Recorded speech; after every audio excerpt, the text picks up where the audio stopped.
One medal we got in Atlanta '96. Second medal can come from esports. That's right. In the 2018 Asian Games, India won a medal in esports. 2022 Games, we can definitely win more. After all, here also skill is important. Forehand in tennis, and here, forefinger and thumb. On MPL also, whether it's carom or archery, to win, skill and practice both are important because the field is new, but the game isn't. This game involves an element of financial risk and may be addictive. Please play responsibly and at your own risk. Virtual Singajad's Dilemma.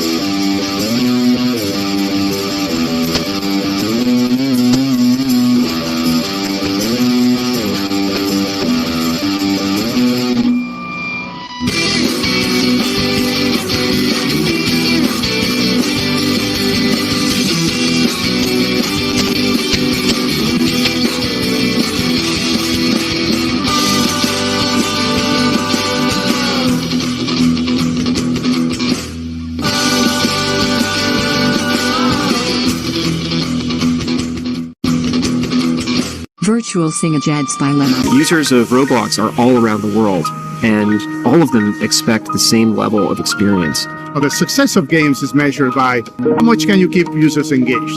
Zoroark's mission is all about player experience first. Everything we do, the player is sort of core to our thinking. ここ数年で、リッチなユーザーエクスペリエンスを提供するために If you don't want to worry and you don't want to think about things like asset delivery and the ability to have your connectivity between your devices and your servers as fast as you can, just go with Akamai. Akamai gets into places and markets that other providers of similar services don't quite hit as easily. その上で、アカマイさんのシステムを使うことで、大容量のセットを高速に配信させていただけてるかなと。The workflow without that, I'd probably have a lot more CDN support because the amount of capacity we'd need from the others wouldn't be there. There's one less problem we have to solve. If Akamai wasn't around, we would probably have to multiply our team by I don't know what kind of factor and understand what we would need to do to replace what Akamai provides to us.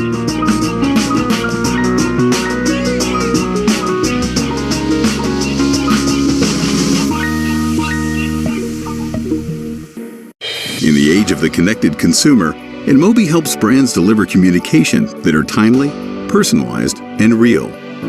Brands can understand, identify, engage, and acquire customers using InMobi's integrated marketing platform. Understand and identify your consumers using the Pulse and Audiences platforms.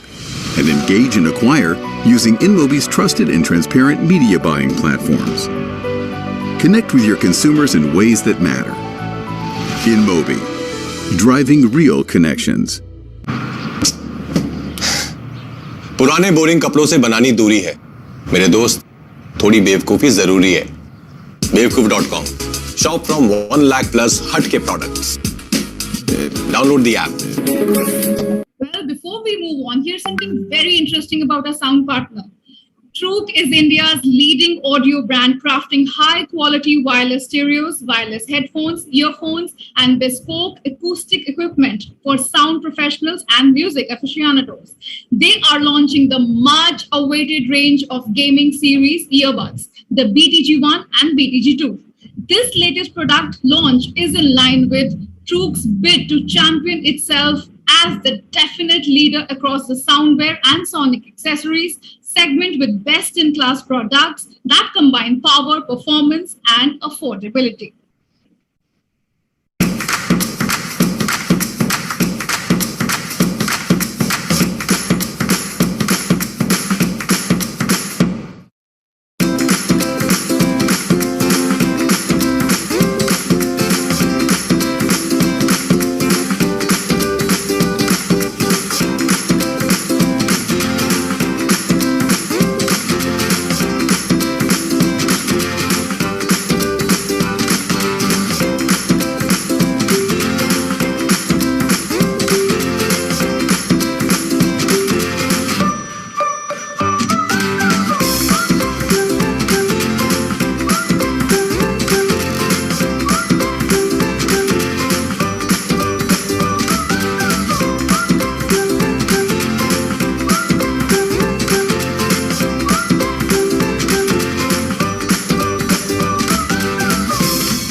Our gifting partner GAMEXX is an Ayurvedic beauty and wellness brand that provides personalized hair, skincare, and wellness regimes.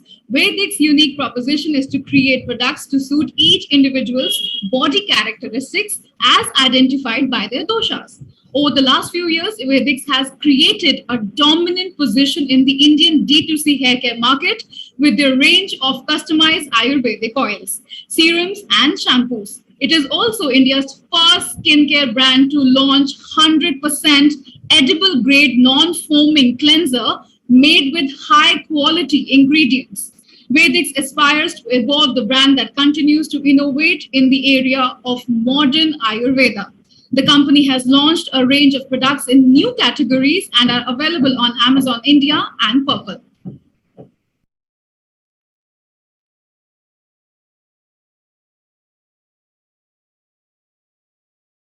Before we move on to our next session, can we please have the sponsor AV? One medal we got in Atlanta 96. Second medal can come from esports. That's right. In the 2018 Asian Games, India won a medal in esports. 2022 games, we can definitely win more. After all, here also skill is important. Forehand in tennis and here, forefinger and thumb. On MPL also, whether it's carom or archery, to win, skill and practice both are important because the field is new, but the game isn't. This game involves an element of financial risk and may be addictive. Please play responsibly and at your own risk. Virtual Singajad's Dilemma.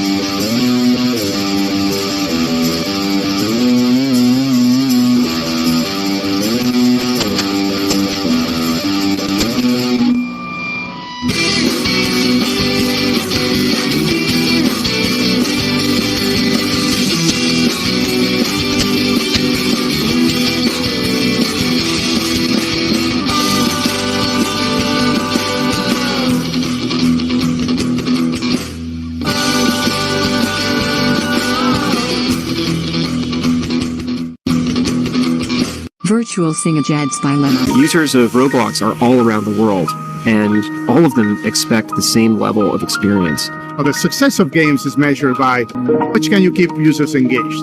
Zoroark's mission is all about player experience first. Everything we do, the player is sort of core to our thinking. ここ数年で、リッチなユーザーエクスペリエンスを提供するために If you don't want to worry and you don't want to think about things like asset delivery and the ability to have your connectivity between your devices and your servers as fast as you can, just go with Akamai.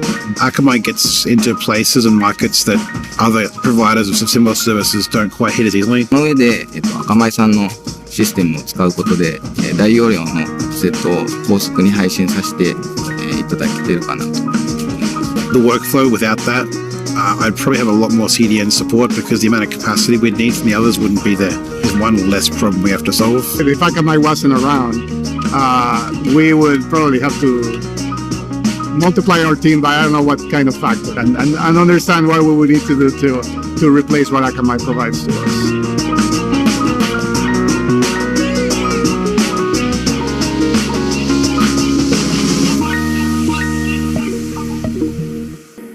In the age of the connected consumer, InMobi helps brands deliver communication that are timely, personalized, and real.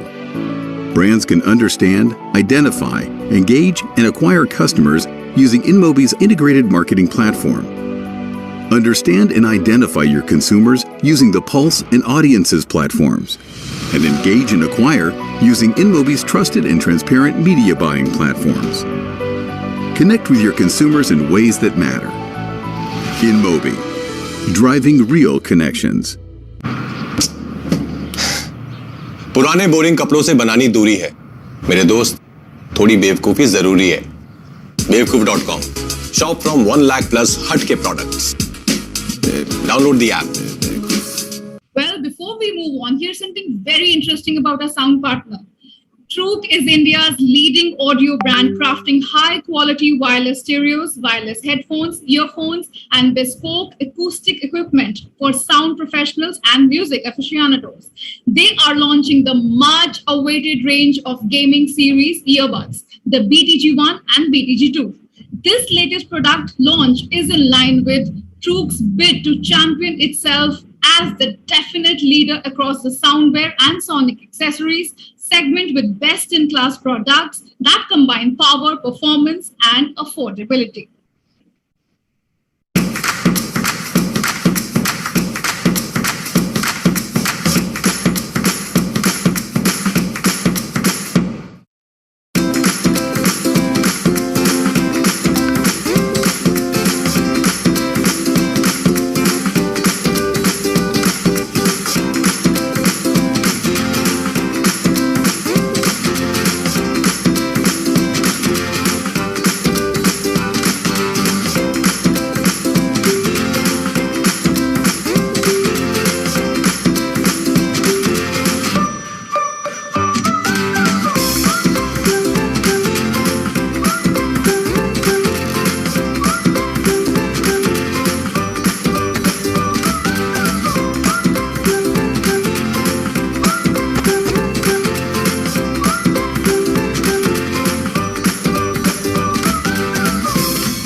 Gifting partner GAMEXX is an Ayurvedic beauty and wellness brand that provides personalized hair, skincare, and wellness regimes.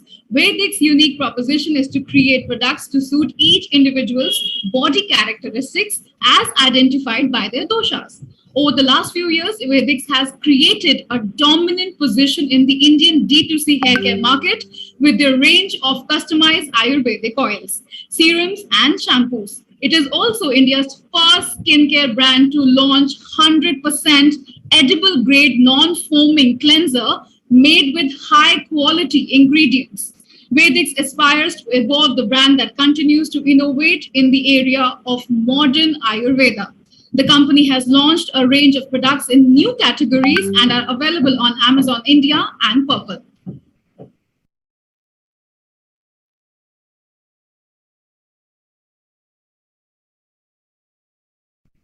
Hello and welcome to Ad Girly GAMEXX 2021, powered by Mobile Premier League, Gold Partners Lemma and Zupi, Cybersecurity Partner Akamai, Knowledge Partner InMobi, Fashion Partner GAMEXX.com, Sound Partner Truk, Gifting Partner Baggeries and GAMEXX, Industry Partner AIGF All India Gaming Federation. I'm Preeti Hoon, your host for this much awaited event that we have put together for all you gaming enthusiasts and stakeholders.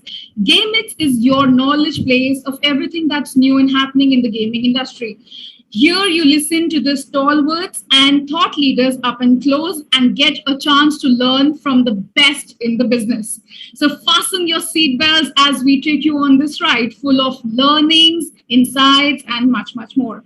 Calling on Bijoya Ghosh, founder and CEO at Gully, to come and welcome you all and mark the beginning of a very exciting day ahead. Over to you, Bijoya.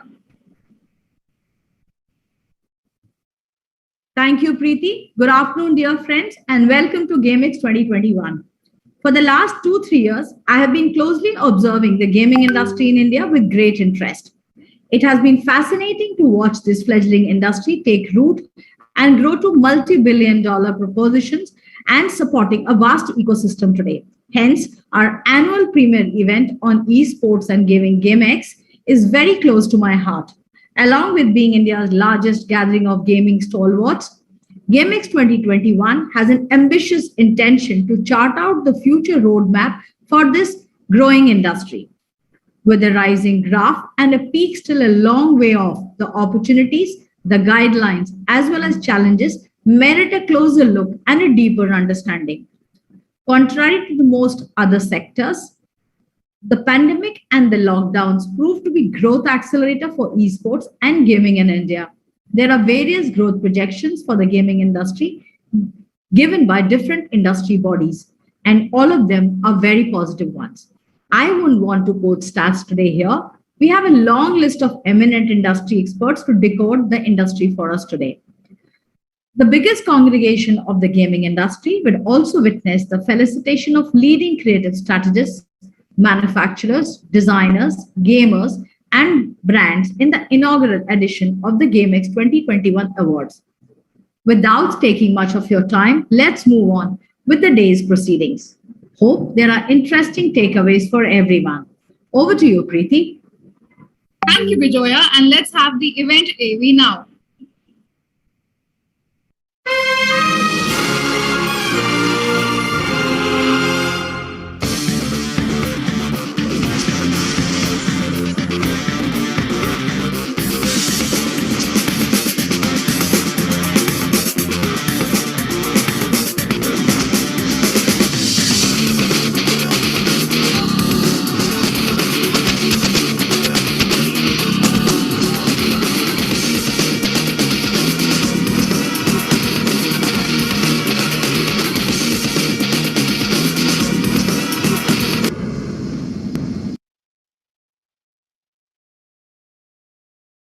Before we move on, can we please have the sponsor AV?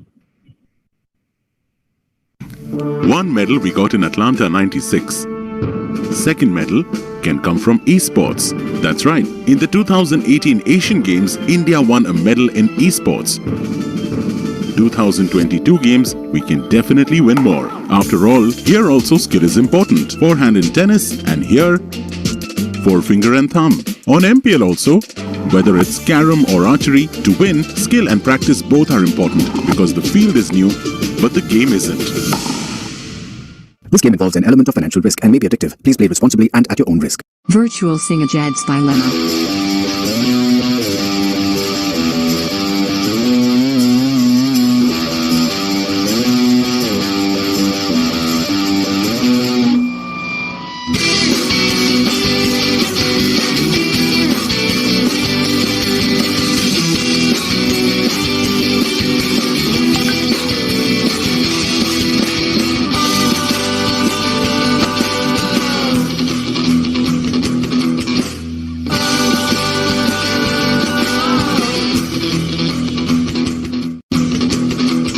Virtual Singajad's by Lemma. Users of Roblox are all around the world, and all of them expect the same level of experience. Now, the success of games is measured by how much can you keep users engaged. So its mission is all about player experience first. Everything we do, the player is sort of core to our thinking. ここ数年で、リッチなユーザーエクスペリエンスを提供するために、 If you don't want to worry and you don't want to think about things like asset delivery and the ability to have your connectivity between your devices and your servers as fast as you can, just go with Akamai. Akamai gets into places and markets that other providers of similar services don't quite hit as easily. その上で、アカマイさんのシステムを使うことで、大容量のセットを高速に配信させて、いただけているかなと。The workflow without that, I'd probably have a lot more CDN support because the amount of capacity we'd need from the others wouldn't be there. There's one less problem we have to solve. If Akamai wasn't around, we would probably have to multiply our team by I don't know what kind of factor and understand what we would need to do to replace what Akamai provides to us.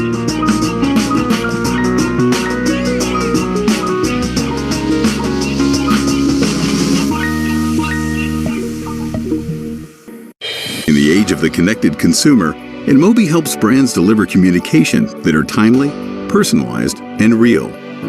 Brands can understand, identify, engage, and acquire customers using InMobi's integrated marketing platform. Understand and identify your consumers using the Pulse and Audiences platforms. And engage and acquire using InMobi's trusted and transparent media buying platforms. Connect with your consumers in ways that matter. InMobi, driving real connections.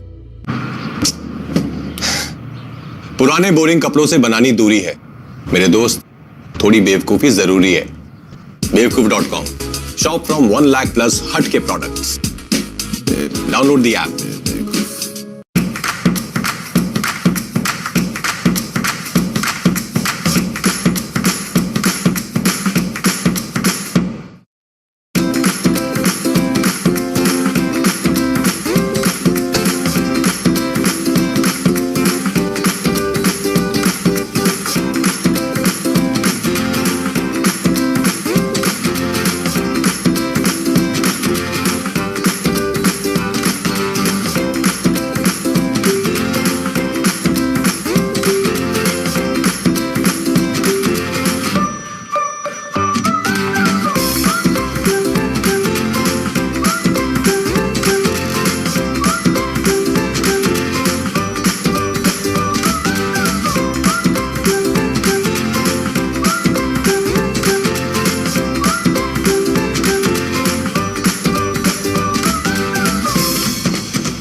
Now to the fireside chat.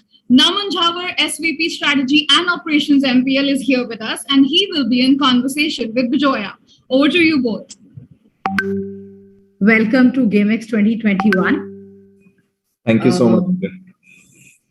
Amid severe turbulence across industries due to COVID-19 pandemic and the necessary lockdown, the mobile gaming sector saw one of its fastest growing periods.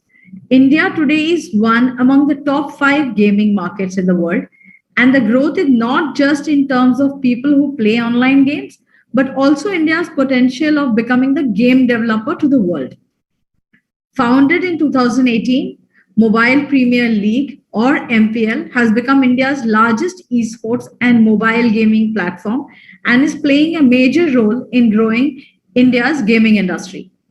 Now, industry sources tell us that MPL is developing its own battle royale game, surely the next level of its growth. I have with me Naman Jhawar, who's going to share several important insights on India's growth as a gaming market and the road ahead. Welcome, Naman. Thank you so much. Naman, report after report threw out numbers to showcase the exponential growth of gaming in India. What is your observation on the growth potential and what are the factors that define India's dominance as the gaming market? No, definitely. I think there is definitely merit to what the reports are saying, and we at MPL also are seeing significant tailwinds coming in this industry. I think the overall market has a lot of potential, primarily driven by 4 or 5 key factors. And the year 2016 is important to kind of remember, because that's when the inflection point really came for this industry. What we saw was two big phenomena. One, the launch of Geo, which really kind of expanded the data penetration across the country, and you saw sort of a rapid increase in internet subscribers. The second was, of course, the rise of digital payments, right, which made a lot of digital businesses possible, but also, created sustainability in business models related to gaming, which meant more and more businesses or developers started pursuing, game development, and platforms like MPL sort of emerged as well, which kind of opened more and more ways for developers to kind of monetize. And that essentially kind of proved a very good ecosystem developing for a lot of gamers who are looking for good content to kind of come to Indian users, right? So those are the two big, I would say, factors that contributed to the steep rise. Of course, from an overall base perspective as well, it's a fairly large market, anywhere in the size of 400 to 500 million. So even if the monetization potential per customer might not be that great as compared to some of the developed markets, but still the base is so high that it still is a very, very meaningful market for a lot of developers, publishers, and platforms like MPL. Okay. So the gaming industry registered the fastest growth in the last 1 year as we remain confined to our homes. How exactly has the pandemic given mobile gaming a boost in India? And do you see this growth sustainable as India returns to its normalcy? Yeah. So what we need to understand about gaming as such, as a as a pastime or a hobby or even a professional sort of hobby that people pursue, every game has its sort of a natural learning curve, after which you initially kind of pursue a game just for fun, and to try out whatever is the graphics or the storyline, etc. Just exploring, right? And then over a period of time, users or consumers move from just pure pastime play to actually kind of pursuing it a little bit more seriously, and they invest in the game, and they invest in the game either through their time or through kind of doing any in-app purchases, etc. What pandemic really did was to shorten the cycle up, right?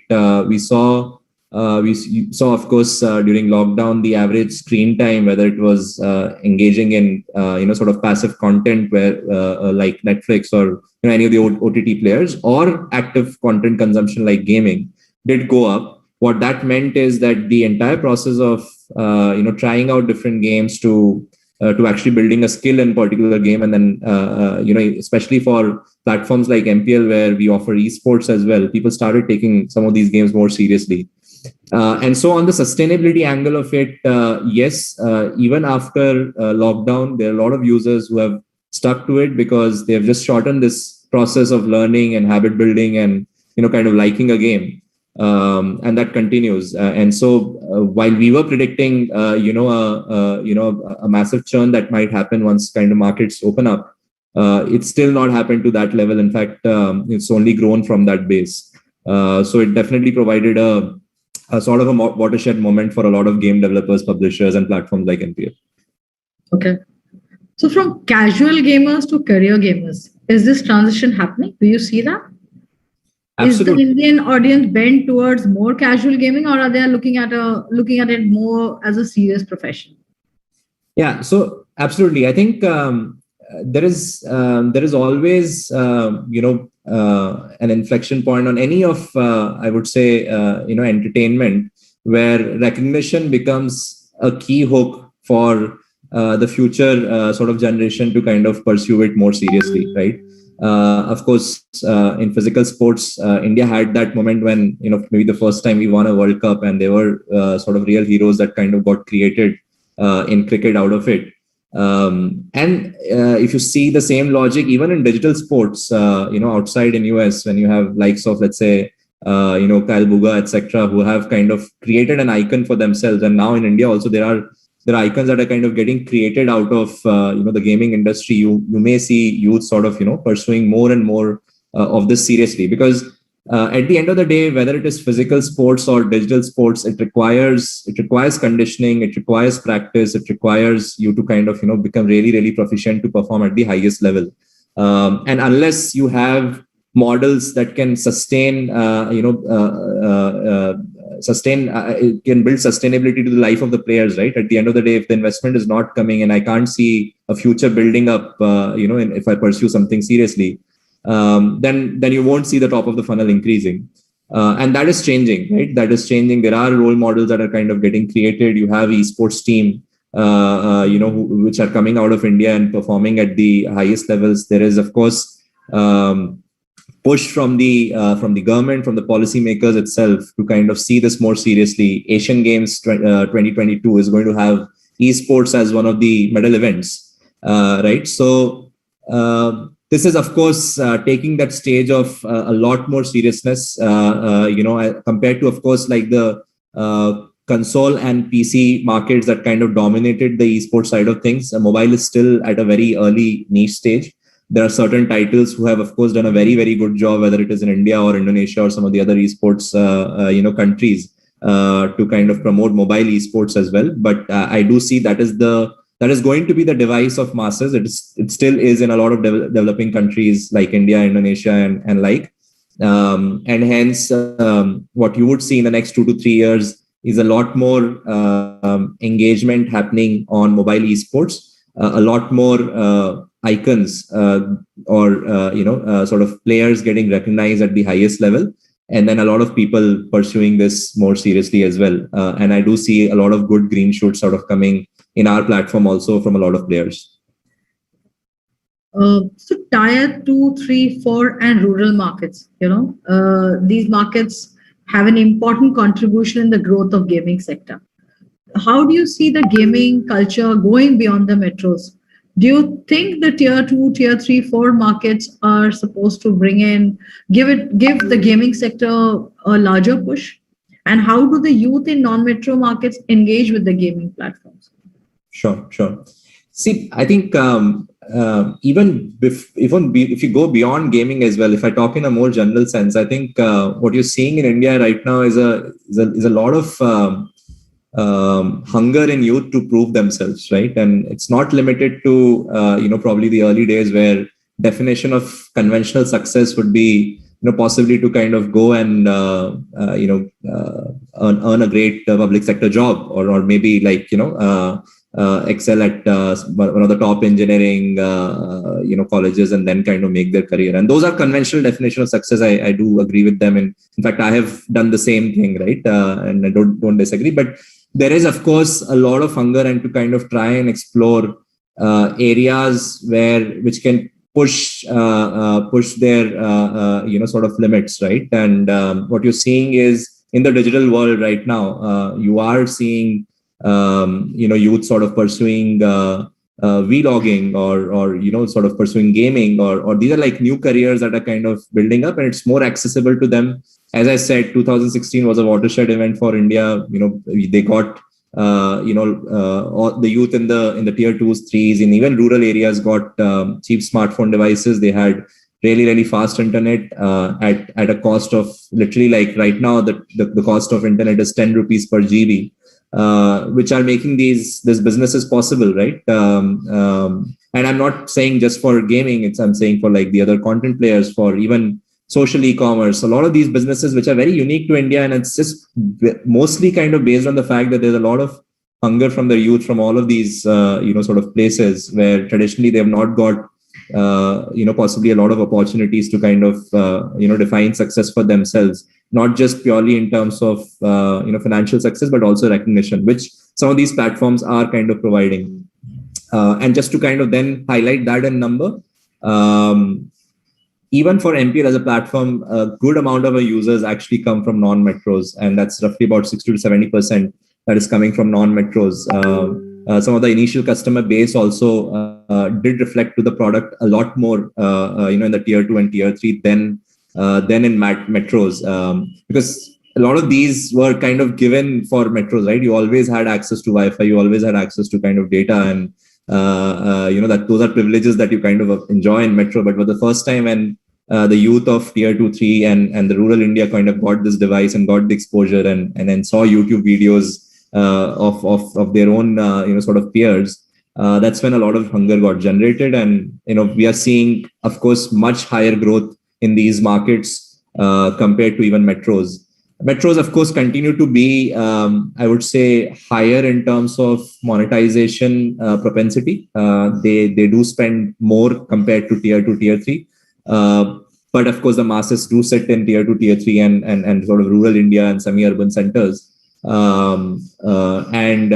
do see that their behavior is also in line with how we see metro consumers kind of reacting. In fact, they're probably spending more time also in certain games compared to metro. So I do see that's the market to also be conversant of and build businesses around knowing what are the key consumer insights in tier 2, tier 3 and some of the rural markets.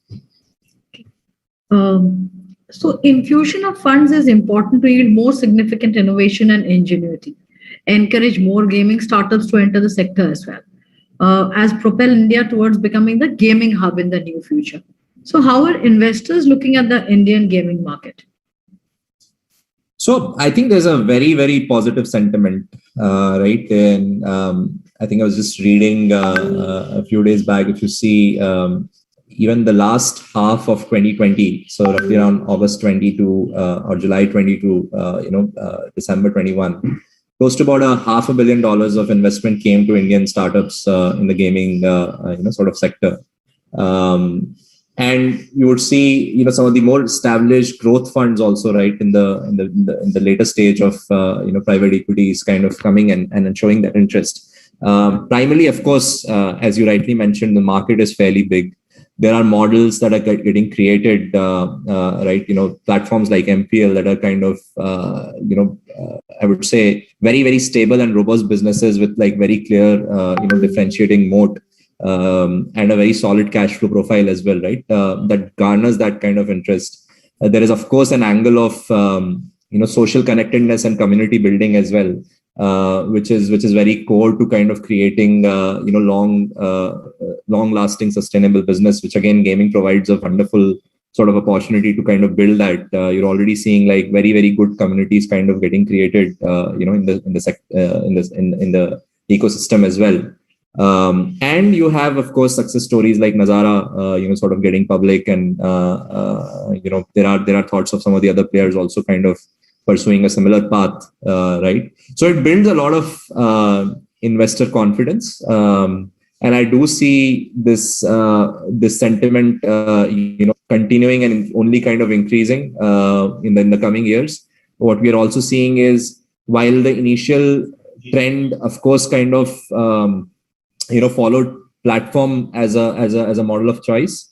What we do see and expect is that even sort of some of the individual publishers or even small game indie developers will have access to capital that can kind of help them scale and catapult their growth as well. Of course, the sizes of investment can kind of differ, but already seeing like gaming focused funds now kind of coming to India, right, and establishing shops and investing. Those are also kind of trends, and usually that happens when industry is much mature and you have very sector focused funds kind of coming. But it's literally been like 2-3 years where gaming has become a center of interest, and seeing some of these early signs where sector focus is also very crucial for some of the funds is a very, very good sign and testament of investor interest continuing to be there in the market. I totally agree with you. The sector focused funds will actually give a push to the gaming sector, because most of the other sectors are also, other VCs are also investing in other sectors. And I think they're still fence sitters. They don't want to kind of invest in the sector because they still haven't seen the full scope of it. Yeah. So despite the tremendous potential gaming has seen, it's not always been a bed of roses. So what are the major challenges that gaming sector is facing? How does this industry need to address these challenges? Yeah. So I think a couple of challenges, if I can call it, right. One, the industry still continues to face a lot of challenges around just the perception side of things, where the industry is sometimes kind of related to addiction, related to that kids won't study if this industry is kind of promoted, etc. So there are various sort of perception issues that kind of continue to be there. Of course, there is sometimes lack of clarity and then myths basically getting created as well in the absence of a very strong regulatory and policy framework as well.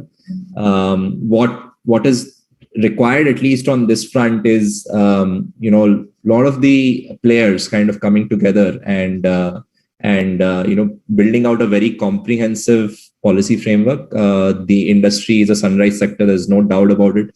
In fact, more than sunrise sector now, employs close to about 50,000 people or more already, and growing. At MPL itself, we have kind of ramped up our hiring. We've grown pretty much like more than 100% in 1.5 right? And she's seeing extremely amazing talent kind of coming and working with us, and with our partners, with our whoever we work with from a game development community side as well.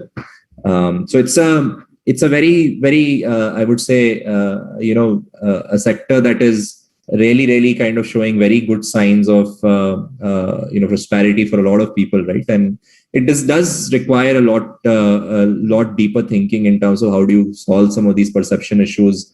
How do you solve so that there are no events that end up kind of creating detrimental effects for the industry, right? Of course, like bodies like AIGF, etc., are playing a very good role in terms of creating some of these regulatory and self-regulatory frameworks, and that work should continue to kind of happen so that the industry flourishes. Of course, all frontier industries do go through these kind of challenges. I know in the early days, even cab aggregators, there were states that would just kind of say, okay, you can't do cab aggregation here, right? But right now, we can't even think about not going anywhere if Ola or Uber were not present, right? So that's basically the initial, I would say, teething issues which the industry is facing, mostly on the policy and regulations side. The second, I would say, is more inherent to the choice of business models, which of course the industry is kind of innovating, and largely to do with sort of distribution and monetization. Of course, till I would say about 17, 18, the primary mode of monetization for any game developer continued to be either ad revenues or sort of in-app purchases. And primarily for a long tail of developers, it was still ad revenues, because to enable a customer to kind of, or to invite him to kind of make a purchase in a more of a casual game setting, it was extremely hard. Right. So, and that meant that you had to kind of invest in story, in graphics, in art, and then sort of create an in-app purchase play. Right. That meant that scalability of a lot of developers were in sort of question, because for any gaming developers or publisher, marketing and distribution is at the core of their sort of business model. It is actually very capital intensive as well. And if the LTVs don't stack up, or the long-term value creation is not happening, right, it poses a risk in terms of their continuity and their sustainability as well. And hence, newer models of distribution, monetization, and content creation, is needed. Fortunately, and I think that's the exact vision that MPL is kind of chasing, that we want to kind of enable a lot of developers to be able to kind of distribute their apps without sort of worrying about that they're on the top of the charts in a distribution channel like a Play Store, while paying like 30% sort of cut if they make any revenues out of it. So there's an alternate mode of essentially distribution which is required, which MPL is trying to solve, and the monetization angle side of things as well, where we are moving beyond just the ad revenues or in-app purchases, and creating sort of an innovative monetization model for our game developers as well. But yeah, primary, I think regulations, policy framework, perceptions, and distribution and monetization are some of the key challenges that the industry should come together and aim to solve. I hear you, Naman. In fact, our earlier panelist also shared some of these similar concerns, and I guess all of us can come together and resolve this entire thing. Yeah, absolutely. So MPL since the beginning has been a baton holder for the culture of gaming. Where do you see the entire industry in the next 5 years, including your position? Well, I would love to believe that we'll be at the behemoth and the leading front. That's what we are kind of chasing. But I do see this industry to be scaling really fast in the next 5 years. I think as our founder CEO also kind of puts it, there will be enough and more Virat Kohlis getting created out of sort of the gaming gaming genre as a sport, as an athleticism as well, right? And you would see tournaments as big as IPL, even bigger, where there is competition happening at a massively global level, where an Indian gamer is kind of competing with a US gamer, with a Brazil gamer, sitting at home at the luxury of participating from the comfort of his home. But of course, kind of the entire sort of the event would be as large in terms of either prize money or viewership or sponsorship, or the number of sort of players that are making this event possible, fairly large, right? And MPL would like to believe that we would be the ones that kind of take the lead in this. There is still a massive potential in terms of mobile esports for sure, where very localized models have been explored and still continue to be very offline in nature. And those are not scalable models. I think what MPL is trying to solve is scalability of really large tournaments, content getting created out of it, and recognition to the players, so that more and more consumers who are right now still looking at it from a fence can pursue this seriously, and we can create like global icons, like we have done in maybe cricket. We can create those global icons, global players from India. So that's our vision, and hopefully I think in the next 5 years we will execute that vision and probably sort of be the leading mobile esports platform globally as well. Amen to that. Thank you so much. I hope you guys grow bigger. We partner with you guys more and create more such conversations on making this entire ecosystem more bigger. I mean, it'll be a happier moment to see gaming getting its due finally. Absolutely. Thank you so much, Naman. Thank you for spending the time. Thank you for the questions. Thank you so much. Yeah. Thank you, Vijoya.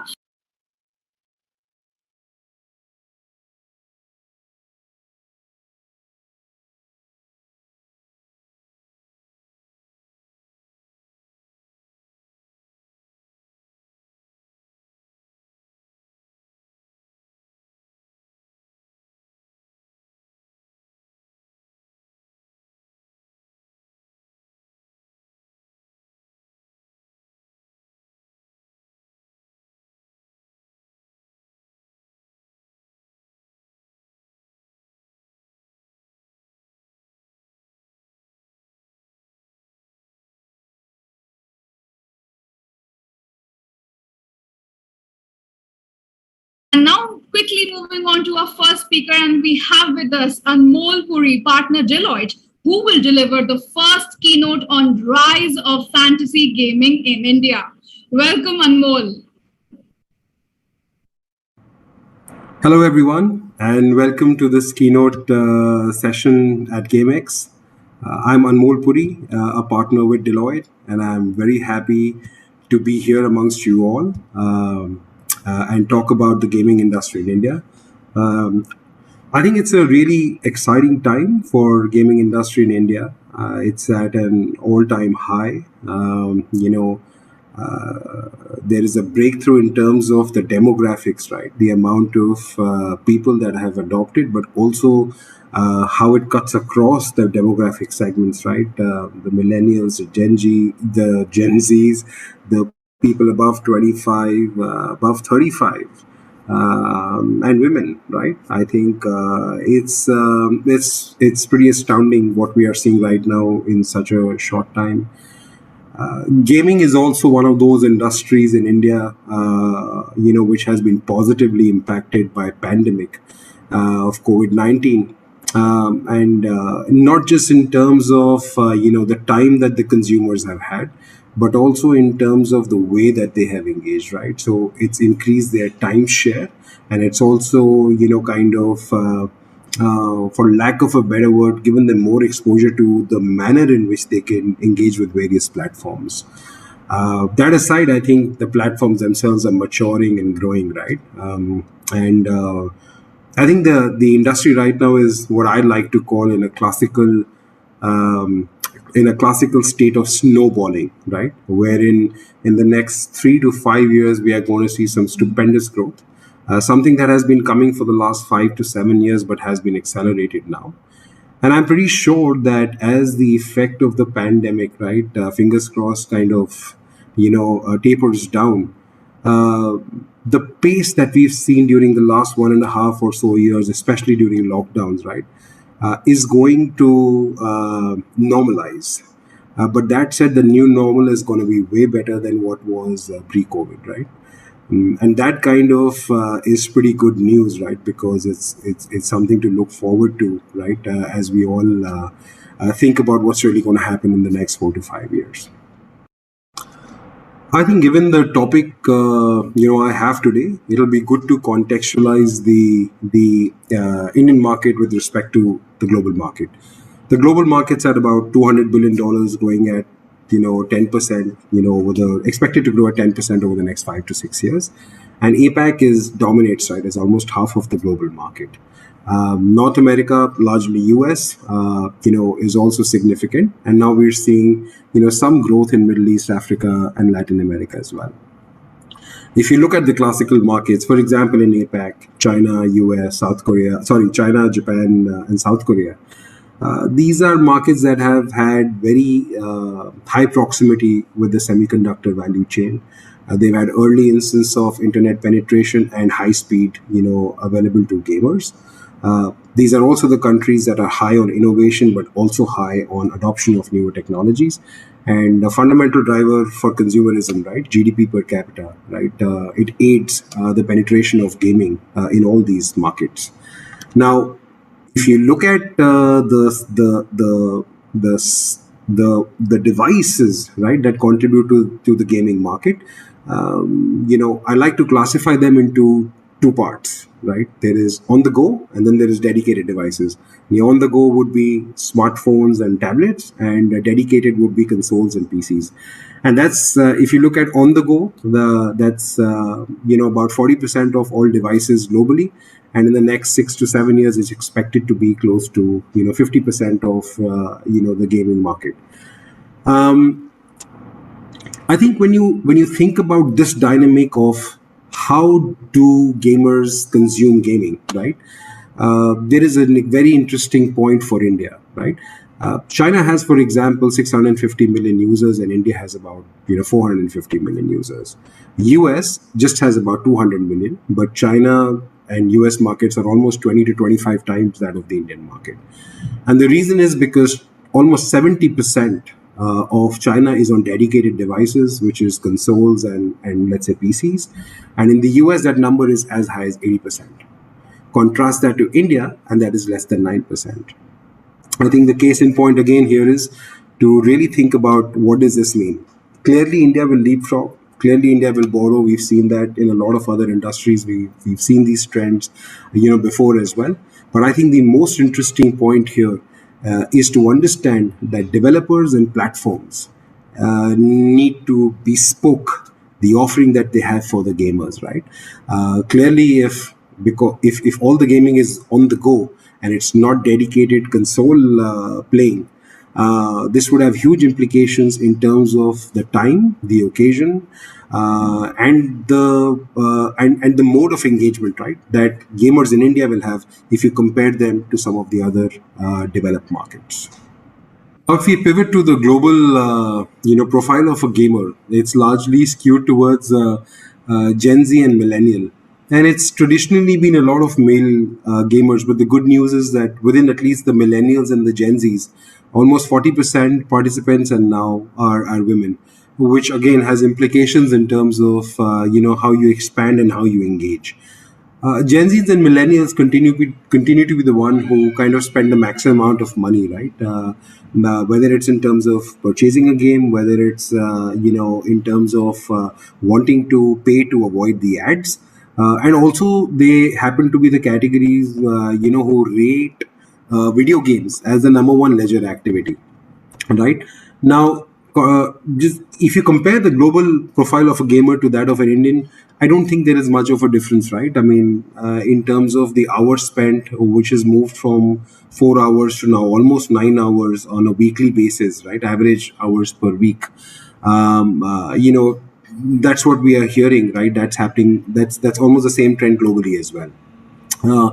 I spoke of devices, but I think in terms of the average revenue per user, um, uh, there is a huge difference between what an India gamer spend versus what a global gamer spends. And I think we are almost 5% of the global average revenue per user equivalents, right? And I think we have a mile to go. If you compare that to the telecom industry, right, one would be tempted to think that it's yet another story that will repeat.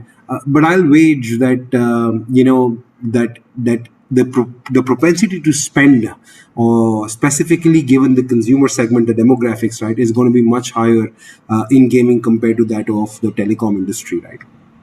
The most interesting fact, however, is that globally, of the number of people who play games at work daily is at 10%, but India is at three times at 30%. And that has massive ramifications in terms of, what is the mode, the type, and the tenure or of engagement that platforms and developers really want to have with the gamers, right?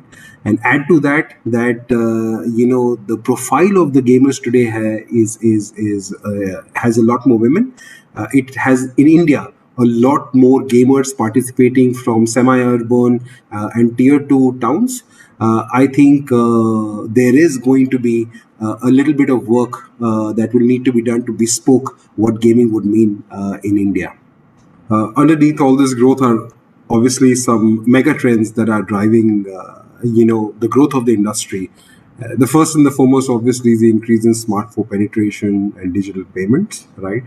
Both of them are obviously, very important for growth of gaming, and we are seeing that given that India is an on-the-go, device kind of market, right? Like I said, the interesting point is also that new player segments are emerging, right, from tier 2, semi-urban, and participation of women, right, into gaming. COVID has been kind to the industry, right? Well, kind is not the right word, but nevertheless, it's accelerated the acceptance of online and social gaming, right? And the average time spent on gaming apps has increased by 21% almost, right, during the lockdown. The increase in terms of the content localization is very encouraging because it kinds of removes certain barriers to adoption, and it's also becoming more suited to the Indian preferences, right? And if you look at popular games such as Ludo, Rummy, Teen Patti, and also games having options of regional languages, those are great signs, right? Because that's kind of casting the net wide to have more gamers into the fold. Now, classically, the access to broadband, right, on a console has been critical, but in India, the access to broadband has been more wireless in terms of the mobile network, right? And in that sense, it's about taking it's about taking the computational power of the device out by really giving gaming as a service, right? Where cloud gaming, right, and is enabling gaming as a service, and therefore you are able to leapfrog a lot of the hardware requirements. At the same time, with the development of the digital infrastructure, there is also private equity capital, right? And private capital that's kind of chasing. And I think in 2020, we had close to about $180 million, of big investments that we saw. And again, that's a good sign. I don't think it's nearly as enough as much as the industry requires, but I think these are very good signs in the absence of in the absence of very clear guidelines as to how the government is going to respond to some of the gaming that's emerging. Now, there is also technological convergence, right? Because of gaming as a service and being on cloud, wherein across different platforms of consoles, PCs, etc., you are able to create a multi-gaming environment to actually attract more audiences and create stickiness. And what has also happened, right, is specifically if you look at COVID, right, there was a supply shock, and clearly, the largest consoles, right, the Xbox, the PlayStations, amongst others, there was because of the supply crunch, there was a stock out situations in many parts of the world, right, and that's obviously led to increase into the gaming hardware costs, right, and a contrast of that, right, or a side effect of that is that on the go gaming is again getting a boost, in India. Now, if you look at the gaming market in India in terms of the gaming category by interest, 4 categories. There's casual gaming, there's real money gaming, fantasy sports, and esports, right, largely, which kind of cover almost the entire gamut of the Indian gaming industry. There is an overlap between these categories, but really 75% of all Indian gamers are casual gamers, and rest 25% kind of exists between real money gaming and fantasy sports and esports. Now, left to casual gaming alone, which is kind of free, free to try, free to play, and then has in-app purchases, etc. The average revenue per user would have been pretty low, right, in India. And what's really kicked up or rather responsible for the uptake of the average revenue per user is the real money gaming and fantasy sports. So think about Adda 52, Rummy Circle, Teen Patti, and then on fantasy sports you think about Dream 11, My Team 11, MPL, etc. I think it gives you a fair idea, right, that it's almost 5 to 6 times the ARPU of that of a casual gamer, right? Now, compare that to, like I said, compare that to global. It's still really, really, really small, and I believe the potential is huge, right, across these categories. Now, a casual gaming, would typically have a revenue stream of ad-based and in-app purchases.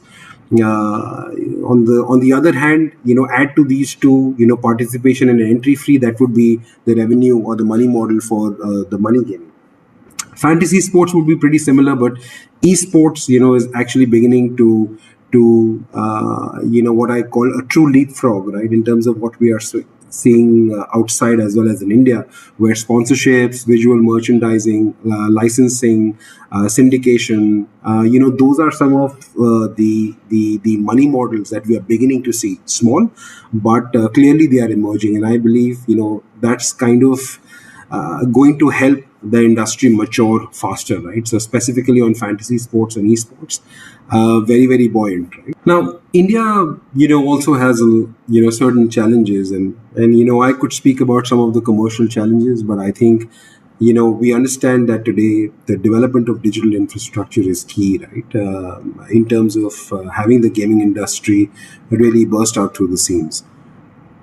India at the moment does not have a uniform, standardized, regulatory policy. I think there is a framework in place to govern online gaming, but gaming, like gambling, I guess, is a state-regulated subject, right? And each state defines and regulates sports differently, and especially when it comes to fantasy sports, right, which is kind of growing almost at about 25%, year on year right now. I think, there is an aura of uncertainty which needs to be resolved. There are states, for example, Tamil Nadu, right, where it is not allowed, right? Andhra Pradesh is not allowed. It will be treated like gambling, right? But then at the same time, there are some other states which have allowed it, and more importantly, as per the latest Supreme Court order, fantasy sports such as Dream 11 and others, right? They involve skill, and they are not considered gambling, which is largely luck based, right? And I think the SC therefore has the Supreme Court, the Honorable Supreme Court has reaffirmed the judgment passed by the Punjab and the Haryana High Courts, the Mumbai High Court, and the Rajasthan High Court, right, to say that this should be allowed, and this is considered as a skill-based game. And I think as that layer or that script plays out, I believe the capital that's sitting on the fences and some of the development that is right now not moving forward, I think we'll suddenly see huge jumps in terms of the art of the possible, and that's going to be great, for the gaming industry. I think net for all the stakeholders, which is manufacturers, developers, investors, gamers. It's going to be important that these regulations come in place, but essentially, enriching this ecosystem,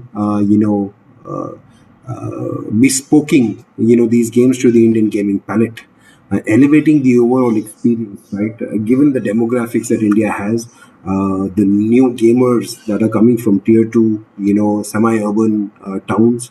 I think those are going to be the fundamental factors that are going to drive the future of the industry. And, you look at India, you always think about a low average revenue per user loop, right? And these levers, right, on the back of a very strong digital backbone would be responsible to break away. So I think as regulatory bodies, I'm pretty sure will sooner or later figure out, the distinction between luck and skill. I think as an industry, we will need both to have India on the world map when it comes to gaming. That's all I had for today. Thank you for this opportunity, and hope that I get to interact more with some of you. Stay safe and take care. Thank you, Anmol. Good afternoon, everyone. Welcome to our first edition of GAMEXX 2021. In this season of IPOs, it's time to turn our focus on one of the fastest growing sectors in India today, gaming, attracting over $544 million in investments during the pandemic disrupted August 2020, January 2021 period by the gaming industry is no mean feat. The next panel on investment and investors for gaming industry in India deep dives into the real value of gaming from an investor's perspective.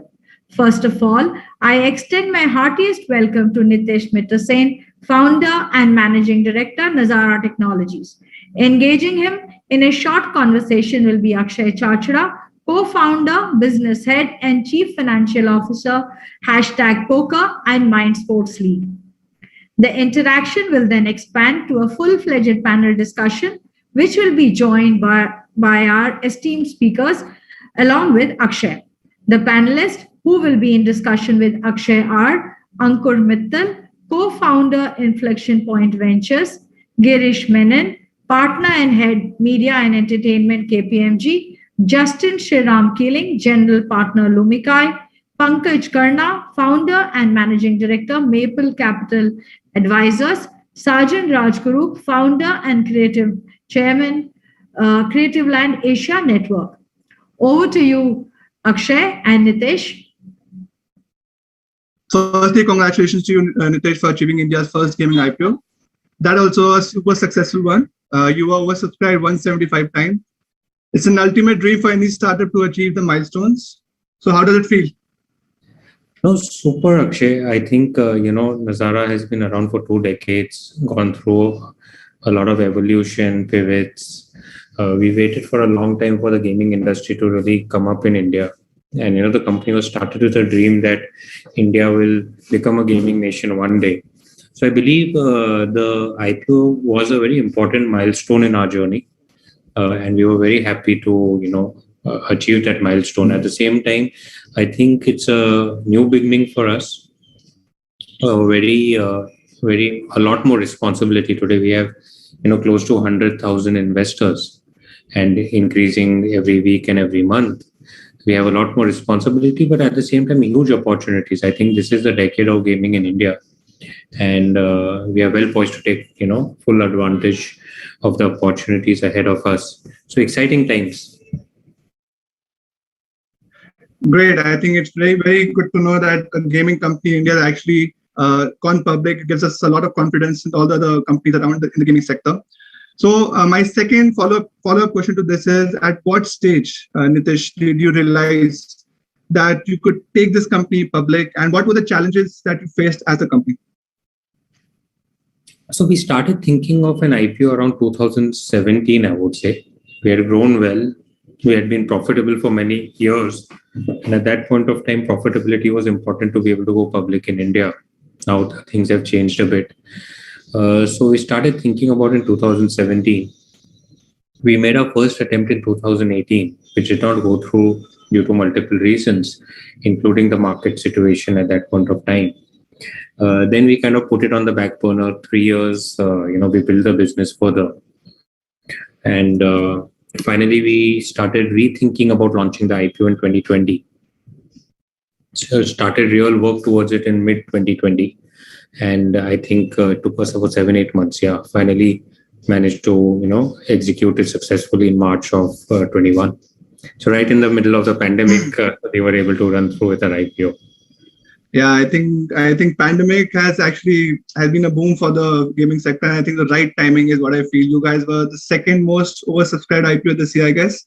175 times. So congratulations again to that. I believe it was the third most subscribed IPO ever. Okay. In terms of nice. Wow, I think gaming company to achieve this is actually a great boost for the entire industry. You talk about profitability, how profitability was one of the main criteria to get an IPO. Yeah. I would leave my next question towards this. In the last 2-3 years, we have seen an influx of capital in the gaming industry. Around $350 million if I'm correct, has been invested in the last 2-3 years. In your opinion, what are the key attributes that investors look for before investing in a gaming startup in India? Yeah, sure. One is, I think, the macro trends, right? And I think the macro trends for a gaming startup in India are extremely favorable. 3 very important game changers: the penetration of smartphones, the low-cost data, and the evolving digital payment ecosystem in our country. These 3 put together, along with a 1 billion plus population that has young demographics, I think provide for very strong macro trends that really are making a lot of global investors excited about the gaming opportunity in India. I think the $350 million that you spoke about is just the tip of the iceberg, and you will see potentially billions of dollars coming over the next few years. So I think from that perspective, it's a great time for Indian founders in the gaming space. From a gaming company, I think investors are looking for scale and growth now because the market opportunity really exists, and they want to see founders who can and teams that can execute to scale, right? It's unlike Nazara starting of 20 years back when the market didn't exist and we had the luxury of time to slowly figure out what to do with our life, right? I think things are very different now. You need to go big fast. You need to dream big. You need to execute well. And then finally, your key KPIs, right? Your basic, depending on which business model you're running, engagement metrics, virality, monetization, conversion, these things are important, I think. At least some proof of concept there is important for investors. Okay, great. Just to understand, so you say it's there are these factors. I want to understand one thing. Do you think as startup, at a early stage startup, because there are two things that a startup could do. It could actually think of monetizing to sustain itself before it raises new rounds of funding, or it could actually think of capturing data, which we see happening in a lot of startups nowadays. What do you think? I know that we have to. There should be a sweet balance between both. But what, according to you, is is important at this juncture of time in gaming in the industry? Yeah, I think most definitely it is growth, right? I think you need, like I said, once you're able to establish a basic product market fit, you need to grow very fast. Whether you're monetizing or not monetizing is not so important, especially from an investor's perspective. If you're able to show growth backed by product metrics that are, fairly recent, they don't have to be ideal, because the company will optimize it over a period of time. But at least if they are kind of in the range, then I would say grow fast. Nazara always focused on profitability because we sustained or lived in a market when this ecosystem wasn't there, this opportunity wasn't there. And to sustain ourselves for a longer period of time, so that I could be here talking to you today, we had to focus on.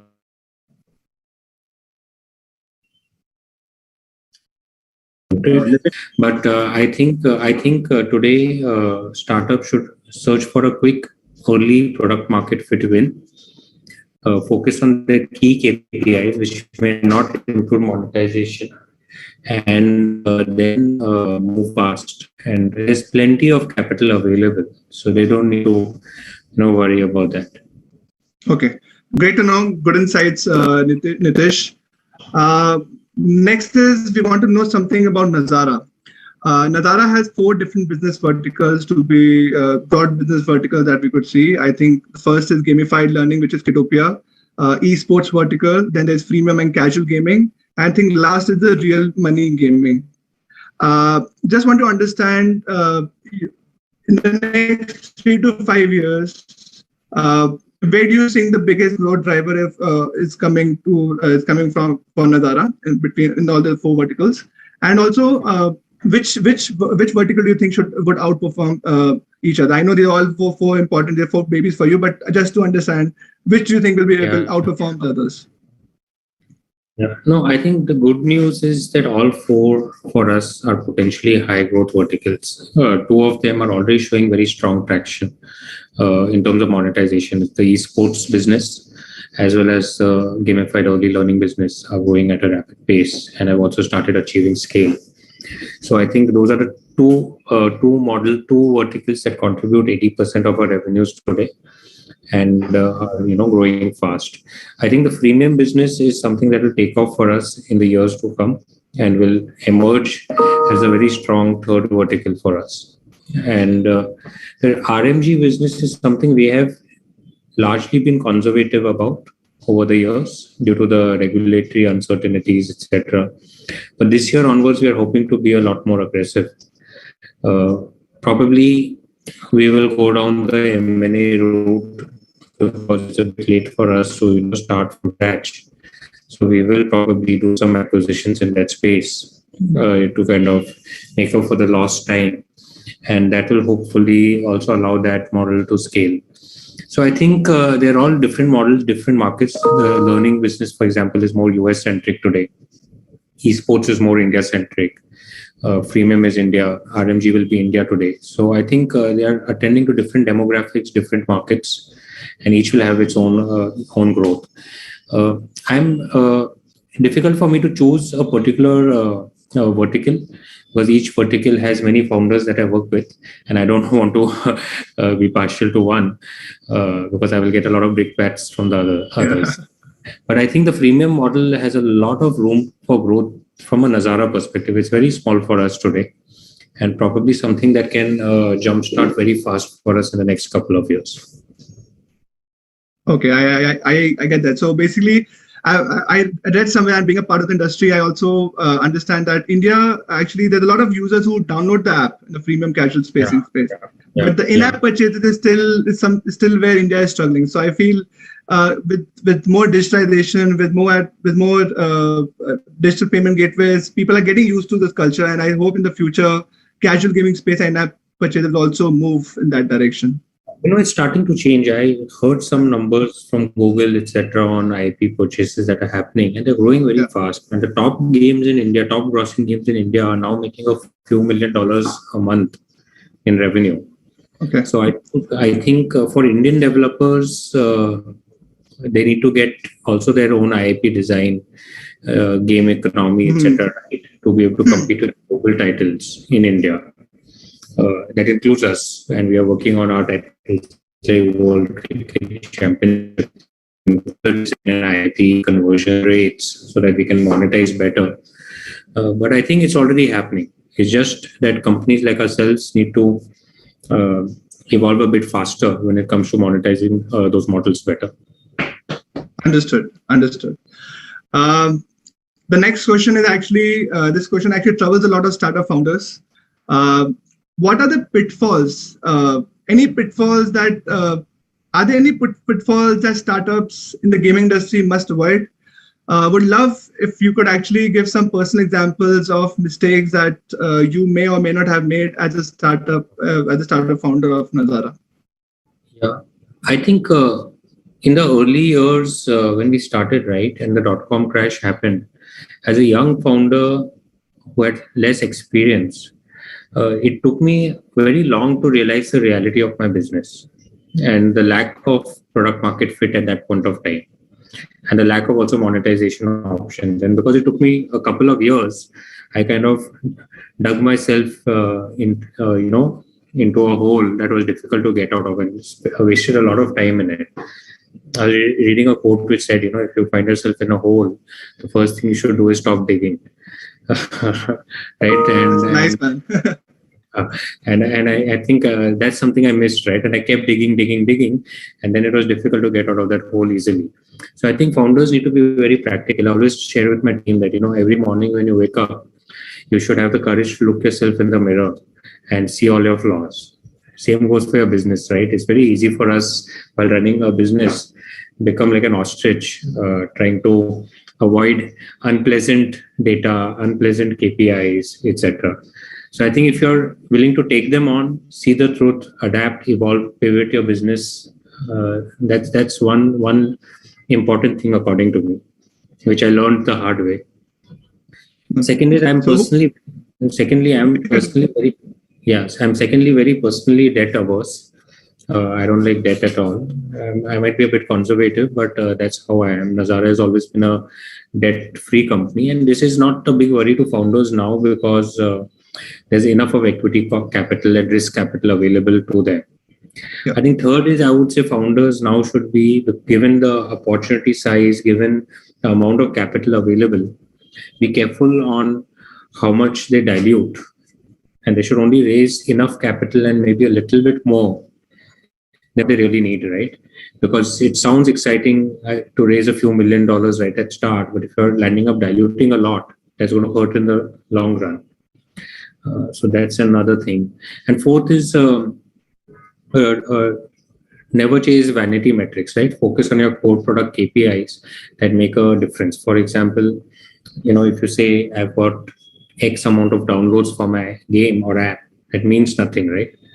But if you focus on how many DAUs, MAUs, D1 retention, D7 retention, D30 retention, and those are the metrics you need to focus on, rather than focus on vanity metrics like downloads. I think absolutely.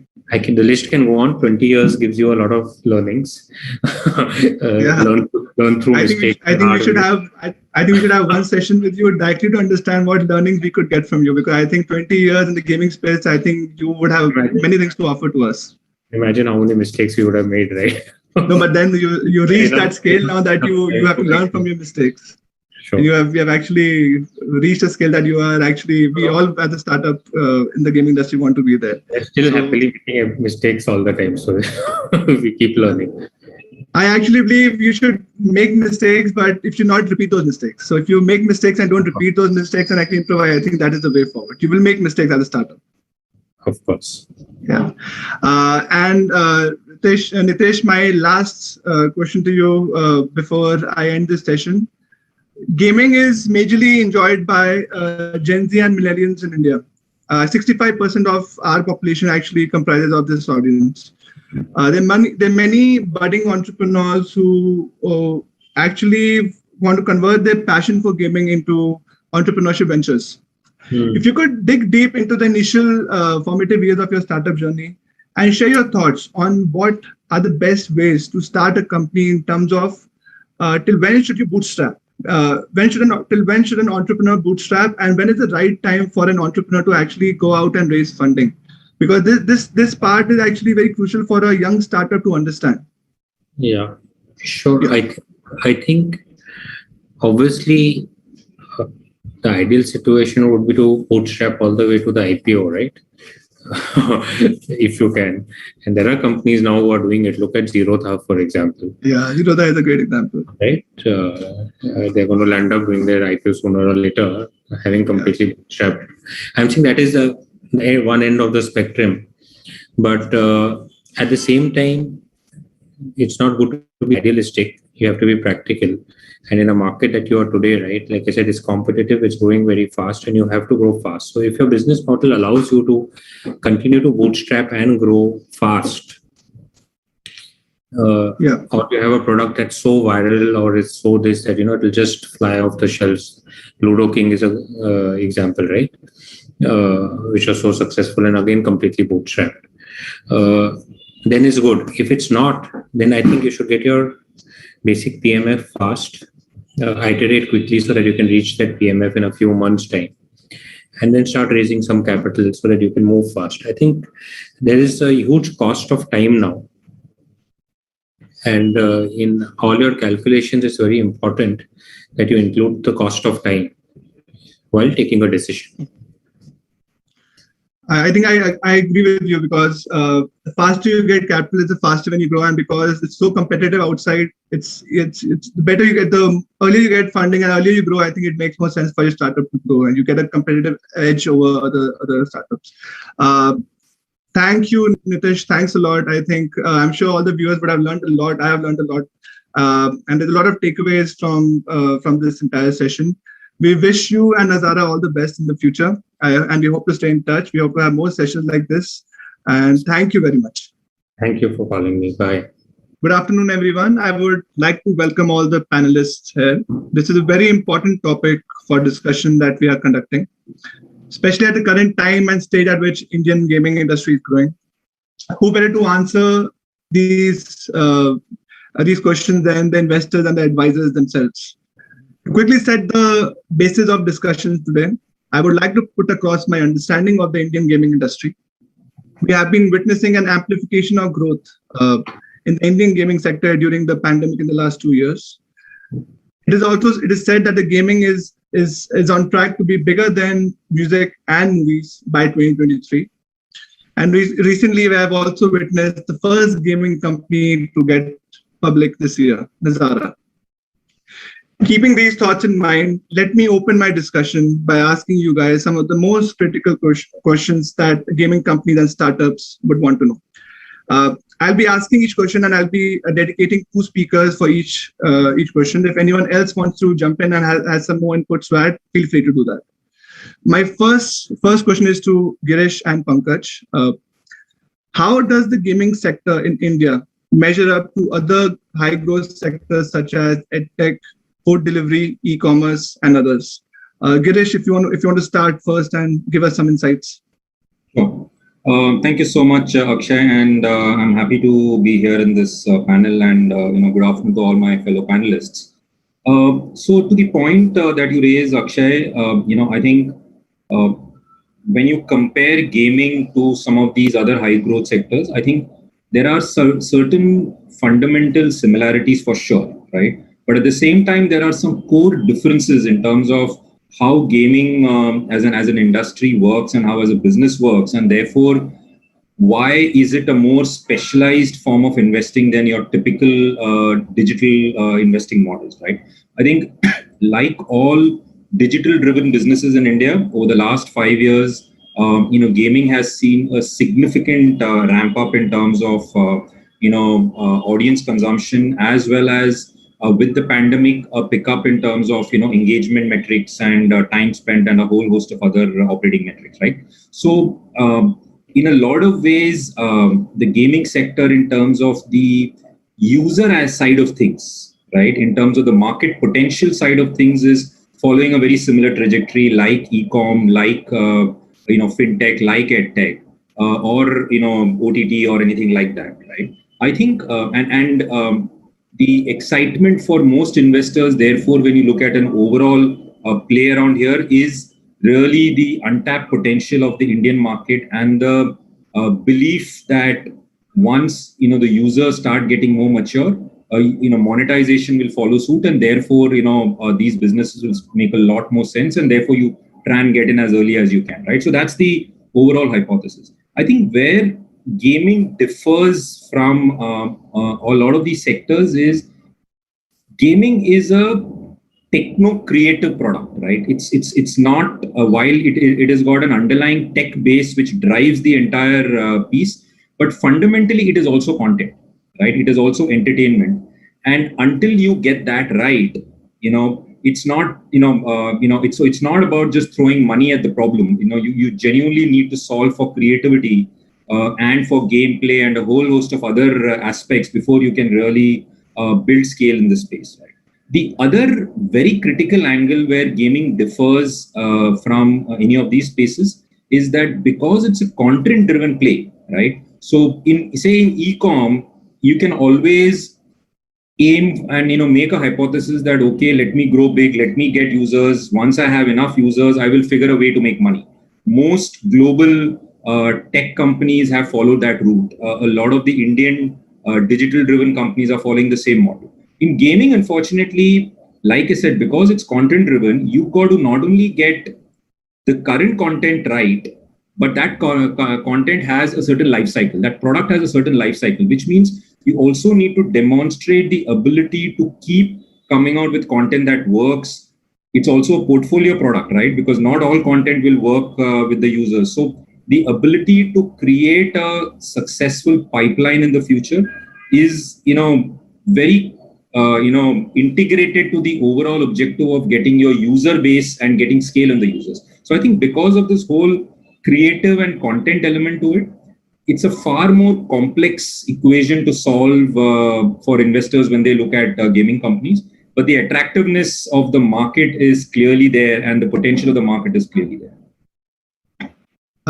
Thank you, Ganesh. I think you had some very valid points. I think in terms of creating a portfolio, in terms of the complexity that gaming offers, I think it is challenging for gaming companies to actually crack that. Thank you for the insights. Pankaj, if you want to add anything to this. Yeah, I think thanks, and Ganesh, I think some very relevant points. What I find it interesting in the gaming side especially is, if you see, it's a digital to digital ecosystem. Unlike any of the sectors that you highlighted, one element of it is actually physical, and consumers getting digital access. Gaming is a digital to digital phenomenon. So that's one, I think, key differentiator from the sectors that you've highlighted. So therefore that comes with its own pluses and minuses. I think you've highlighted in terms of content being the challenge and content being the opportunity in terms of gaming. But I think it is also, got its own ability of penetration, and it's got its own ability of experience. And so that's two. And third is, gaming is really coming out of your entertainment wallet share for consumers. So, that's the third piece I think is a big difference. From the others, I think they are more on sustenance, and, this is really coming out of, from the entertainment wallet of any consumer. And that's where it is going to be interesting to see how companies attack and capture this wallet share. So that's the third element I think is important. And fourth, which I think, Girish touched upon, is content. One good thing about gaming is if you come out with great content, it's got much better life, shelf life, than any other competing content in entertainment. So, if, for instance, if you had a movie which has come out, how much can it play out? Vis-a-vis a great game carries on for years together. Maybe there are better versions of it, it carries on for years. So that is the big advantage in gaming, compared to when you compare in the entertainment field itself. A great game can go on for a long time, and it can help you make a foundation to build things on. So I think these are some of the few things I wanted to add in addition to very relevant points highlighted by Girish. Thanks. Very relevant points, Pankaj. I think what we also see is that gaming companies in it's not fight against each one game versus other. It's also you're fighting for time against Netflixes, against all the OTT platform, because you have to compete against them, not against each other. So and you have a very relevant point when you say that a game which does well actually can have a bigger life cycle, but when you compare it to an OTT platform like a Netflix or a movie on a Netflix or a show, which may have a smaller life cycle. So very valid points, I think. I'll move to the next part, which is a very, very important parameter or very, very important discussion that all the startups would want to know. As investors, what are the three main factors or metrics that you look for in a startup in the Indian gaming industry? Justin and Ankur, if you could actually give your insights on this. Justin, if you could start first, please. Sure. Well, thank you for having me. I would love to add a point, perhaps if we have time towards the end, on what differentiates gaming from other investment asset classes. I think you can do that right now. We can. Okay, great. Yeah, so I think, great points so far, but I think, look, I've been in the gaming business for about 18 years, and it's really a unique business, and it is differentiated, I think, from other creative and technology businesses. And I think a key point here is that, gaming being kind of at the intersection of both the creative entertainment business and also technology means that it's constantly disrupted by technology, but these new technology cycles are not cannibalistic to the previous generations. They're basically creating new touch points for new audiences to play. And look, it's been like this since the birth of the industry 50 years ago. If you look back, everyone thought that arcades would be killed off by the console, consoles would be killed off by mobile, free-to-play would be killed off by premium. But in reality, there's been almost no cannibalization. If you go back and you look at the numbers, products like Nintendo Switch actually shouldn't exist in the market today with 2 billion mobile gamers, but it's selling gangbusters. Premium PC games are healthier than ever. And so all of these formats are kind of happily coexisting and have actually increased the overall market size to over $200 billion. So I think historically, technology disruption in gaming has, and this is fairly unique for gaming versus other sectors, it's always been additive. It's been constructive versus destructive. And this is what makes it a really exciting asset class to both invest in and also for founders to build in. I think that's unique to gaming. Thanks, Justin. Thanks a lot. I think you say about technology coming in. I think there's a lot of new tech which is evolving around in the gaming sector, especially we see. But do you think the mobile penetration? I'm talking about the Indian market right now. We have a console market, we have a PC market, we also have mobile market, mobile gaming. But do you think India has actually captured and has not evolved to a mobile market first, because the mobile penetration in India happened very quickly, then the console market also, considering the paying capacity in the Indian audience, that's where the mobile gaming part is actually growing better than other sectors in India? Yeah, India doesn't have, let's say, the same cultural legacy as some of the Western markets or the other Asian markets in terms of having a 20-year history of migration from 2D to 3D to PC to etc. I think what makes India really interesting is that you have this kind of Cambrian explosion moment, 3-4 years ago in the democratization of 4G, where, the current generation of gamers, at least the mass market of gamers, were introduced not just to gaming, but also to social media, to WhatsApp, to short form content, all at the same time. And so, all of the, the global transition towards social gaming as games as a destination, towards this hypothetical metaverse, which has been a 20-25-year journey in other countries, India is actually ahead of the curve on that. The majority of people who play PUBG or Free Fire, or let's say, Battlegrounds mobile now in India, are playing that game not for competitive reasons, they're playing because it's a social hangout destination. And so we at Lumakai, we call these users digital convergence natives. Their motivations are different. They're playing games because they enjoy using the format as a medium for socialization and interactivity and for community. And I think that's something, it's one of many, I guess, sociographic factors that make Indian gamers different. But yes, of course, this is a mobile first market. The trajectory is going to be different to other markets. Okay, thank you. Thank you, Justin. I will move to my next question. I think So as investors, what are the three main factors that you look for in a startup in the Indian gaming industry? Justin, why don't you start and Ankur can actually answer second. Yeah. So look, we're very thesis driven because we're a sector focused fund. And so, we don't have a set group of metrics or certain criteria that we look at. We spend a lot of time thinking deeply about where the next inflection points in the market are going to be from an India perspective. We're lucky to have very patient and strategic LPs who focus on looking ahead to the next 5 to 10 years versus what's come before. So, baseline, I think if we can summarize it, for us, it's really important to look for the right team building in the right space at the right time. When we say right space, we talk about the high conviction areas around growth that we've already identified. When we say right team, we look for clarity of vision, we look for execution capability, and I think most importantly, we look for a willingness to iterate fast and learn from mistakes. Most of the world's best gaming companies didn't hit it out of the park on their first or second or even third swing.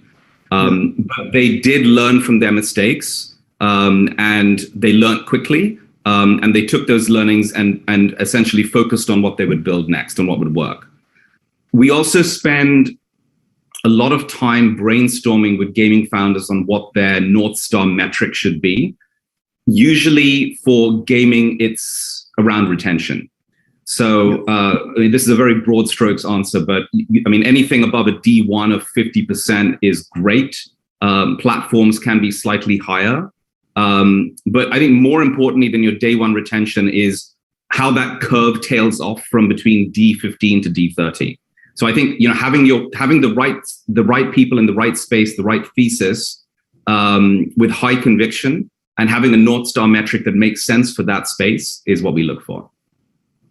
Understood. I think these are good insight, good factors. Team is very important. I think space is also, in case you're a fund, you're looking for space, and the timing is the most important thing.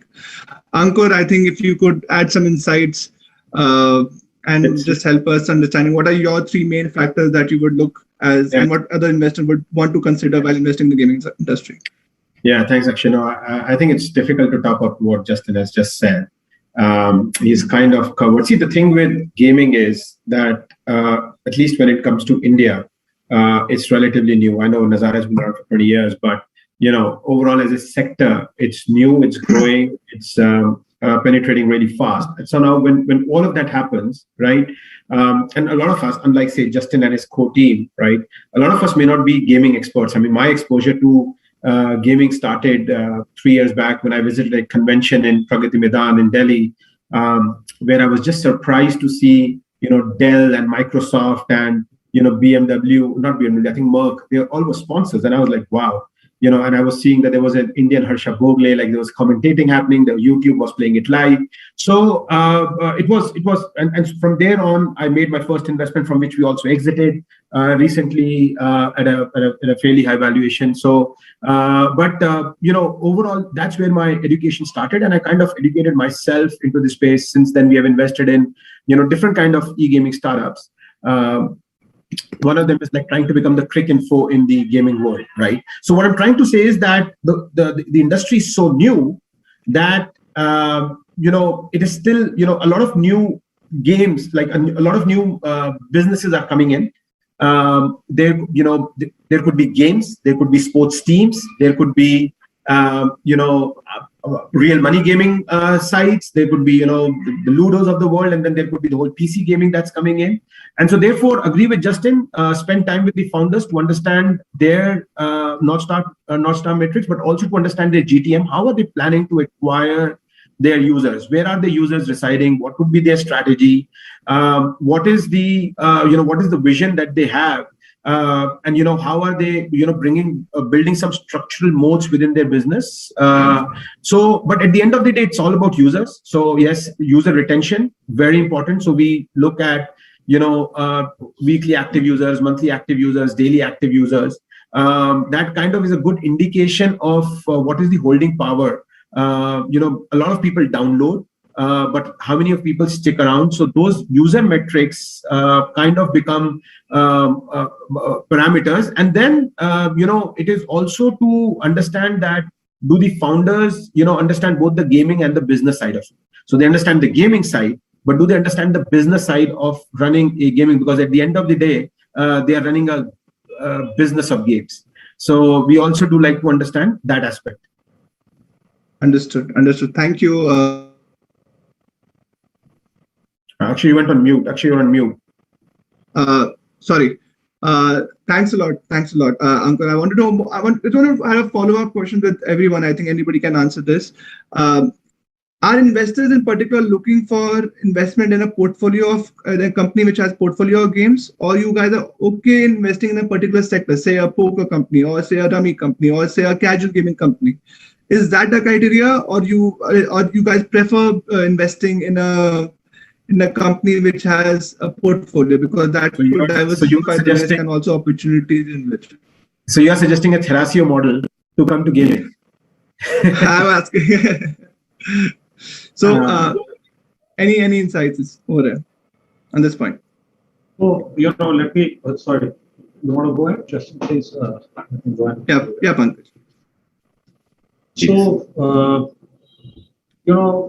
I think Akshay, there is two phenomena which are happening in gaming as we see. One is existing games getting digitized. There could be casual games like Ludo, and there could be a number of poker, rummy, tanti, patti, and all of that. So that is not like, that's more about technology efficiency and progress and better quality of an existing defined content, as we call it, and then building some creativity around that. Second is really your pure casual games, which are basically original content and have the ability to, addictiveness is what is a term which I would like to say. We don't use it so often professionally, but that's a very important term in terms of what kind of addictiveness that content can create. When you see the former, you will see the platformation as a strategy where people would like to have, so you have rummy, you want to have a poker customer, or you want to have Ludo, you have a few games. And that's where I think it helps, because there are some similarities in engagement and why people are there in those kind of games. Yeah. But where it comes to casual, I've seen and what we think, and we are in the very early days, by the way, and Justin probably deeper in this space, that the casual space is very early. We have big gaming studios developing for the West, but I don't think we have some great stuff going on out here in India. We don't have the next Fortnite coming out of here right now. Not yet, maybe there is. But those tend to be, kind of not as platformish, as I call it, as compared to the earlier strategy. So that's my few observations of like what I've seen. Thanks. Okay. Anyone else before we move to the next question? Yeah, Girish, I think you want to say something. One point I think I want to make is, I think it's probably a little, early to look at it in this manner, because again, the way the models are structured, right? Certain models suit certain types of games, right? So, for example, when you're looking at, say, a fantasy sports model, or when you're looking at a rummy poker kind of a model, to a large extent, because a lot of their monetization will be driven by those customers, it makes sense to lead with that product, right? Similarly, when you look at mid-core plus kind of games where the gameplay is significantly important, it makes sense to start thinking at a game level rather than at a platform level, right? But I think one important thing in India, which is a little different, I think, which we need to sort of keep in mind, is that the gaming maturity of Indian users is still actually very, very early. A lot of, while we talk about 400 plus million users and stuff like that, the reality is that most of these guys have come on board in the last 2.5 years, right? So they are figuring things out. They are trying to figure out what games work for them, what don't work for them. And in a situation like that, because India does not have a publisher ecosystem, it's fundamentally through Google and Apple. So the discovery is more and more of a challenge when it comes to both gamers, particularly the new gamers, as also for the smaller studios that exist in India, right? So in situations like this, maybe India is suited for a platform kind of a model, particularly when it comes to casual, hyper casual products. So it's not a one size fits all situation. I think different games, different products will tend towards different models. But I think at a very very mass level, maybe there is a story to be pushed for platforms in some way for India. Understood. Thank you, Girish, for your points. So I'll move on to my next question. I think Sajan, if you can take this up. See, we have many big startups, and we're seeing of late startups in India and globally. I think they're focusing more on burning the cash to acquire users. We can name startups like Paytm, Uber, Ola, Zomato. It's more about their acquiring users, spending cash, and basically it's more of a habit creating thing that they're doing for the users. And then the monetization part comes in later. As investors, what are you looking for in a gaming company? Top line versus users.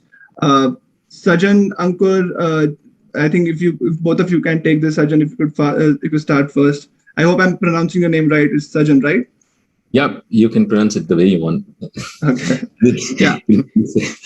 So see, the thing is, I'll tell you. So first of all, so I'm a new kid on the block as far as this is concerned from both perspectives, right? I'm neither a finance guy nor am I, a gaming expert, right? I'm a creative guy. So when I sort of started looking at gaming as an investment opportunity, for me, the most important thing was to sort of look at the purest aspect of it, right? I don't like to do like a short-term sort of a thing, and I really feel that right now is a great time because there's a whole cloud around gaming, right? Everything is clubbed as gaming, right? There is e-sport, right? There is there are different aspects of it. So for me, I personally I'm punting on e-sport, right? And there is and for me, when I looked at investing in this sector, I saw the opportunity to build infrastructure, because when you're at such a nascent stage, the most incredible thing is to be able to build the highways and the roads for this entire thing, right? We are 20 years behind many other places in terms of infrastructure. The whole e-sport infrastructure is concerned, and at the same time, I see that what Justin just spoke about, which is that suddenly we have had all these the mobile penetration that's happened here, right?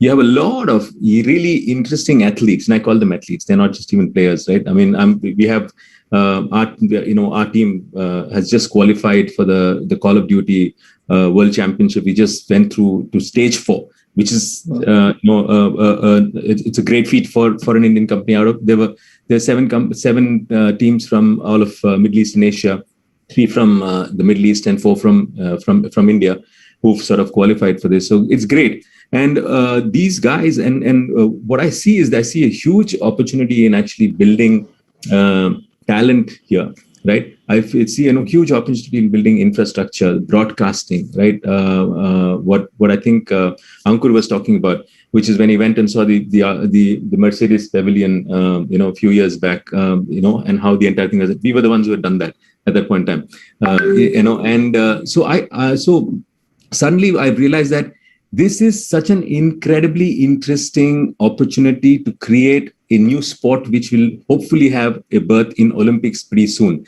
right? And I'm interested in actually investing in that aspect of it. So today we've brought in some of the best players on board, right? We're building a certain amount of infrastructure. The whole idea of creating game-based, gaming IPs out of India. I think we are such a vast and rich culture. Our games have to, it has to happen. So I'm sort of just building small stepping stones as far as that is concerned, right? Sort of a thing. Is there a whole future in cloud rendering meets gaming, right? Using the Unreal Engine. Can we do newer things? For me, it's about investing in the making games more accessible, right?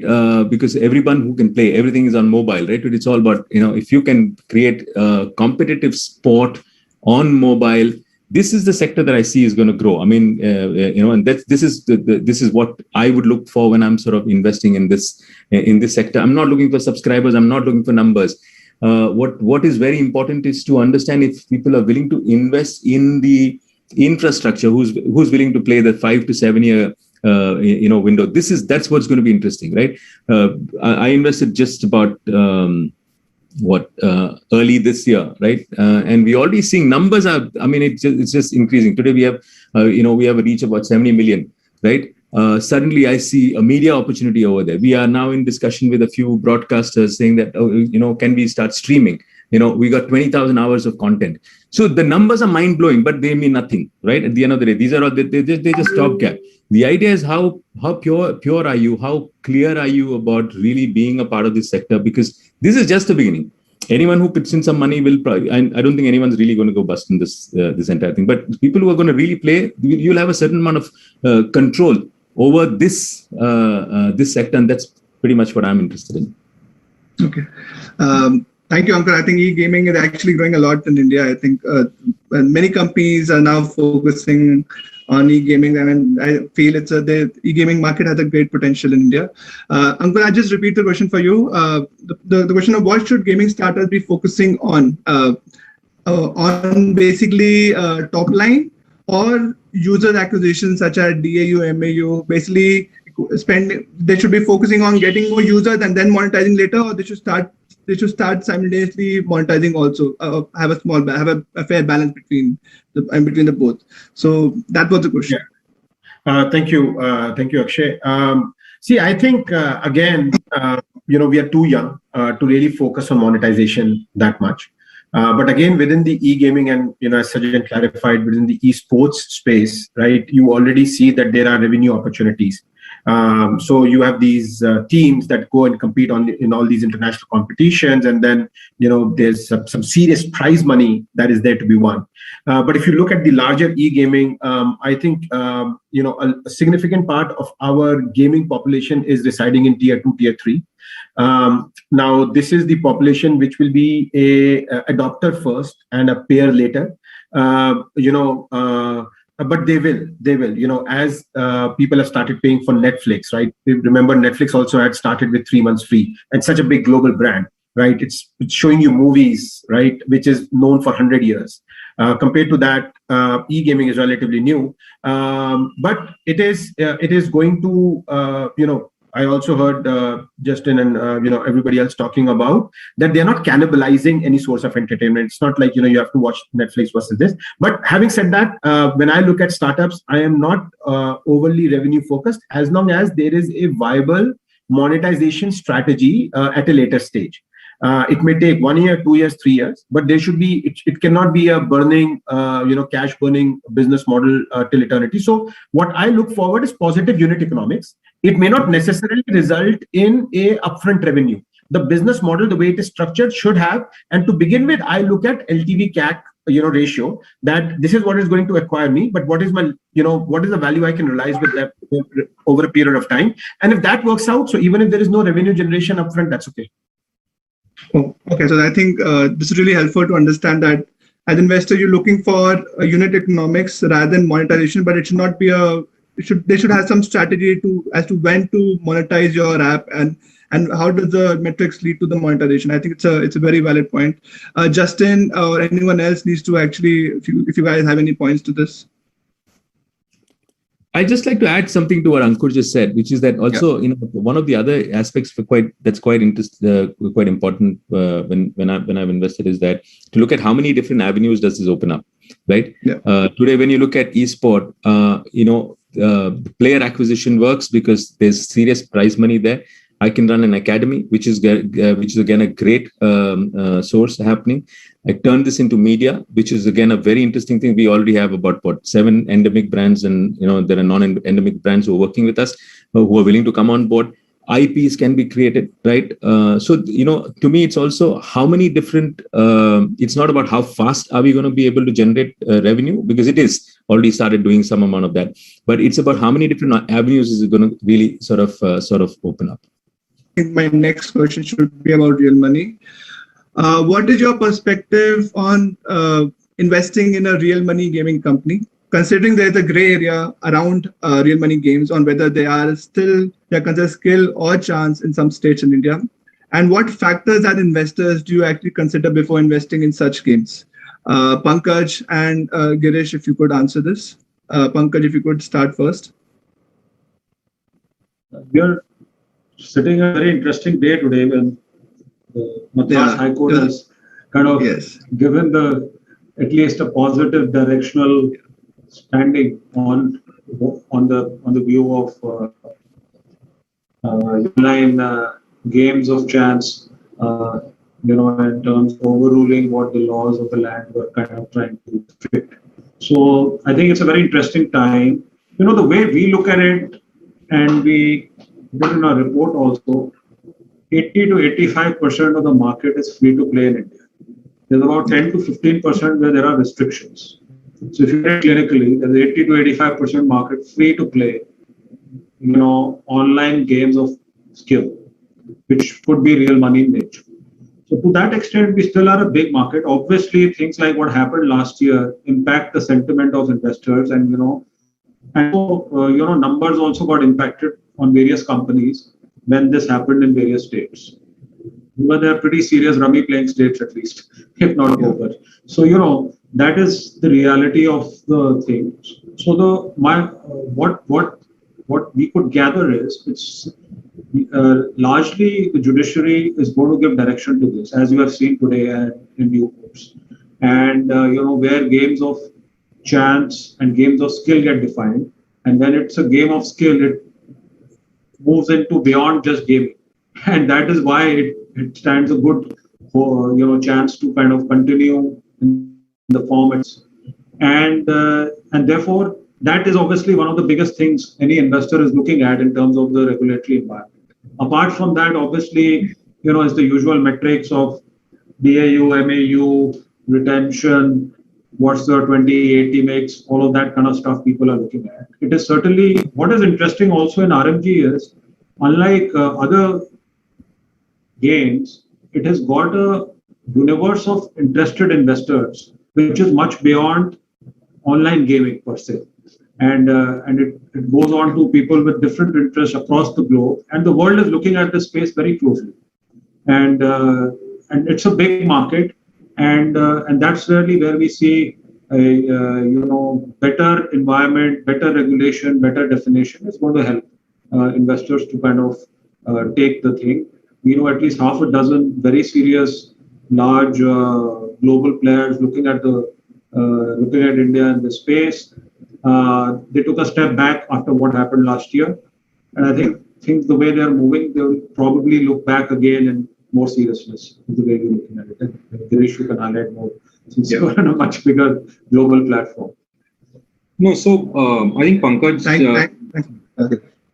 So Pankaj is actually, clearly bang on in terms of what he sort of covered, right? I think I would look at it from two perspectives. I think the fact that gaming and this whole game of skill, game of chance, fundamentally is a state subject versus a central subject, right? It effectively means that you're always open to, interpretations and, decisions by different states in different directions. And not all of it may be, completely logical in nature, right? Or it may have other thinking behind it. So that risk is always, I think, going to be there. And unless we have some form of clarity coming in at a central level, whether it is a legal angle coming from the courts or whether it is something coming in from the government, unless there is some kind of position or clarity comes out, we will always have this risk, and I don't think that is going away anytime soon. I think we will have to learn to live with it. Where I think we have to be a little bit more careful, and I think this is my concern right now, is whether you look at RMG or you look at fantasy sports, where the biggest risks lie at this point in terms of interpretation. The judicial judgments also are fundamentally about very specific business models, right? And specific cases.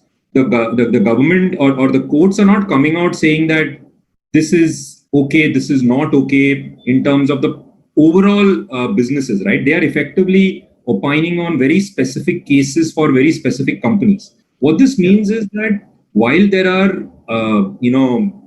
where there is judicial support for certain businesses, what is happening is because of the proliferation of companies in this space, we are starting to see companies come through where even as a layman, you can genuinely question, is this game of skill or game of chance, right? Without even getting into legality, those concerns start arising, right? So I think every business model, at least from an investor perspective, will need to be genuinely and seriously evaluated to say that, whether this actually falls under the definitions, whether this is actually has judicial support or not, and all of that before an investor can take a call, because the situation is complex and business models are evolving. Every day you see newer opportunities coming in. And because there is no, overall view, it is always going to be a challenge. So I think these two angles is what the investors need to balance. One, trying to get confidence and make up their own minds on whether the business models make sense from a, game of skill kind of a perspective. And two, know that this risk is going to be there for a while. I think while in the longer term, we can all hope and believe that, these will get settled and we will start getting more top-down positions on this. But until then, I think this risk is there. So, you'll need to sort of figure a way to factor that into your investment decisions. See, I will only add two things there. One is that it's relatively easier to invest today than it was 4 years back, because now there are some very well-funded startups. So there will be some active lobbying that will happen with the government. They will not go down without a fight. And the second is that this regulatory risk exists everywhere. I'm still on one of my startups, which is raising their Series B. But unfortunately, the recent government ruling on e-commerce, which has been now around for so long, has now put the entire e-commerce structure into a question mark. And that where will the regulatory, thing go forward, right? And how will it affect the whole e-commerce industry? So unfortunately, this is the, this is what keeps India exciting. We'll just have to, we can only base our decisions today on what we today, right? Nobody knows the future. But as of today, if I have to invest, I will be far more comfortable investing today than I was investing 4 years back, just because of the way the industry has evolved, the rulings have come today, some direction that we are getting. But everything can change tomorrow in any business. We should just be, it is a possibility. Hopefully it won't be the case, but it's just a possibility. Also, in many cases, there is international diversification as a hedge to mitigate as you scale. At least the bigger companies are looking at it very aggressively to see, how they can present these games across countries and therefore mitigate their model. So, if you look at larger companies, the strategies incorporate that quite seriously. To that extent, there is thought, and and you're right. I mean, regulatory risks are there. They kind of look a little bit more pronounced in the space, and it is evolving continuously. Nevertheless, quite exciting, and there are a lot of consumers engaging in the sport for sure. I'm curious to look at this question slightly differently, and so I mean, leaving aside the regulatory concerns, which we'll see how that shakes out, and that's obviously a vector that we keep a close eye on. As a sector-focused fund, we get a ton of RMG deal flow, probably 250 companies in the last 7-8 months. But there are a lot of really well-funded, large incumbents in RMG in this space already, built by incredibly smart founders. And so, I think for us, the question is, I mean, look, regulatory concerns will be what they are. And obviously there's Skills and a few other platforms coming to India later this year. I'm curious to get the group's view on where the next white spaces are in RMG.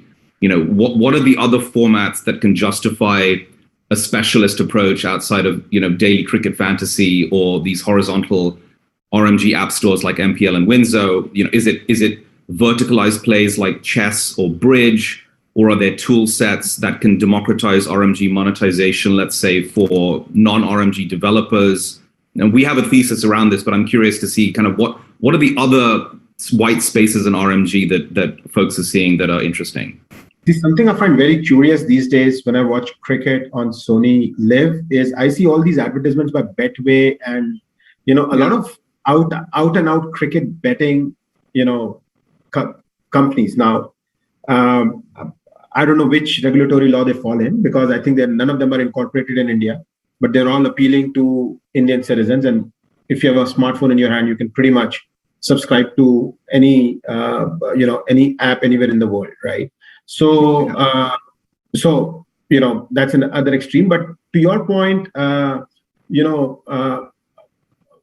personally, I've seen a couple of chess verticalizations happening, and to be honest, you can pick up by that logic, you can pick up any sport, make it a game of skill, and introduce RMG in it. It was a really helpful session, very insightful session. I'd like to thank each and every one of you, Girish, Justin, Pankaj, Ankur, Sajjan, for being a part of this session. Great insight for the users to get and to know about investment strategies and what investors are looking at gaming sector in India. Thanks a lot for being a part of this session.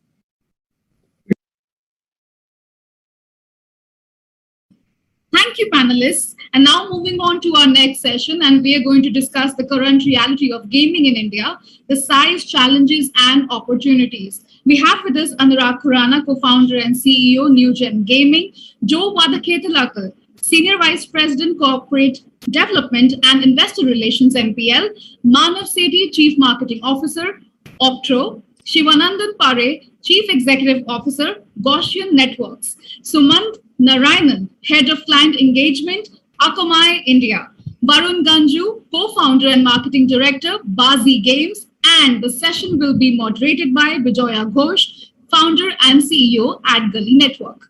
Over to you all. Thank you, Preeti, for the introduction. The spectacular growth of the gaming industry, especially over the last few years, has generated a lot of interest and investment. It focuses on the current reality of gaming industry in India, and it will gauge the size, challenges, and opportunities.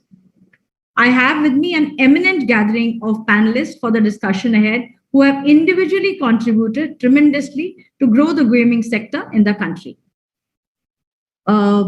So gaming is not a recent phenomenon in India. We have seen this industry grow from the stage of Pac-Man to PUBG and beyond, from very primitive style to highly sophisticated CGI and augmented reality enriched multiplayer platforms.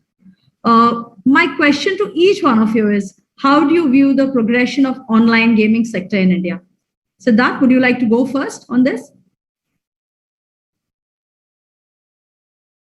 Yeah, sure. So, online gaming, what came from the DOMs and the parlors, where video game parlors, where it was it's become mainstream now. Everyone, the way to look at it is, everyone who has a smartphone, there is a very high likelihood that almost everyone is a gamer. Because if you're playing Candy Crush on your phone, you're a gamer. If you're playing Battleground India on your phone or Call of Duty Mobile, you're a gamer. So the definition of gamer is very, very wide, and gaming has become mainstream in India. And like it happens in any other industry, gaming has now started getting verticalized. So, if you're playing Candy Crush, you're a casual gamer. If you're playing a Call of Duty Mobile or a Battlegrounds India, you have aspirations to be a professional gamer and you come in the category of esports. If you're participating in fantasy games, you're a gamer, but you're a part of the whole fantasy game segment. If you want to make a quick buck and try your luck in doing so, you are a real money gamer. So those are some verticalizations that are coming. But India is growing very rapidly. We have crossed about $1 billion in overall gaming revenue, and that's very heartening for a country. But as we progress along, I'll share more. But in my mind, gaming has become mainstream. Digitization has helped. It has become more sophisticated. The payment architecture, all the payment gateways have helped a lot. So on the back of, bigger, better, cheaper smartphones, cheaper internet, overall economy, the digital economy getting a boost in the last 1.5 years, gaming is now mainstream. Joe, would you like to go? Sure. Yeah, look, I would really agree with a lot of Siddharth's points, right? I think gaming is truly mainstream. I think gaming is it's the most kind of natural thing to do almost on a smartphone, especially when you're looking to kill a little bit of time, which is why you've seen casual games explode in India in particular, as more and more people get access to the phones. I think the other nuance that's really interesting for gaming right now is that the quality of the smartphones that are coming out at such a low price point are really, really, really compelling. So you have smartphones today that are, let's say sub a few $1,000s, and they have the processing power of a PlayStation 2, right? And that is incredible, right? You have now the ability to play really high fidelity on really, really cheap devices on internet that I think is really trending towards being free, essentially, high quality internet that's free. And the intersection of all those three things, I think, is like manna from heaven for gaming, right? And I think that's why gaming is exploding in many markets, but in particular in mobile-led markets like India. Okay, Anurag, would you want to go after this? Yes, please. So I'll start with my initial journey. I got into gaming back in late 90s. And during those days, there was no social media, as the whole discovery for our games was happening on Reliance Network, which was number 2 at that time. But during my Riot Games days, it was majority influencers and social media alongside with esports events and content independent of the game, like music videos and shows, which was getting the games being noticed. And secondly, the internet penetration, as it's also said, that internet penetration and affordable smartphone devices are dissolving the boundaries, and online gaming is being looked as a mode of social interaction. According to me, it's the new social media right now. And now with the online culture, everyone has lots to choose from in terms of the games and the offerings related to it, and are not restricted only to few choices, indicating that the growth and the potential of the industry. Manav, you've moved from the OTT sector into this. So what's your point of view? How would you like to view this? Sure. So I think globally, gaming is already bigger than movies and music combined. That is one, right? If you look at what Reed Hastings said, that, after the biggest competition for them as sleep, the next one that he thinks is a game, and that game could be, Fortnite, right? So I think gaming is already acquiring or has acquired the significant chunk of leisure hours, at least in the US, right? If you look at where people want to invest their time, either in the shows or cable and satellite or sitcoms or offline entertainment, I believe that we are at the cusp of growth, which is at the intersection of both sports as well as entertainment. And what we have seen is only tip of the iceberg. Okay. Varun, what's your point of view on this? So, like Manav mentioned, I think the first point is that, how gaming is sort of a subset of entertainment, right? Where people are now willing to move from the core entertainment segments to exploring gaming as a mode of entertainment, right? And the second point is, like you mentioned initially, that we go back to the days of Pac-Man and Mario's, right? But I feel that it even goes beyond. So Indians, I feel, are gamers at heart, right? So I mean, all of us, I'm sure, would have explored or played card games with our peers back then, street games, cricket, etc. So I feel that just this mobile culture has kind of made it possible to revive that, and bring out that gamer in you, right? So it has increased the gameplay on mobiles now. An example of this was recently I was talking to someone who said that, his father wanted to switch over his mobile phone.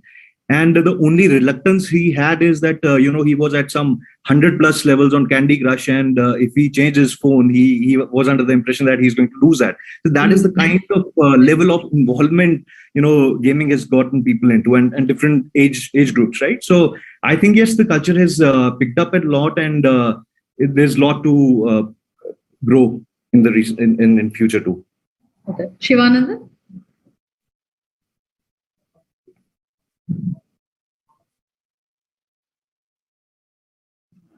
Am I audible? Yeah, now. Yeah. Hi. Thanks for having me. It's a pleasure to be in this panel in the midst of such august audience. Pardon, is there a noise behind? Yes, little bit. No, that's fine now. Yeah. So and then coming last, it becomes really challenging because everybody has covered. I would rather say, I think pandemic showed us that we are just scratching the tip of the iceberg as far as this industry is concerned. To me, it is where e-commerce was in 2012, 2013. I guess the growth potential or the market what we are looking at is at least tenfold from here in another 7 years. The online gaming market as such. That's how I would like to sum it up. Sumant, you're from a different sector, but you work very closely with this gaming sector. What's your point of view? Sure, Jaya. Again, thanks for having me on this panel. Look, I think I think at Akamai we have the privilege of actually working with across several industries, and I think especially to Shiven's point, especially when the pandemic hit, one of the things that we saw is obviously there were several industries that were negatively impacted. The likes of travel and hospitality. But also there were other industries that obviously benefited from this in some sense, which is the likes of OTT, the short form, videos, and obviously gaming. On our platform, we've had events like, sporting events like cricket or election results, which really drive a lot of traffic on our platform. But now today, we're actually seeing new game launches coincide with actually peaks on our traffic platform. So that clearly tells you that a lot has actually changed from how it used to be. And even if you look at any of the other business metrics, right, in terms of the number of users or watch time, or just the investments, clearly tells you that there has been a significant shift ever since pandemic. And I think lastly, the last one I'll make is, especially with all that interest around game streaming. And if you look at it year over year, like last year we did about 17 million viewership, almost doubling year over year. And I wouldn't be surprised that over the next 3-4 years, if we see that the large peak concurrent events, which are currently being driven by sports like cricket, would be in the future be driven by esports tournaments and Premier Leagues. So overall, very excited about where it is, and I think as Shivanandan put, I think we're just at the beginning. Okay.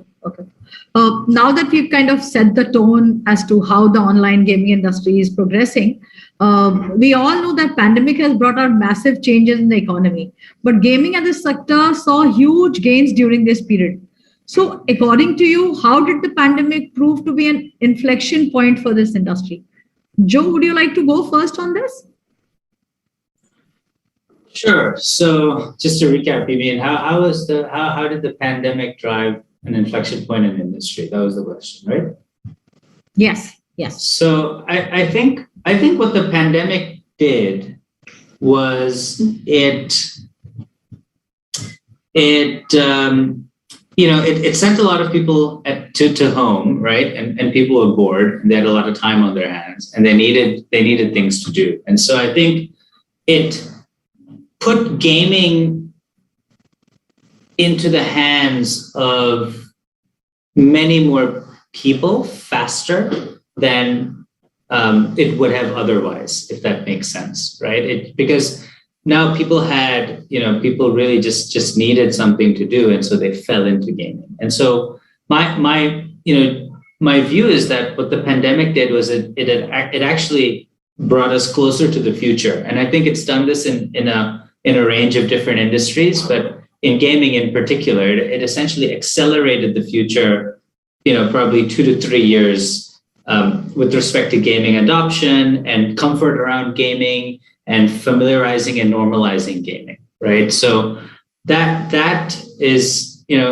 that's my view, right? I think that is really what the pandemic did. If I may add just one thing to that, I think the other thing is that a lot of people thought that the increase in gaming adoption and gaming usage would dip a lot post-pandemic. Yeah. And I think the fact that, at least at MPL, we've seen a lot of the gaming behaviors become very, very resilient. And I know from talking to other game developers and other folks in the gaming industry that they've seen the same thing. And so I really don't think it is a flash in the pan. I really do feel like, people are now just much more open to gaming and it's become a lot more normalized as a result. Siddharth, would you like to go second? You're not audible. Sir, you're not audible. Yeah, hi. I would give you an anecdote. So, I can quote tons of numbers, and from EY to KPMG to all sorts of people have, taken out various reports on gaming, esports, how it has grown. And we can all quote the numbers, we can see the numbers. But as like anecdotal evidence, the journey that gaming has come through is pre-COVID. Kids would be playing games, they would be at home for a finite period of time, and they would be on their mobile or on their PC, and the parents were constantly, what are you doing? Why are you sitting and playing a game? Why are you wasting your life away? Till the time the lockdown happened, and now everyone was at home all of a sudden, especially when it happened for the first time last year. Everyone is at home, and the parents are still grumbling a little that, you are sitting at home, but they were still a little okay about it because the kids have nothing better to do. You're sitting at home, you're playing game. Two, they started getting curious about it. What is this game? What are you playing? What happens? Tell us about it. Two, families actually got together and started playing games. So from very casual games like Ludo and Tambola, which families across the country and across the world were playing, in the evenings or on weekends, because all day they were doing what they were doing at home, to even more serious games, fathers and sons, mothers and daughters, fathers and daughters, they started playing each other. Now, post the pandemic world, once, our daily lives come back to some kind of a normalcy, start going to work, start going to college, will you have a certain reduction in those gaming hours? The answer is yes, because there are only finite 24 hours in a day. But I think the mindset change has happened. The resistance that parents had constantly, that, you are wasting your time away sitting in front of a screen constantly, their own aversion to sitting in front of a screen changed. So whether it was, where Manav comes from, the whole OTT industry, or it was the gaming industry, the mindset change happened. All of a sudden, it became, the right thing to do. And that's why if you saw, even WHO ran this campaign, Play a Part Together. So all these years, WHO was in vehement opposition saying gaming causes all sorts of mental imbalance. And now here WHO was putting out this campaign, Play a Part Together, to maintain your sanity, play gaming. So will there be a reduction in the overall hours? Yes, because the peak was, a lot. But has the sustainability of gaming, has that been established? Yes. Have we crossed that critical inflection point where the growth is going to be faster? Yes. Has the pandemic accelerated the whole gaming industry growth overall by 2 to 3 years? The answer is yes. So I think sustainability, mindset, those are the key takeaways for me. Okay. You actually showed me the mirror. I was just thinking, oh, this is what I tell my kid. So, how would you like to respond to this? So I think unambiguously, this entire lockdown or last 12 months have brought at least 6 to 8 quarters of growth forward, right? What the entire industry in the country was waiting to achieve got actually much more earlier, right? But I think that also got the challenge in, as Sid was saying, that a lot of first-time gamers came into the fray. So it was incumbent on the platforms to see how to hold them, how to convert them into loyal players, how to handhold, onboard them. And I think that's where a lot of investment in the CRM platforms, tech, data sciences, data engineering played a very important role for all those who had done that, pre-lockdown times, right? I think what Sid also mentioned, correctly, is that, gaming is a very personalized form of consumption, the way OTT is, right? I mean, when I'm playing my game, whether my kid is playing her Among Us or whether I am playing my poker, I don't want anyone, interjecting in that time, right? And because of that, it's a very, very behavior forming phenomenon, right? And that's what we have witnessed, and that's what our data also tells us. And I think what Joe was also saying, right, on games like Tambola, we saw families across time zones, across geographies, latching on to Tambola as a family form of engagement. And fortunately, what we had introduced on few of our games was a private, consumption experience. You can actually set up a private table in poker. You can set up a private Tambola game. And what we did was we also sort of layered it with voice chat, right? So while you are away, right, it gave you a meaningful form of an option, which now is emerging as a scalable leisure option where people across the time zones and across the geo could also connect. Not only this, right? I've had cases where one of the largest insurer company in the country used Tambola as an employee engagement activity, right? That how is it that you can sort of connect them all together, not only with the employees, but beyond employees with their families as well. So I think gaming to that extent has become a very, very, or has proven to be scalable leisure options on the other side of the COVID. And I can only see it growing leaps and bounds from here, where it will sort of subsume all the other forms of entertainment in it. And that's how you sort of hear this word called metaverse, right? Sumant, how would you like to respond to this? So, Vijay, I briefly touched upon some of the things that we saw on our platform in terms of how, some of the peaks are being driven now by new gaming launches, right? Clearly talks about the mass traction that we're seeing across the board. Look, and I agree with, with what we've actually just heard so far on the panel. I think the only other additional thing I would add to that is, it's not a tier 1 phenomenon anymore, right? Like we're seeing it across the board, like tier 2, tier 3 and beyond cities as well. So that we see that kind of attraction across the board when we look at even our own platform stats. So that's probably what I'll just add to what the panel has already stated. Okay. So my question to Shivanandan and Varun is, do you think, has it given the right push and been able to bring critical mass to the online gaming platforms?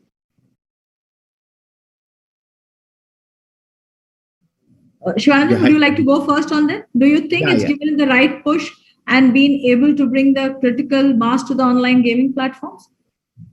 Yeah, I think while most of the points being covered here has been from the consumer side, which is absolutely right. From a consumer traction perspective, across board, we have seen jump in traction, right? One of the best thing which has happened to this industry with pandemic-led influx is also its ability to attract good talent. I would rather say that, suddenly we see that the industry has become more and more acceptable from a talent perspective. The flip side of this whole visibility to this industry has been lack of regulatory framework has led to a lot of states looking at it from a very different angle as well, right? Now, that's the flip side of it. So that's how I would sum up, because most of the consumer side of traction, my dear panelists have already covered it here, right? Okay. Varun and Anurag, how would you like to respond to this? Sure. So I think like the panelists have already covered it, but I would like to give credit to the entire industry, the gaming industry, because see, it's not that the gaming industry was not growing, right? There were these growth factors already there, driven by the internets and mobile penetrations, etc., right? But here came this opportunity that, where people could come and you could drive that growth at a faster pace, right? So the industry was quick to get these social elements included, right? Like one of the panelists mentioned that, people used to play with their peers, with their families across ages, right? So to be able to offer those set of things when people needed it, right? And then, of course, the scalability. It takes a lot of tech efforts to generate a scalable model wherein tons of people are concurrently playing on such gaming platforms, right? So I think, yes, all of these efforts have reaped the benefits for the industry as a whole.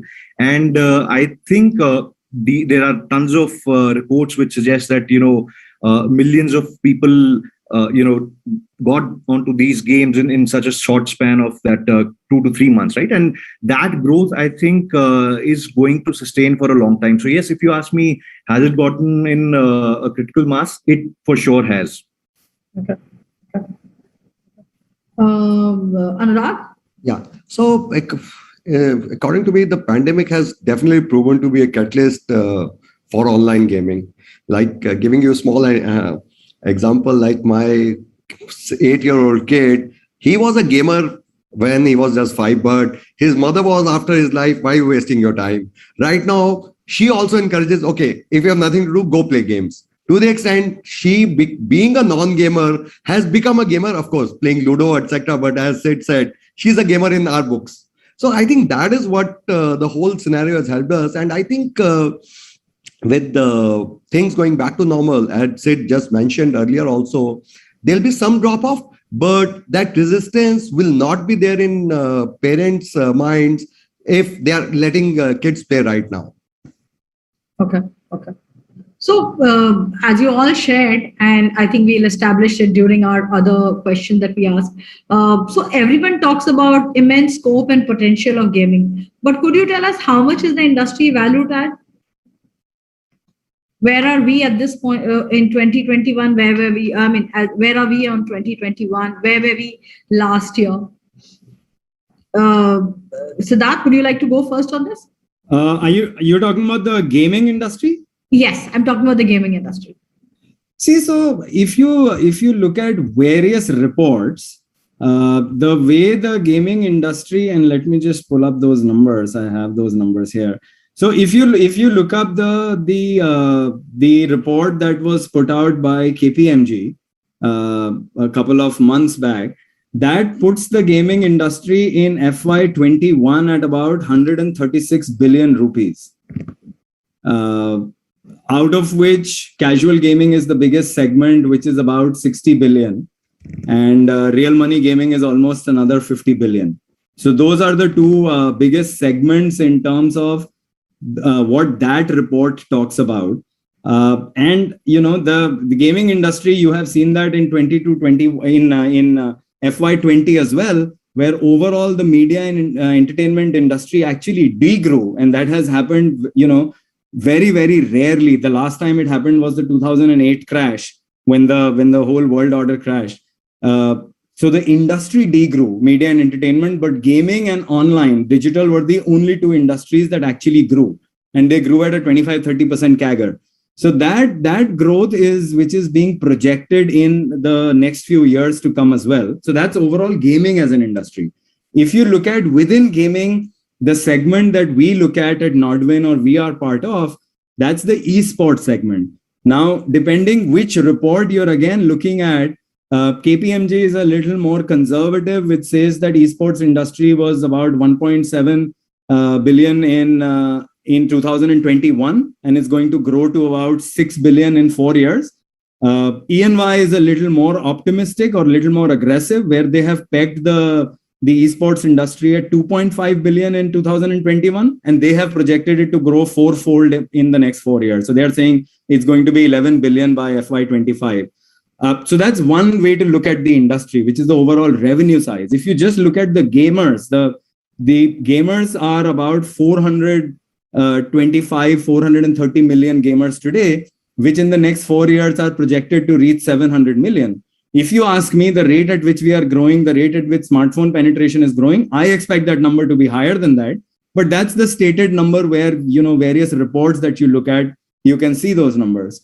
The biggest growth which is coming as per most of these reports is in the esports gamers segment. So that segment was 80,000 last year. It's already 150,000 gamers today.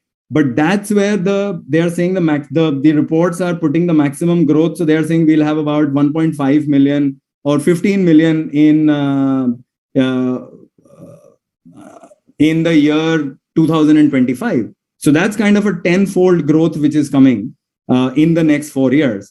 So that's how the industry is shaping up. But whichever way you look at it, it doesn't matter, because these are all, you know, futuristic reports, and all of us come from industries where we have seen these industry reports coming out from various bodies. The point is that no matter who looks at gaming is very, very bullish on gaming. Also, to give you another statistic about hours spent online gaming per week, India is now India is ahead of the global average. So the global average is about 8.45 hours spent per week on online gaming. India is sitting at 8.61. And the only two countries which are ahead of India in terms of hours spent on gaming online every week are Vietnam and China. So we are ahead of, you know, France, England, UK, US. We are ahead of all of these countries. And that's something which is, again, very, very promising as a country. Because like one of my panelists said, we are a gaming nation by, you know, inherently we are a gaming nation. Just the field has changed from physical for the next generation. It's becoming, you know, a PC or a mobile or a console. So that's my 2 bits on it. Joe, how would you like to respond? How do you see the industry? Look, I think on the growth trajectory, Siddharth just nailed it, right? I think he has all the metrics at the tip of his tongue. So I generally agree with pretty much everything he said, right? In terms of overall growth. We like to look at the Newzoo reports a lot. I think they're specifically for mobile games. It's we find them to be quite good, and I think they're pegging India overall at like a 2.3 billion opportunity as of 2020. And that kind of going to a 4 billion opportunity by 2024 in terms of revenue, right? So that's actually revenue to the game developers. And I think there's a lot of upside in that number, to be honest. I think that number could be even bigger. It's very hard to actually track. None of these industry reports are right? They're all kind of guesses in the dark as to what is the right number. So we at MPL, we think that's probably at the low end, and so we think there's an incredible upside. That's all I really have to say about the numbers. I would say,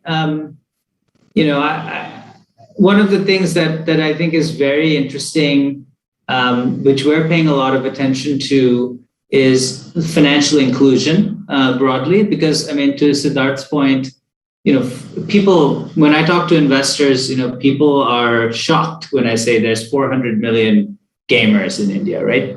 People don't believe it. The number of people we have in this country is incredible. So people can't wrap their heads around it. But I think, obviously, for a game developer, ultimately, it's about the number of people who can transact. And so what's really exciting is, and I think this is where India's done a fabulous job, is in cultivating the ecosystem to allow a lot of these fintech players to come into the market, enable people to transact online, start giving them access to credit.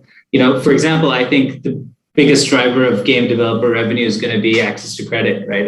As more and more people have access to credit, every business is going to do well, and in particular digital businesses, because a lot of these businesses are providing that credit online, and I think we're going to really be big beneficiaries of that. So we're very optimistic on the space, and we think, to summarize, the things that are going on with respect to financial inclusion are going to be the biggest unlock for mobile gaming in particular. Shivanand and Varun, what would be your point of view on this? Varun, you want to take it first? Last time I took. Yeah. Sure, sir.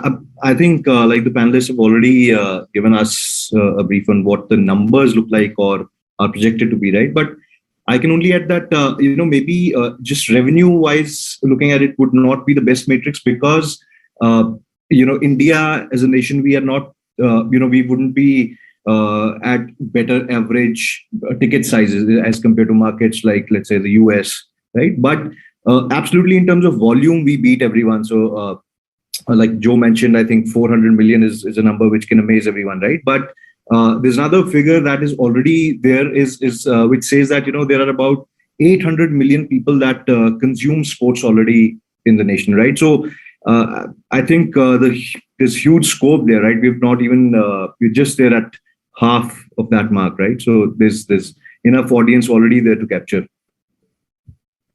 Okay.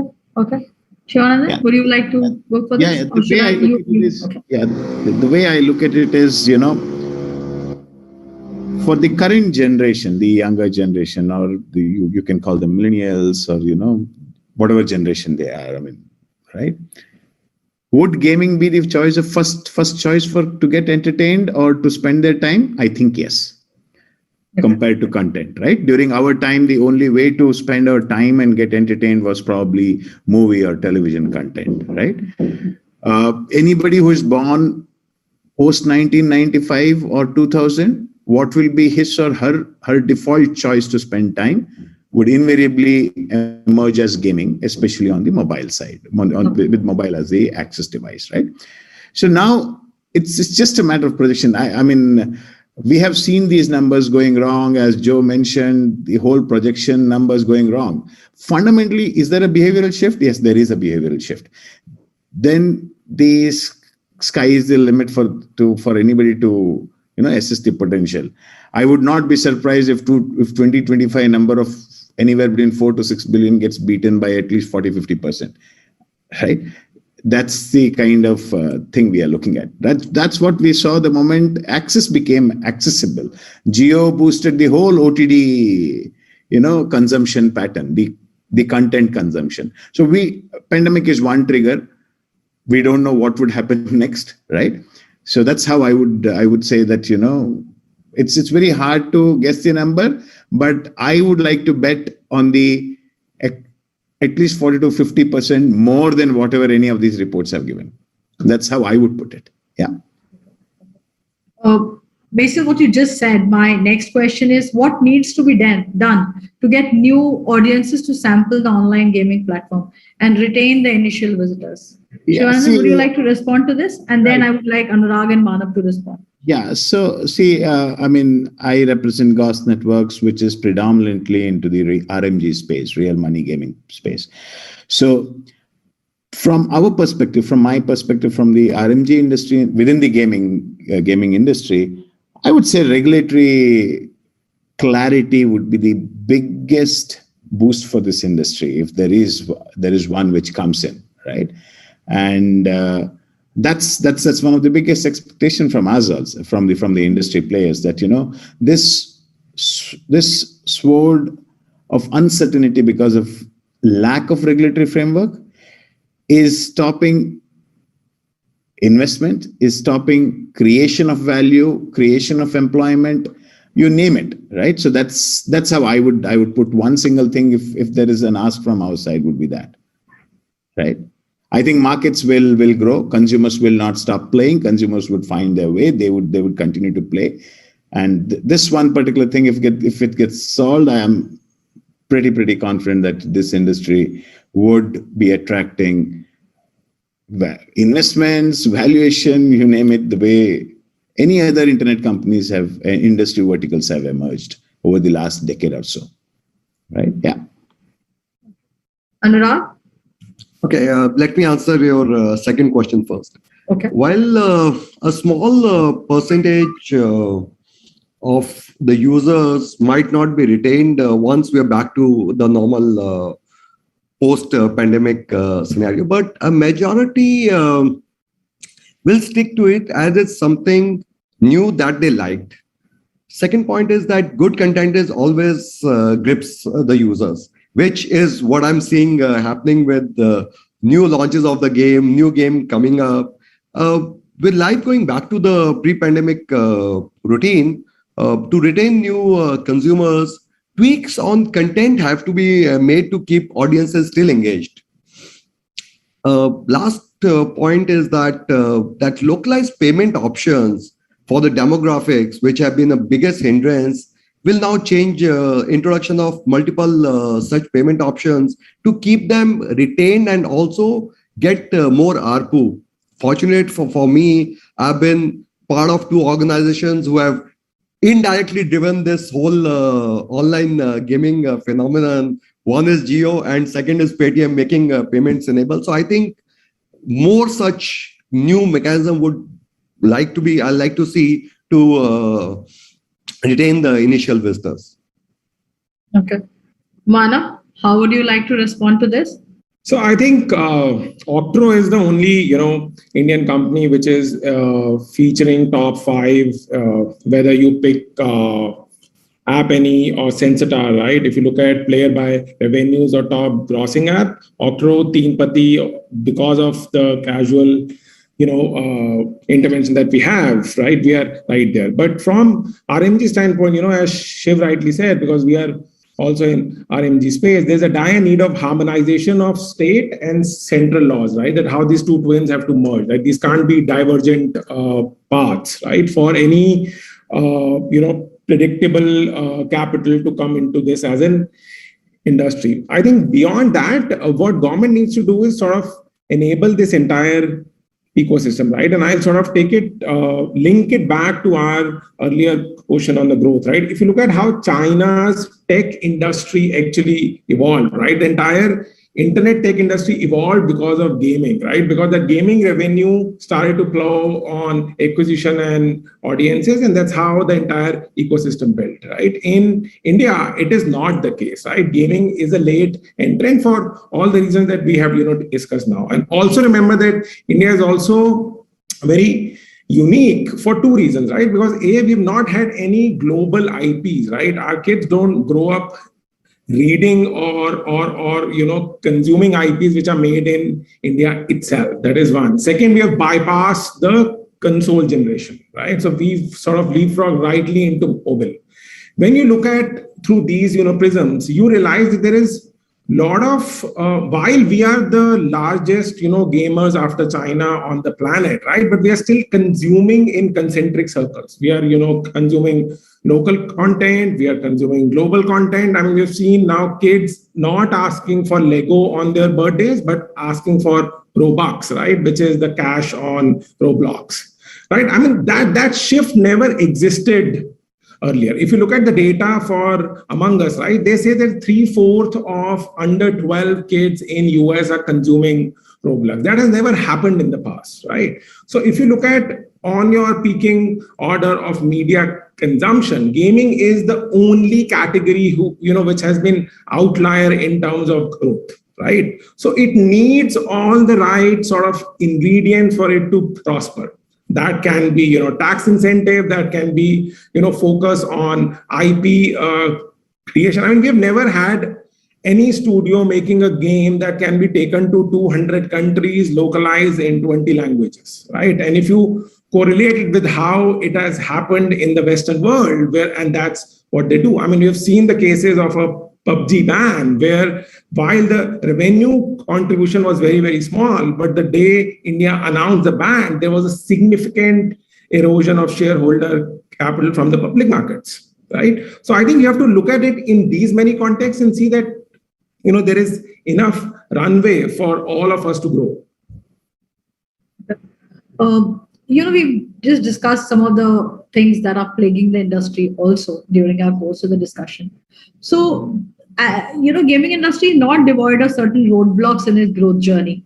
So what are the big challenges that lie ahead of the industry at this point? Joe, would you like to go first on this? Big challenges that lie ahead of the industry? For the gaming industry, yes. I think it was either Shivanandan or Manav who mentioned regulation. Yes. I think regulation is one of those things. I think the regulations need to be updated for digital realities and refreshed and just made very clear so that everyone knows what the rules are and we can kind of act accordingly. I think that's one gray area. I think that does need to be clarified, which will be a massive value unlock. I think another major challenge is ensuring that game developers keep the long-term interests of the user in mind. I would say is a macro challenge, which is it's more of a mindset issue and less about gaming. I would say you could apply this in any industry, but I think in gaming in particular, it's so easy to think short term and do things that are a bit, things that are probably not in the long term interests of a customer, right? But maybe in short-term financial interests, and I think for this industry to really succeed in the long term, ultimately we have to make sure that we're treating the customer right, and that the customer is always protected. And I think that's sort of a game theoretic challenge, if you will, right? With so many different players how do you ensure that everyone is aligned on that, and everyone's always kind of working to protect the customer in the long run? I think that is probably the other thing that I spend a lot of time thinking about. And then the last part I would say is more of a mindset shift, and I think this speaks to something that we discussed earlier, where just getting out this idea that, hey, gaming is bad, or gaming is gonna burn a hole in your brain, right? It's not a good use of your time. I mean, one of the biggest blessings I think that my parents gave me was, as a child, they always encouraged me to game, because they felt that me playing video games was a good use of my time, that it actually could help develop the mind. And I think there are many really interesting entrepreneurs, like even the founder of Shopify, Toby Lutka, talks about this a lot, how playing real-time strategy games growing up helped him become a great entrepreneur. I think that mindset shift, needs to happen. And I think as an industry, we can do a bit more on doing that and really promoting that, so that people look at gaming as something that really benefits society. Because I think, I really think it can, and it will. Shivanandan and Varun, would you like to go after this? No, I think I would. People have covered. Varun, would you like to respond? Well, I think just to sum up, yes, I mean, all points are covered, whether it's the regulation and then the perception changes that need to be brought in. And pretty much the major factors that we face as a challenge in this industry. Anurag, would you like to respond? Siddharth, would you like to go? Yeah, so just adding to Joe, I was not that lucky. Yes, my parents allowed me to play games only because of the reason they said he's sitting at home. So that was the reason my parents allowed. But anyway, thanks to them, I was lucky enough to get into gaming industry back in '99. So yeah, it's courtesy them that I got into that. But I think one challenge for esports, which I think Sid would also agree with me, is basically perception that gaming is only for just spending your time, but it's not a viable career. I think that one thing we need to work, because the way we are working at Penta Esports is communicating a message that gaming is not bad if done in normal certain timing. So that is the whole thing. I think that once that perception change, more esports athletes would at least parents won't oppose their playing game as a profession. I think that is one thing which, whatever my other colleagues have said, I would like to add on that. Okay.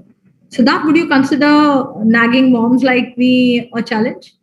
And how do you address that? So, while the challenge is the answer to that question is moderation. Because when we were growing up, when we spent 8 hours or 10 hours on a Sunday outside playing cricket, or spent too much time watching television because India had seen liberalization, and all of a sudden MTV had come, and you could just see MTV day in day out and see music videos. We heard pretty much the same things as parents are telling their kids these days. So I think that it's not about gaming; it's about something that takes over your life, becomes addictive, everything else gets ignored. So I think moderation is the answer there. And there is no substitute to that. But just adding my 2 bits to the other question that you asked about, the challenges that this industry faces. I think one is from the demand side, one is from the supply side. From the demand side, if you look at what happened when PUBG got banned in India, you saw Tencent's market capital taking a huge hit. And everyone's answer was, oh, India is 25% install base of PUBG Mobile, and hence, the markets have taken a hit. But you had to dig a little deeper. While it was 25% on a volume standpoint, it was a 25% share. Revenue share, India was contributing less than 1% to PUBG Mobile's revenue globally. And it was the market potential, right? So it was not about we were paying and all of a sudden Indians had started paying and doing a lot of in-app purchases. But it was the potential. Over time, that will change. When so many people are playing, when they see value in what they are doing, esports is one of the contributors where, it becomes a viable career option. And if anything you're trying to build career in, master's theory kicks in, you have to spend, that many hours. you have to upgrade yourself, you have to spend money. So that was the potential, which essentially means from a publisher's standpoint, we will have to, India is a value-seeking consumer, right? So we'll have to give opportunities to the consumer whereby they can spend money. I also remember one of the panelists saying that, have we made a game which we can take to 200 countries? Well, the reason we haven't done so is because we haven't, as a nation, we haven't grown up playing games or being part of the kind of narrative that West has seen. It applies to animation. It applied to animation 20 years back. Some of the best animations were created by Indian studios, but they were not ideated by Indian studios. It applies to gaming now, but that will change. As more and more people are playing, they are growing up playing, that will change. So I think access to capital is going to be one big differentiator, because you need to have big pockets. You need to have patience. You need to have a game which is globally appealing. India may not be the first market for you to make money in that game. You will have to take it outside and then bring it to India as the Indian consumer spends more. So that's on the demand side. I think we still have some time to go before the willingness to pay kicks in the way the industry wants it. I think on the supply side, and there is a lot of representation which is constantly made.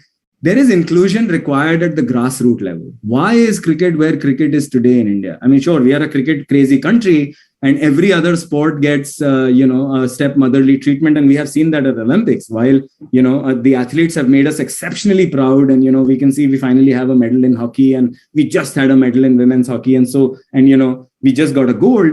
But the fact remains, of a country of our size, we still have 7 medals. So other sports have to come in, and how does that happen? Grassroots level. Money has to go in, whether it's government grants, whether it's corporate support, which essentially means that esport also has to get recognized as a viable sport. It has to get recognized as an industry. I mean, Sri Lanka has done it. Let's forget China, US, UK, Germany. Sri Lanka has done it. So I think those are some of the steps where some government will come together, the industry will come together. We will have to make sure the consumer starts paying more and more. And then it becomes one thing leads to another. It's a domino effect. And, then there is an upward spiral. But And that's why I said pandemic has helped speed some of those things up. So what would have happened as per our own estimates as part of the industry over the next 2 years has happened. But it's now for us to continue to build the momentum, continue to get some of the support that we need from the government. And I am never a big believer in fiscal benefits. I mean, tax breaks, sure, it will only take us so long. But it's the other benefits that government needs to provide. And of course, regulation everyone has covered. You can't compare, you can't get marred in gambling and betting and say every gaming is that. I mean, there has to be a regulation, there has to be a very clear demarcation between the two. I would like to get in Sumant now, I think. So Sumant, there's a pointed question for you. So cyber attack traffic targeting the gaming industry grew more than any other industry during the pandemic. From your experience, what are some of the threats and vulnerabilities that gaming companies should take note of? Sure. So look, I think in our experience, any sector that sees such an exponential growth also starts to attract a lot of bad actors as well. And I guess that's exactly probably what we saw last year, where gaming was the most targeted vertical from our perspective. And I think I'll probably break it down into top 2 or 3 categories, right? And I think the first one is really just the player experience. And I think Manav was actually referring to that. Like, as a gamer, you don't want anything to disrupt your playing experience. And I think attackers completely understand that. And which is why they essentially throw a volumetric attack at you, a DDoS attack at you, to essentially take your infrastructure offline. And even if it doesn't take you offline, at a bare minimum, it'll just slow down the gaming experience, right? And like, in fact, when you look at the stats, like last year alone, just 45% of the total DDoS attacks that we saw on the platform was purely targeted at the gaming sector. So that's a big one. The next one is really, just data theft, in terms of trying to just get sensitive personal user information. And this is attacks that are targeted at your apps and APIs. And the reason, again, I mean, when you look at the numbers, we're again seeing almost like 300% increase year over year, even on these kind of attacks. And partly the reason is, as most gaming companies, they're under constant pressure to release new features, in like record time. And that can actually put a lot of pressure, especially when it comes to, hardening your security posture. And attackers like this, because the moment they can, they're able to actually find that vulnerability, then hopefully they will actually get access to that personal information. So that's 2. And the last one is really what we call as account takeovers. which is predominantly through a lot of credential abuse that we see. Again, very staggering numbers. You see almost like 200% increase year over year, just as far as credential abuse attacks are concerned. And again, the reason is very simple, right? If you look at us, let's say we subscribe to 10 or 20 digital properties, right? And chances are that we're likely to repurpose our username or passwords. So all it really takes is for one of those entities to be breached, and the moment that happens, then any attacker can essentially take those user credentials and password credentials and try and see hey, if they find a hit. And if they find a hit, then they can essentially take over the account. So those are like the top 2 or 3 trends that we see, top 2 or 3 attacks that we see in the gaming sector. I think I'll just close by saying that also the reason why this has become very lucrative is just the economics, right? The economics of launching an attack is just like far cheaper than the upside. And especially given the kind of traction that we saw with gaming last year, it is definitely worth the effort. And I would say this is just the beginning, and we'll hopefully see a lot more as we go through the year and forward. My next question also to you is, so how will Akamai help find solutions facing the gaming sector? Will Sure. So, look, I think, there are a lot of innovations, a lot of investments, a lot is actually changing in the gaming world. But I think the two things that will always be important to any gamer is one is just the end user experience, and two is trust/security. And it doesn't matter, as far as the gamer is concerned, it doesn't really matter whether the game is being published by a new startup or if it's actually being published by a mid-sized company or like a well-established large company, right? As a gamer, I expect, these two things to be taken care of. And again, this is irrespective of where the gamer is coming from. It could be a tier 1, tier 2, tier 3. It doesn't really matter. And that's where at least at Akamai, what we're trying to do is we're trying to, in some sense, almost level the playing field.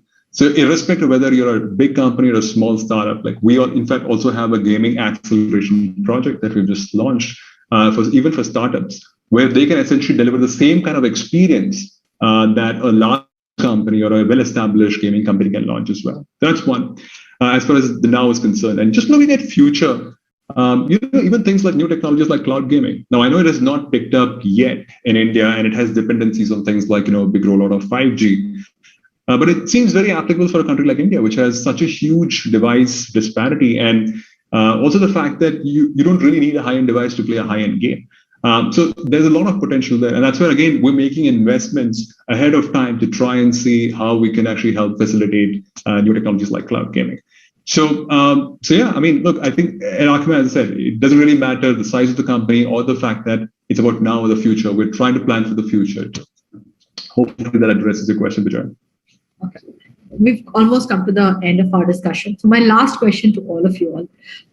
The gaming industry has reached a particular stage in its growth journey. What are the future prospects of the gaming industry? Shivanandan, would you like to go first? And then Varun. Shivanandan? Yeah. So for any industry to have a prominent say within the economy, there are roughly 4 things or 4 pillars on which it would get evaluated, right? Basically, first one, if I were to look at what is the kind of wealth creation opportunity does an industry give? Now, wealth creation opportunity could be purely for the founders or the shareholders. It could also get translated into what's the kind of employment potential and what kind of people can it absorb, right? Look at this industry. This industry is extremely highly, very, very driven from a data point of view. It's tech driven. It's moving towards a direction where probably we will see at scale personalization or customization, right? And what does these need? These need very high-end data or engineering talent. From that particular aspect, it gets the tick in the box that this is the industry which can generate or attract talent, world-class talent from anywhere from the world to this particular industry, right? The kind of scale which the country offers from a pure consumer traction perspective is, I think, can be paralleled only by China to some extent, right? So that's one element, right? The second thing is coming back from the investment point of view, right? Can this industry, given the right regulatory framework, attract great amount of investment? Yes, it is, because if you really look at what grew e-commerce here, apart from the competition from Amazon, it was the funding which the other three players got: Snapdeal, Paytm, and Flipkart, right? So does this industry have that potential to attract investment to the tune of billions of dollars? Yes, it has, because the kind of scale which it can attract is similar to e-commerce. It's on mobile. It can be consumed by everybody, right? The third thing is in terms of what does it offer to the exchequer of any country, right? From a tax perspective, both direct and indirect, right? Look at the potential. If everybody is talking about 6 billion, if the consensus is in next 4 years, $6 billion market, at whatever rate, we all would like it to go down, both the GST and the tax here. But yes, whatever is the rate, the math is out, right? It is going to add to the exchequer of the country, right? From a pure consumer perspective, is it a reversible trend from a consumer point of view? No, I and you would like to spend our time playing. It could be, the games could be different, right? So from all these four aspects, it is, I mean, it's nobody's guess. That's the future, right? Yeah, that's how I would sum it up. Okay. Varun and Anurag? Well, I think Shiv has perfectly put the pointers out. And I feel that if all the challenges that we have spoken about and all the prospects that we have at hand, I think we can reach a stage where consumers feel comfortable playing the game as well as choosing it as a career option. And once we reach that stage, I think we're there. Okay. We have come a long way. When I started my career more than 2 decades ago, back in gaming, it was still absolute niche. However, the scenario is drastically different now. A lot of people know about how to play a game, or they know someone who's playing. Going ahead, I see this space only picking up, and more amazing stuff coming out of India. And I think, I don't know when, but we should be there on the global map. Okay. Mana? So I think, right from a gaming standpoint, while we have already acquired significant share of time spent, I think we would be very happy to see a path to share of wallet also. And when I say that, I'm saying not only from the consumer standpoint, but also from the brands and from the media standpoint as well, right? The conventional wisdom is that wherever the eyeballs are, the money chases the eyeballs. I think we are at a stage right now where we have eyeballs. I think the monetization has to follow, which is of course the sum total of regulation, IP build up, experiences build up, investment in tech, data sciences, and scale, as our friend from Akamai said. So yeah, I think we have all the right ingredients. We just have to sort of make the right recipe for growth. Joe, how would you like to respond to this? Well, look, I think everything's been covered, right? I would just reiterate that I really believe that we are in the very early days of gaming as an industry. I think it is the native media format of the youth. So it is the default media format of children today. And as a result, if you believe that their media habits aren't going to change, and if you're optimistic about the future and you feel like our children should be earning more on average than us, then I think the math is very clear, right? I think as it stands today, it's already the second largest sector in media. And I think there's, 100x growth ahead of this, globally as an industry. So I think it's incredibly exciting. I think we're in the very, very, very, very early days of it all. Siddharth?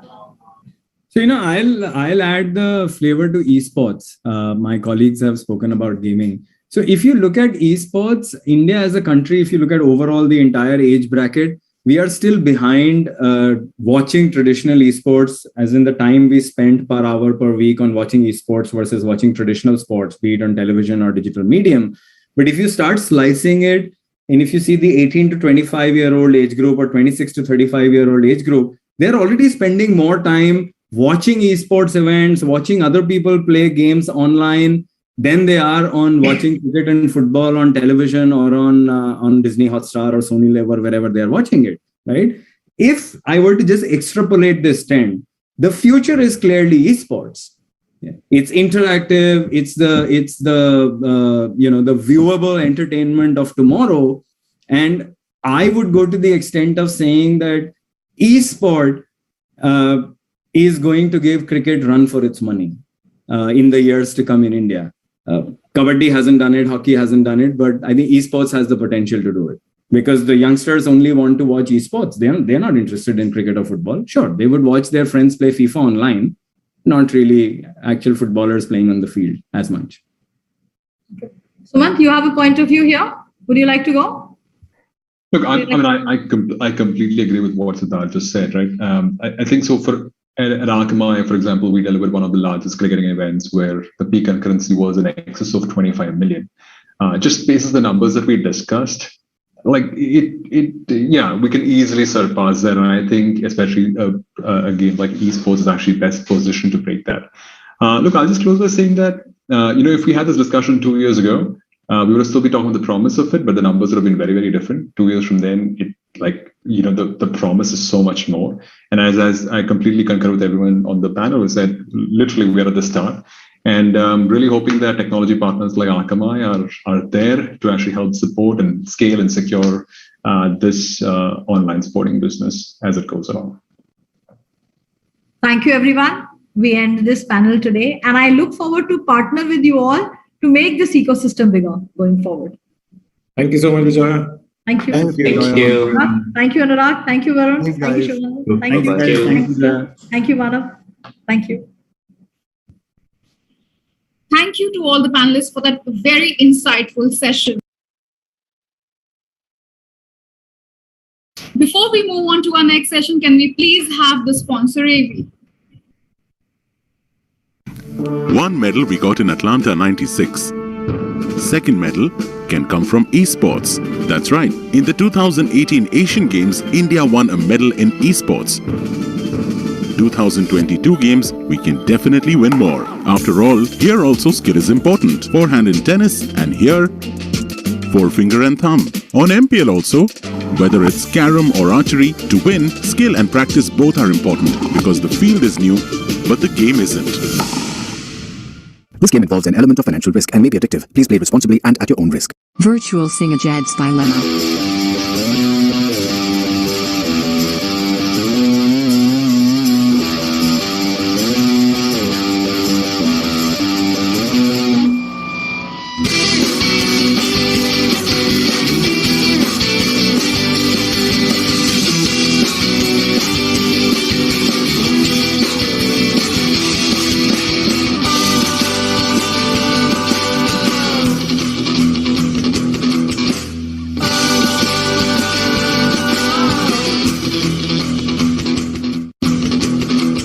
Virtual Singajad's Dilemma. Users of Roblox are all around the world, and all of them expect the same level of experience. The success of games is measured by how much can you keep users engaged. Zwart's mission is all about player experience first. Everything we do, the player is sort of core to our thinking. ここ数年で、リッチなユーザーエクスペリエンスを提供するために If you don't want to worry and you don't want to think about things like asset delivery and the ability to have your connectivity between your devices and your servers as fast as you can, just go with Akamai. Akamai gets into places and markets that other providers of similar services don't quite hit as easily. その上で、アカマイさんのシステムを使うことで、大容量のセットを高速に配信させて、いただけてるかなと。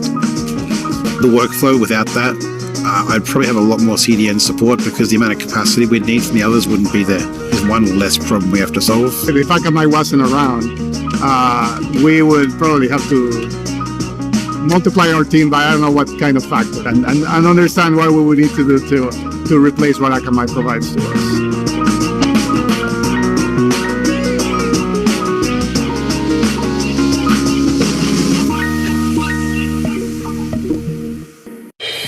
age of the connected consumer, InMobi helps brands deliver communication that are timely, personalized, and real. Brands can understand, identify, engage, and acquire customers using InMobi's integrated marketing platform. Understand and identify your consumers using the Pulse and Audiences platforms, and engage and acquire using InMobi's trusted and transparent media buying platforms. Connect with your consumers in ways that matter. InMobi, driving real connections. पुराने boring कपड़ों से बनानी दूरी है मेरे दोस्त, थोड़ी बेवकूफी जरूरी है. Bewkoof.com. Shop from 1 lakh plus हटके products. Download the app. Well, before we move on, here's something very interesting about our sound partner. Truth is India's leading audio brand, crafting high-quality wireless stereos, wireless headphones, earphones, and bespoke acoustic equipment for sound professionals and music aficionados. They are launching the much-awaited range of gaming series earbuds, the BTG1 and BTG2. This latest product launch is in line with Truth's bid to champion itself as the definite leader across the soundwear and sonic accessories segment with best-in-class products that combine power, performance, and affordability.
Gifting partner GAMEXX is an Ayurvedic beauty and wellness brand that provides personalized hair, skincare, and wellness regimes.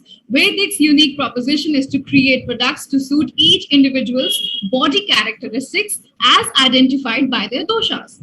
Over the last few years, GAMEXX has created a dominant position in the Indian D2C hair care market with their range of customized Ayurvedic oils, serums, and shampoos. It is also India's first skincare brand to launch 100% edible grade non-foaming cleanser made with high quality ingredients.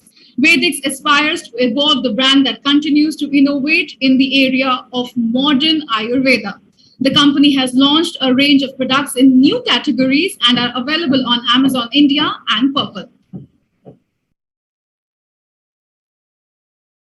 Now moving on to our next keynote, and it will be on the future of gaming in India, and it will be delivered by Dr. Subi Chaturvedi, Chief Corporate and Public Affairs Officer, Zupi. Welcome, Dr. Subi. Thank you so much, the entire team at AdGully, for one, putting it together, and a special word of congratulations to Bijoya, who's always ahead of the curve. On behalf of Zupi and my entire team, we're a young startup. I'm very, very excited to be here today and have this conversation with you. I think this is one of the most important discussions of our time. So truly delighted that we're seeing a coming together of the industry where a lot of similar conversations are taking place. But this one's truly special because we end up staying ahead, we end up holding relevant conversations. And therefore, you know, the kind of discussions that we want to hold today are not just plainly about numbers. You'll hear a lot about the industry speaking, and you'll hear about statistics. But I do want to start by telling you that, you know, what we're discussing here is us being at the cusp of a revolution of sorts, where it's not just about saying that, hey, these are the statistics and therefore listen to us. It is about changing lives and impacting people who are not just part of the metros, but connect with us from every single city. And we say this with great humility and responsibility, that the connection between India to Bharat is truly going to be built through gaming and gamification. I am now reminded of a time where I started my own internet governance journey, and a lot of people would say, hey, you're not an engineer, but what are you doing here? And that's what gaming and gamification is about. It teaches you, like the internet does, that it's a safe, liberating space. Then there's not just one internet, but there's 7 layers of the internet. And therefore, when you start looking at gaming and gamification, there's no single Indian gamer. And that's the lesson that you truly take away when you start looking at what is the opportunity and what is the potential and what is the difference that we can together make on the industry. And therefore, I decided to call this conversation On the Road to Becoming the Gaming Hub of the World. India has done rather well. If I look back and I look at the numbers, and we're constantly trying to drive home a point that this is indeed the sunrise sector in India. We look at broad categories. You see esports, you see games like FIFA, and you see games like FPS.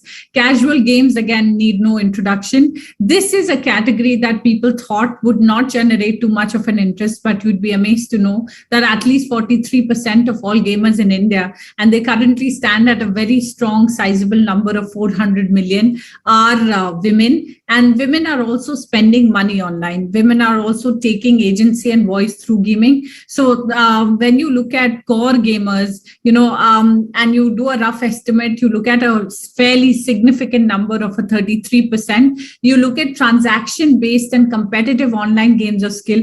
And this is a category that Zupi not only founded and pioneered, but is championing. We're encouraging similar conversations to take place across the country. And we're also taking some of the most innovative game formats across the world. When we talk about benefits of gaming, you've seen the pandemic. This is truly a black swan event. This is also something that has happened, which has led to a paradigm shift. Black swan, by its own inherent understanding, means that it can rarely happen, but when it does, a lot changes. Nobody had expected the kind of lockdowns. Nobody had expected the entire global economy, so to speak, trying to come up with new and innovative formats.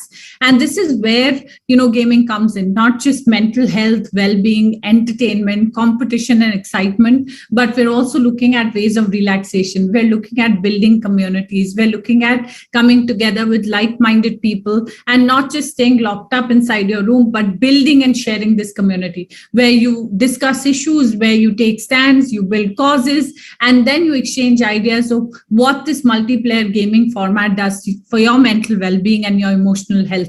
When we talk about skill building, this is a very, very critical conversation that a lot of us need to have today. The World Economic Forum says about 700 million Indians need to be skilled by 2030. This is a fairly large number if you look at traditional formats. So when we say skill building, gaming, and there are several research studies to support that, leads to greater adroitness, it leads to better strategy, it leads to decision making, and it leads to an enhanced motor neural ability. So while we're building our argument for a budget which is driven by mental health, wellness, and maybe moving economies of tomorrow towards a happiness index driven budget, let's look at some hard numbers. So between 2019 and 2020, it's only the online gaming and digital media segments which registered higher growth numbers. And these are fairly hard-hitting numbers. When you look at our compounded annual growth rate, 2019 to 2022, it is projected to be the highest amongst all categories across print, digital, film, animation, even out-of-home media, radio, and music, to land at a solid 43%. So online gaming was the only segment that has expected its growth that has bucked all trends, and it continues to go based on innovative formats, based on formats which marry to inherent advantages that India brings, and which is your understanding of tech and your understanding of culture and your inherent expertise in storytelling. And if you look at, our trajectory, overall numbers, we stand, just casual gaming stands at $2.28 billion US. It's 3 times the growth between the market size between 2018 and 2021.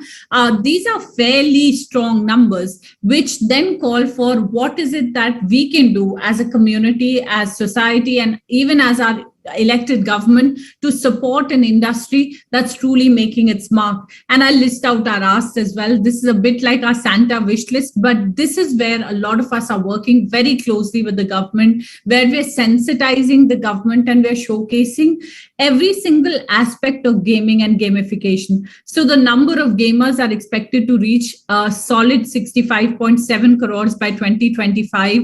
Currently, they stand roughly at over 400 million. When I look at India's position, we are responsible for over 17% of all global mobile game downloads. And this makes India the fastest growing online gaming market in the world. We're already amongst the 5 biggest mobile gaming markets in the world. And currently, just in Q1 to Q3 of 2020, there have been 7.3 billion mobile game installs. This is not just a reflection of the number of people. It tells you that whoever has access to the internet in India is experiencing some form of gaming, gamification, and learning. So if I were to look at India from a developing country, emerging economy lens, economic growth, and our Honorable Prime Minister set up a fairly ambitious target of a $5 trillion digital economy. This growth, if it's going to happen, not only do you need access and accessibility, because our current, we're roughly about 50% of Indians who are online, but we need to make sure that we give reasons to India to not just come online, but also stay online. Also make sure that the internet is a safe space, it is a productive space. So how do you drive positive engagement? I'm reminded of a site experiment that IIM Ahmedabad had done several years ago, where they use entertainment to teach literacy. You would be amazed to know in India, there are about 200 million Indians whose first experience with literacy is keypad literacy. So they type in Roman, they've never gone to a school, and yet they're engaging with each other. They're communicating messages. They're telling people whether they'll show up for work today or not. And this engagement, this bid to improve mental health through interactive engagement is what gaming and gamification brings to all of us. Skilling, again, how do you skill such a vast population? When I look at the impact of COVID, immediately, I think it's women, young girls, and children who've been worst affected. So today, there are about 168 million kids who are out of school. UNICEF has done a study which actually tells us, and scarily enough, that just because of COVID, these last 2 years have meant that we've gone 10 years behind on the critical development markers for all our children. How will we make up for this? Can it be done through, traditional methods of learning, where we're automatically assuming teachers to teach how they taught in classrooms and translate that learning into a video format? Video, as you know, 80% of all internet is going to be video in the next 2 years, but we also need to understand the language and syntax. So just because you were transacting in a classroom doesn't automatically mean that you're set to teach in the online space. And how do you then upskill? This is where gaming and gamification play a great role. What is it that we need by way of support? What are the key challenges that the industry and we're facing us today is an uncertain regulatory environment. And that's the major red flag where it can control or curtail the growth of the promising sector. See, I understand, when the governments all come at it from the right intent. There is no question on the intent. It is where the onus of the responsibility lies with the industry to make sure that as industry bodies, as industry associations, and as major players of the industry, we're consistently engaging with our government. We're empowering them with the information to make the right decisions. And this is where continuous engagement, continuous education will truly help us build a path path forward so that we don't end up throwing the baby out with the bathwater. Skilled manpower is the other challenge, where you constantly see unicorns, even startup founders tweeting at each other. How do you find resources? How do you find engineers who are industry ready? Unfortunately, in February earlier this year, there was a report that said 40% of our engineers are not directly ready for the job market. So how is it that hiring can happen, where bridge programs can occur, where live projects can be channelized more with industry and academia partnerships? These are all great ideas that we at Zupi are powering. And the most important thing is, as a society, we need to come together to combat unscientific attitude, regressive attitudes, and biases that keep any innovative industry from growing. See, it's really simple. This is the journey that we make from science and magic, where once you start engaging, once you start understanding the benefits of technology, and it'll always be a two-way street. There will be bad actors, but do we have enough regulation and policy in the current ecosystem? Yes, we do. So this is where we're asking for a central progressive policy framework to protect investors and startups, to make sure that the real potential of an Atmanirbhar Bharat, a self-reliance Bharat, can get unlocked under a progressive ministry like Ministry of IT. And we draw direct parallels to extend this argument to say that, look, it's in the 2000s, how IT and ITES grew is through minimum government, maximum governance, good governance, and a light touch regulatory framework. And that is what any innovative, startup which is nimble-footed will always ask of its government. Trust us, regulation has to be both carrot and stick, and therefore the carrot also needs to come through, where you incentivize good practices, where you celebrate early wins, and you set up great role models. So this is where, when it comes to unlocking opportunities, we've been able to create game formats which have gone universal, which have been language agnostic, which have been geography agnostic, and this is where new users, new territories, and further growth is waiting for us. And this is when you can truly have a digital India that is empowered. If I talk about hard numbers, the gaming industry has employed 40,000 people in 2020. This has risen from 25,000 in 2017. We've seen 113% growth in the industry by 2025. Those are the projected numbers. So new startups and expansions will mean new direct as well as indirect jobs. Many companies such as Zupi have seen 100% growth in headcount during the pandemic, and we're still not stopping. We have major plans. We will continue to double our workforce by the end of the year. We expect 150% growth in direct employment opportunities, and this doesn't even begin to count the indirect jobs, and that's just one startup. When we look at industry experts, and we've done a lot of studies where we're very responsibly saying that up to 2 lakh new jobs would be added by 2025. So what are we looking at? We're looking at jobs in AI, we're looking at immersive tech, we're looking at VFX, we're looking at coding, we're looking at 3D and 4D, we're looking at marketing and communications, we're looking at data science, we're looking at design, and we're looking at UI and UX. And the great news, you're not just building in India for India, you're creating these jobs, you're creating this talent, so that now that because of COVID, we're all working from home, this is place agnostic, we can easily take this talent and get it to be a part of the global workforce. So when I talk about Digital India, this is where a lot of us are in a position to contribute. When we say the $5 trillion dream, Digital India, the Prime Minister just celebrated the 6th anniversary of this most successful program. It broadly had 3 pillars. It talked about critical infrastructure. It talked about empowering citizens. And most importantly, it talked about bringing more government services online.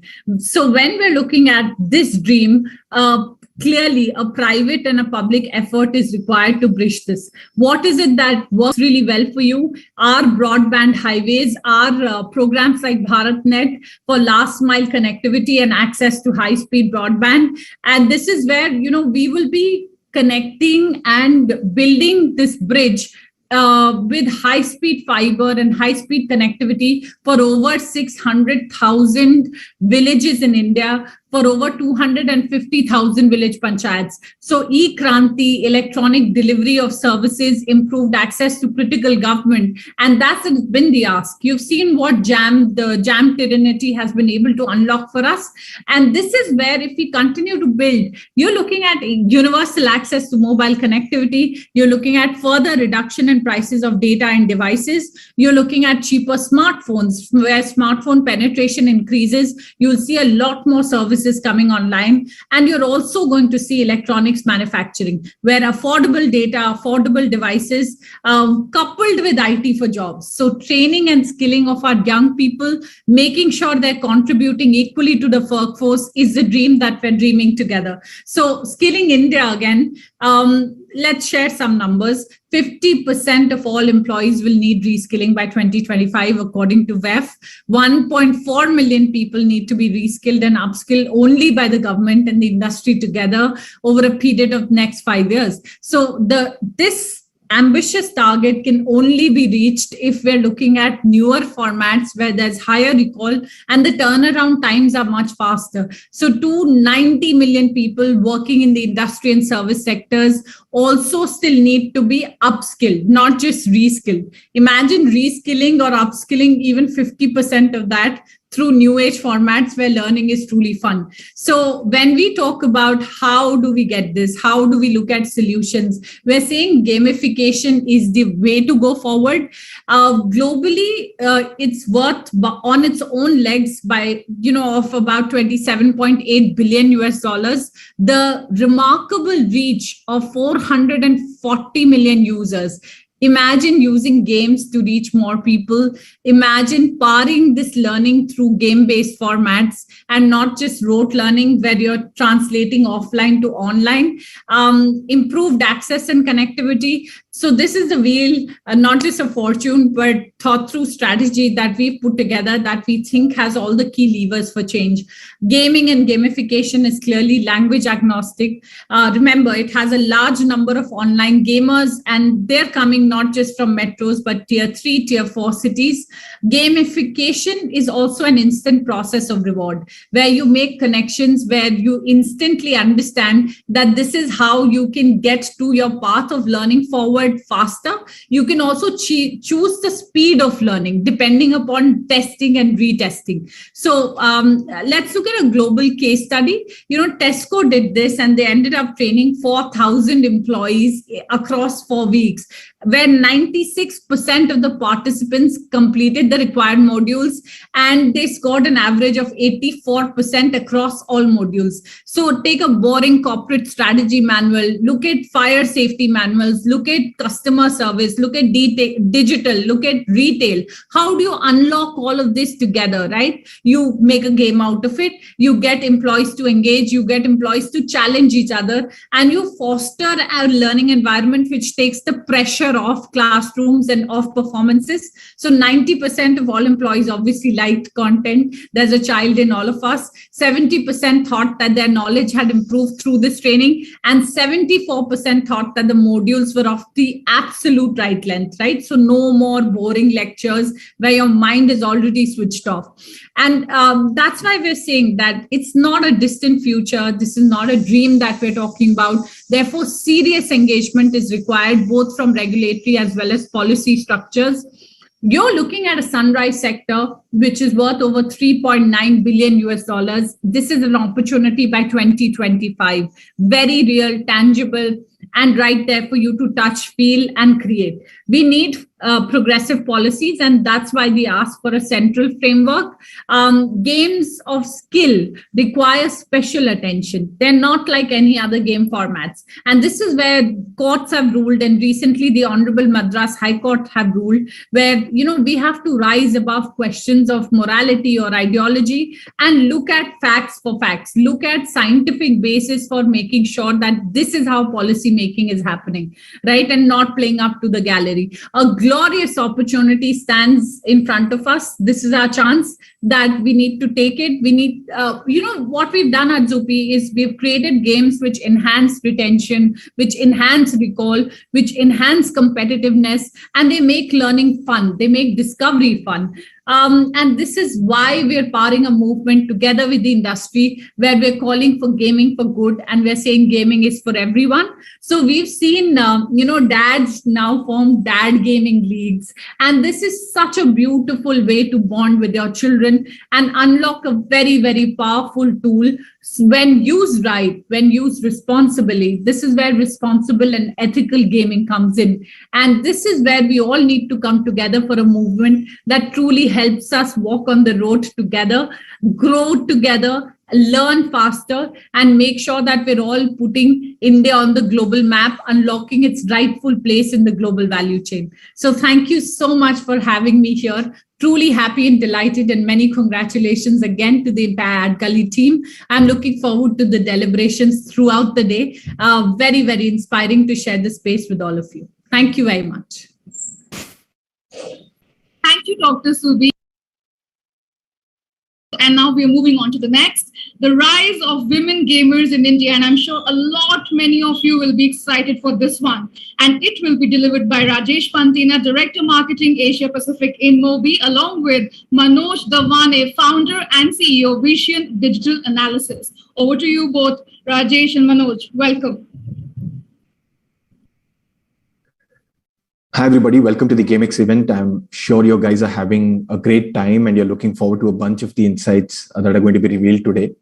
One of them being the Understanding India's Women Mobile Gamers report that we're launching along with AdGully.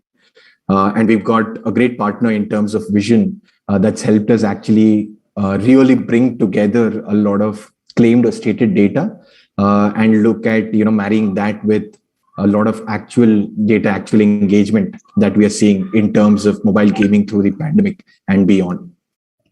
Now, before we actually go into the insights, I just want to share a bit of context around how we have come together to build this report.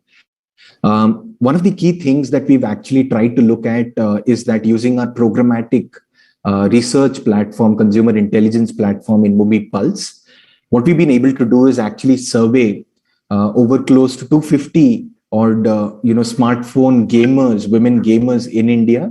And these are all folks who actually game, right, on their smartphone. And we've tried to basically, ask them a series of questions, understand what are their motivations when it comes to gaming, and also basically make sure that we are looking at some of that data and trying to corroborate it with a bunch of insights when it comes to just the actual consumption on the Mobi Audience Intelligence platform and also on the Vision platform.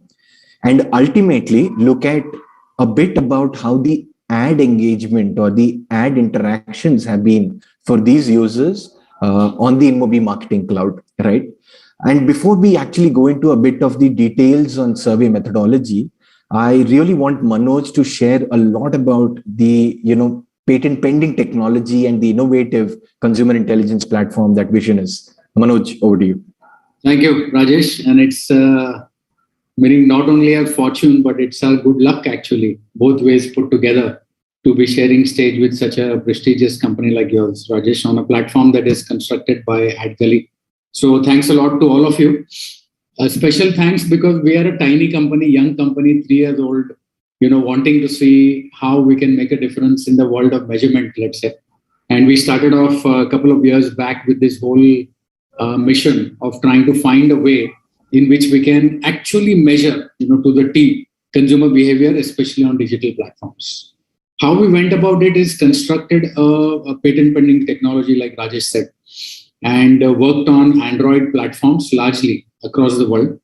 Took us a bit of time, almost 18 months to crack that. But when we eventually did it, we have a very elegant way in which we can pick up meta tag driven data for certain applications that we track in the phone.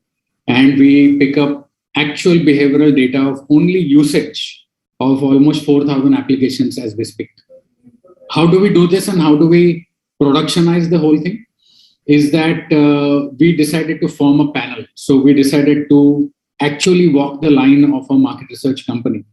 And in India, we now have 30,000 people who have downloaded our application by their choice, fully opt-in, completely compliant to GDPR standards. And the panel is something that we have as the centerpiece of our company. We keep on doing these researches, with big boys like InMobi and many other people in the market. And to us, the panel had to be representative of 15 states. We focused on 15 states, not yet a big company to go into all 30. And it represents almost 7 language clusters. We have focused on 1 lakh plus population towns. And the way in which the panel has been recruited is in such a manner that it can be extrapolated by using any baseline. For example, we use an IRS or we use the TGI of Canta in order to extrapolate this. So it's a statistically recruited panel. We have a patented technology that kind of tracks the events on the phone in a most unintrusive manner. There is no microphone permission, there is no screen grab and all that. That's the patent actually. And that's how we churn out data. We get almost 20 million lines of data every day. And just on the gaming front, as we'll keep on unfurling as Rajesh takes the lead from here, you will find that it is a real vertical to be taken cognizance of us. And it has transcended being gaming is for the geeks. Gaming has become an entertainment platform. And you will see how it unfolds in this short presentation that we'll do. Rajesh, your cue. Yeah, thanks a lot, Manoj. And really interesting, actually. And that's what really, got us intrigued as well. This entire innovation in terms of consumer intelligence that is now going to be presented in terms of insights. Now, quickly jumping on to InMobi Pulse's research methodology or the survey methodology. What we did was we actually served programmatic surveys instead of ads. We delivered surveys to folks, and only those folks who basically completed all the questions or responded to all questions were considered. And that amounted to 240 odd Indian women smartphone users across age groups and across a bunch of cities. Now, this was done earlier in the year, right, which was February, right, 9 to 16, when we were actually releasing the larger India India mobile gaming report.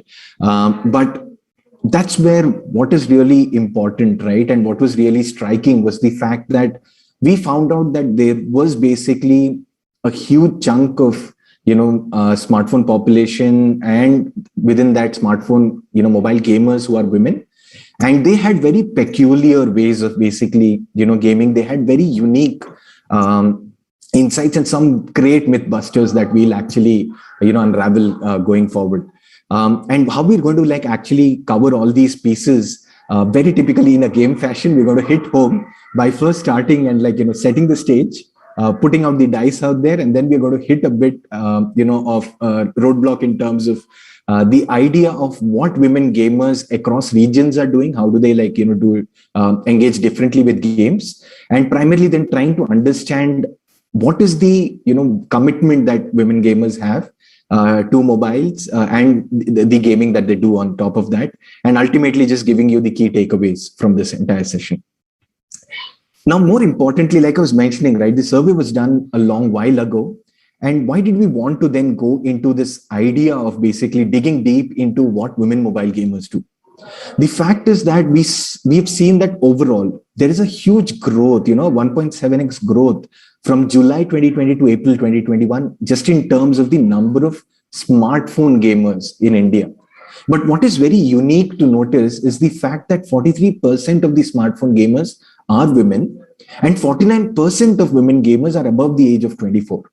Now, this clearly shows that it does not, just beat the old myth that Manoj just called out about, it's about a young boy below 18 or below 20 who is basically investing in their, Xbox, is investing in something else, and is basically gaming day in, day out, or over the weekends. It's not just that. There is basically a whole new persona that's basically entered the arena. And what was unique in addition to that was the fact that how amazingly well all of this was democratized by mobile, right? And then accelerated by the pandemic, as we saw that a majority were actually above the age of 25. And on top of that, what we are also seeing is that conventionally, where you would also think that, okay, if it is women who are basically gaming, they might be the more young Gen Z millennial kind of population. But we are also seeing that, there is basically the women who are married, right? Women who are married with children. and then a bunch of folks who are of course unmarried and across age groups. Now this basically shows that it is not just one very again niche young audience who is attracted to this. And we've seen actually with a lot of our client partners who have seen a huge shift in terms of the women's online media habits itself, or adoption of new online media habits. And this is another, factor that's basically contributing to all of that. Now here I would like to actually ask Manoj to share a bit about how this phenomenon, while we see that, there are certain numbers that show a spike, that show a certain trend, how is this more long-term, and why is this actually, piquing interest across the globe? Looks like that. I'm going to use my old age to point out, 10 years back, people used to say, mobile kis pe chalega? ABCD, astrology, Bollywood, cricket, and devotional. And I swear to God, I used to be the value-added services head for Bharti for a long, long time. And these were the 4 things we used to hawk day in and day out in the market. Cut. Now, if you ask me, and my, kind of 20-year-old daughter saying that, Papu, on what will mobile and stuff run? It is actually EFG. It is e-commerce, it is fintech, and it is gaming. So in my opinion, that whole alphabetical series, like a full periodic table, is slowly but surely approaching, and it's getting converted. Just to give you a parameter here, 53 minutes per day is what you see. Just compare that with a total video and audio, or let's call it a smartphone usage phenomenon in our country, spans around 4 hours, let's say 4 to 5 hours, and it depends on the town and the age categories and all that. If you look at 53 minutes per day, it's like a fourth of the whole utilization is on gaming, and that is not trivial.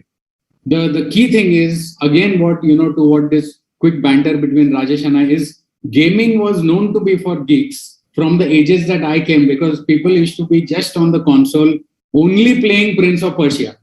Itna khela Prince of Persia ke usko movie bana diya pura ka pura. Now there are like 2,000 titles that people actually play. So there is democratization of not only access, there is democratization of the choice of content. And what really took my goat when Rajesh showed me this slide with his lovely research, he's saying that look at that star, and I think you should speak to it, Rajesh. Relaxation and entertainment is not what people had associated with gaming in the early days. It was competitiveness, it was nerdiness, it was geekiness, it was people like to watch people gaming. Now, on the one hand, you can say, yaar, hum to wo sadiyon se kare aa rahe, because cricket mein kya hota hai? 11 log khelte hai. And there are at least 75,000 people watching in gaming in Eden Gardens. It started happening again in esports. Remember that. So I think it is metamorphosing. But Rajesh, that particular star is your domain. No, definitely. And one unique thing that we actually, wanted to unravel and really understand, right? We understand that there is a trend, there's a positive trend. It's a trend that's actually long lasting. And at the same time, it's a huge chunk of the overall media time as well that's being spent. But why are people actually doing this? And what does that tell us a lot about, the further stats that you will see, right? And that was something that we found out, that people were really looking at this as the new face of entertainment, right? And a majority actually started due to the pandemic. And that again really correlates and ties in to the fact that people are now saying, I would actually, rather spend more, like say 10 minutes, 20 minutes every, whatever, like third hour, fourth hour during the day, to just make sure that I'm getting away from, like say, whatever work I'm doing, or basically getting away from whatever I'm actually going through in the entire day. And this is basically, even relevant when it comes to women, because what we've actually seen in terms of OECD, basically part of the UN that releases stats on the time women actually spent home working, etc., and also the amount of mental burden that they have actually seen being added to women. It's become actually 2x, 3x of whatever they had earlier, because now the older people are again at home, right? Earlier, at least they would be on their walks, they would basically have their time, right? They would be in their community, they would be meeting folks, etc. The children are at home because they do not have, for a majority part of the day, they do not have school, so on and so forth. So all of that has really added to the fact that women really have taken to gaming. They have taken to gaming for relaxation or entertainment, and a huge chunk of their time is spent snacking. All that 1 hour is not a stretch. It's basically snacking. And for some, it's probably like, 1 hour is the snacking time. So there's a lot that's basically happening when it comes to women and mobile game. Now, Manoj, just if you could share a bit more on what are the popular genres and what games are they actually playing? Just to double click, and I must remind you of the first slide that Rajesh put out. It was a curtain raiser into the first one is Ludo King, and hence meaning as much that we've all played from our childhood days. The way in which the interface of that particular game has been made, it stands out to be kind of hammer and tongs about. It has a familiarity with the people of higher ages that are playing it. You have people like Winzo, which actually is a launcher. It's not one game, but it is a launcher of a couple of games.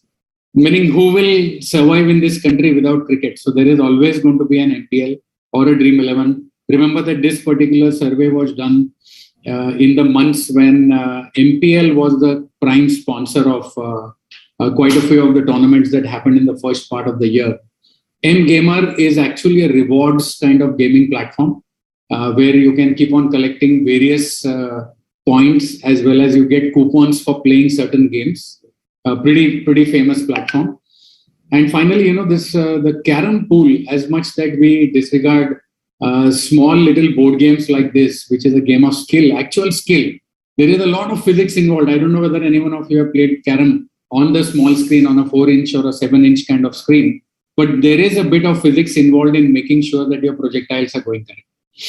So I'm not surprised looking at these kind of games sitting out there. However, looking at the women side of it, it is very interesting to note that if you look at what you would classically associate with Ghar Baithe Khelo, the card games, it's not right up there. It is there, of course, 37 minutes a day. But right up there is probably an action genre or a strategy genre. It is indicating, while I'm not here to infer a lot from the data, but it is indicating that the mindset of women who are gaming in our country is also potentially getting globalized. Is also potentially going beyond that, subsidy. Is also potentially looking at why not PUBG, kind of thing. Maybe it's an aggressive game, but why not PUBG? And if you look at a Dota 2 or if you look at anything else on the strategy side, it's amazing. My personal expectation was that casual gaming will be a bit higher in terms of engagement. It is higher in terms of number of plays because casual gamings tend to be smaller. Sticks lagao, solution nikalo, vagara. Whereas an action game or a strategy game, it's almost like watching a series on Netflix versus watching a 20-minute, kind of thing on one of the broadcast channels. So that's the kind of difference between these gaming genres. I'm pretty happy to note this, as I told you, that not the conventional gaming formats of cards and board games, but it is the newer gaming formats that I see adoption and which is like, heartwarming to me. Rajesh, any comment? No. And to add to whatever you were saying, right, the kind of, different or diversity that we're seeing among women mobile gamers is also the fact that we all think, right, like again, like I was mentioning, women, probably young women are playing it, etc., etc. But again, in terms of just the kind of, apps that they use outside of, say, gaming, they are these, same people who are also found on social networking apps. They're found on music apps. They're found on photography apps, sports entertainment, lifestyle apps, so on and so forth. So it's basically that gaming definitely owns a huge share of the media, but they're also the same kind of people whom you can understand better as they are seen across different apps.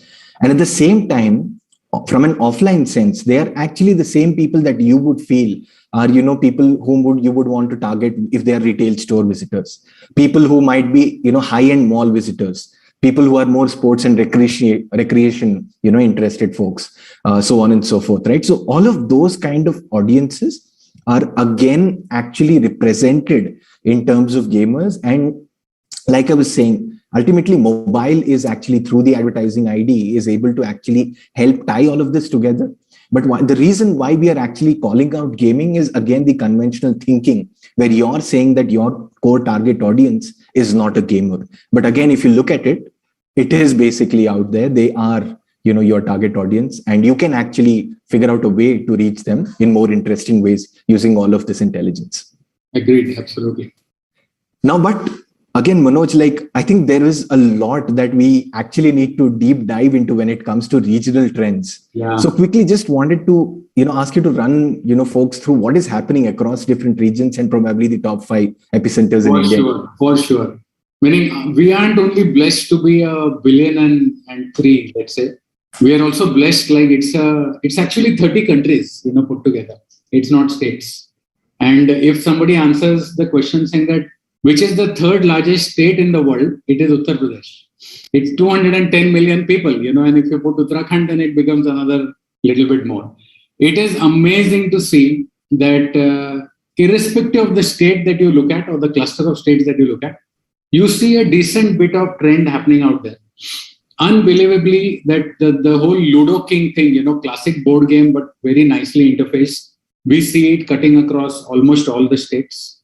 Southern India, maybe because of the language orientation, and not that gaming has a language, gaming has an action orientation more than language, but it seems to have a slightly Western game, let's say a Garena Free Fire, which is a PUBG kind of equivalent, or a Candy Crush sitting there in the southern part of the place.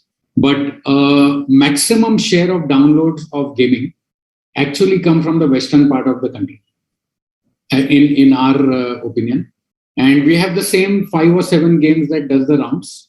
You will see MPLs that is coming up, probably because, the eastern part of the country tends to have a more sports oriented, I won't say sports orientation, but a following orientation, meaning whether it is a Bengali following Mohammedan sporting or whether it is somebody looking at a football club, it happens actually in the eastern part of the world, of our country, rather than other places which are more, kind of ambivalent to this. So to me, the way to watch out is, you can go to the next slide. To me, the way to watch out is, we have picked out only 5 out of the 30 states, let's say, or 15 that we cover, frankly. And we look at having only Delhi NCR, which is, as you know, the township, the 5 townships put together, or the whole of Maharashtra, are the pick of the lot. There is an orientation of action gaming. As I said, it is not only casual gaming that we see. And the one thing that I would like to call out is line number 3 is in West Bengal, or the eastern part of the country, the time spent on gaming by women tends to be higher by at least 20-30%. And I don't know, probably needs another double click to understand even further. But it does have an attraction towards the women side of population, I would say.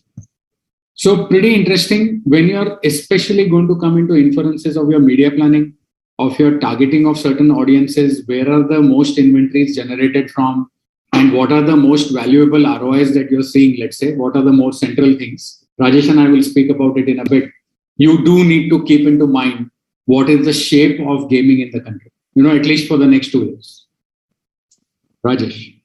Awesome. Now, the next bit that we actually wanted to just cover was to understand now specifically what is the commitment that women have in terms of gaming. So we saw that, they're spending a lot of time, right? And they do actually, think of it as snacking. Now, what we wanted to actually see was that how often do they game, right?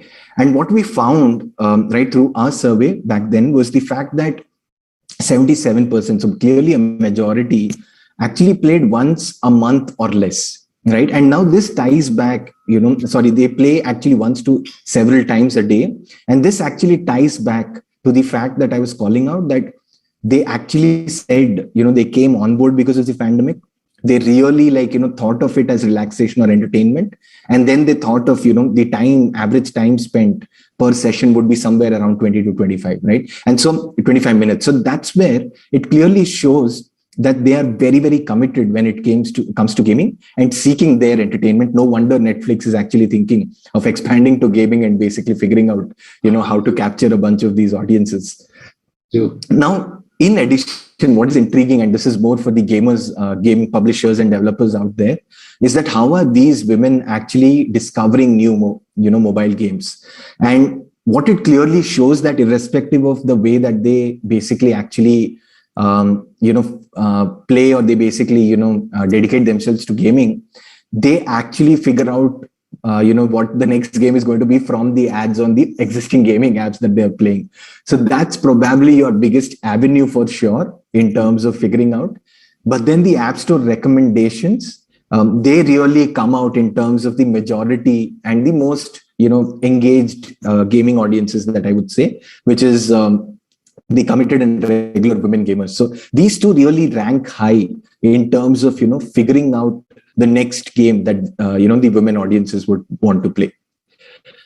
Now, also what we really wanted to understand was the duration and frequency of committed gaming, right? And like I was saying, committed gaming is something that is really predominant. So what we actually saw was that the people over the last year, basically, they had a huge increase in terms of time spent and huge increase in terms of the downloads itself that they basically had, right? And that really, if it's growing by 38-40%, that means that, there is a lot of demand that's going to be out there going forward as well. Right. And this is a huge distance, like Manoj is saying, from the early days when Apple just launched the App Store and the apps were just coming out to now a particular category, and within that, say a casual gaming versus a board gaming versus, a trivia games, etc. Right. All of these within themselves are seeing huge, growth and kind of engagement. Now, what is also unique, right, is the fact that when we asked people, right, like what would be your preference in terms of actually, leveling up in a game or basically progressing within a game, we saw that clearly a majority were very comfortable with watching an ad than paying money, right? And that clearly shows that ad-based monetization is here to stay. There is basically that preference as well as among consumers, right? And that's one very big aspect that we need to understand, that Indian gamers, especially women, understand the aspect of ads being present within a game. Despite that, they are basically going out there, engaging with the games, etc. But also the unique bit is that they actually recall a bunch of the ads, right? And it's clearly above 50%. So there is a strong recall that they have whenever they see ads. And over the past year, actually, what we have seen on our platform across 1.7 trillion, auctions on the programmatic stack is basically the fact that the video completion rates have only gone up, right? And at the same time, the click-through rates also on the ads that people watch and the click-through rates on that end card that comes at the end of 15 seconds or 30 seconds, even that has only gone up.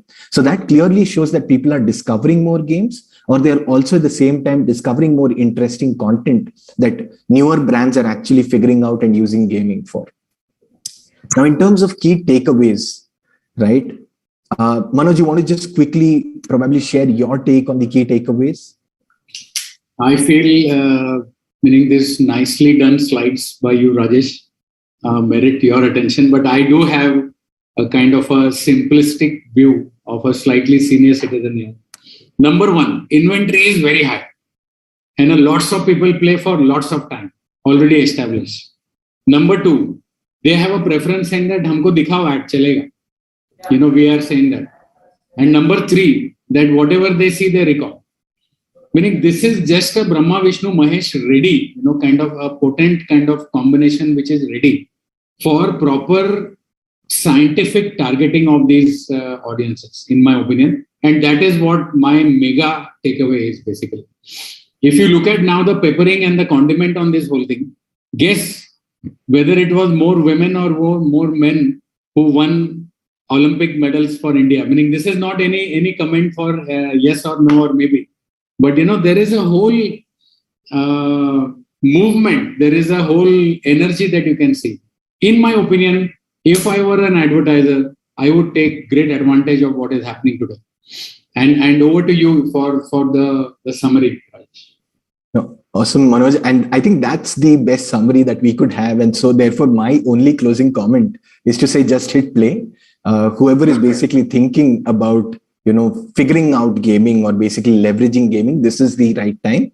And all you need to do is just dive in and get started, and you will see, results. You will basically also figure out the best ways to leverage anything and everything that you want to do with gaming.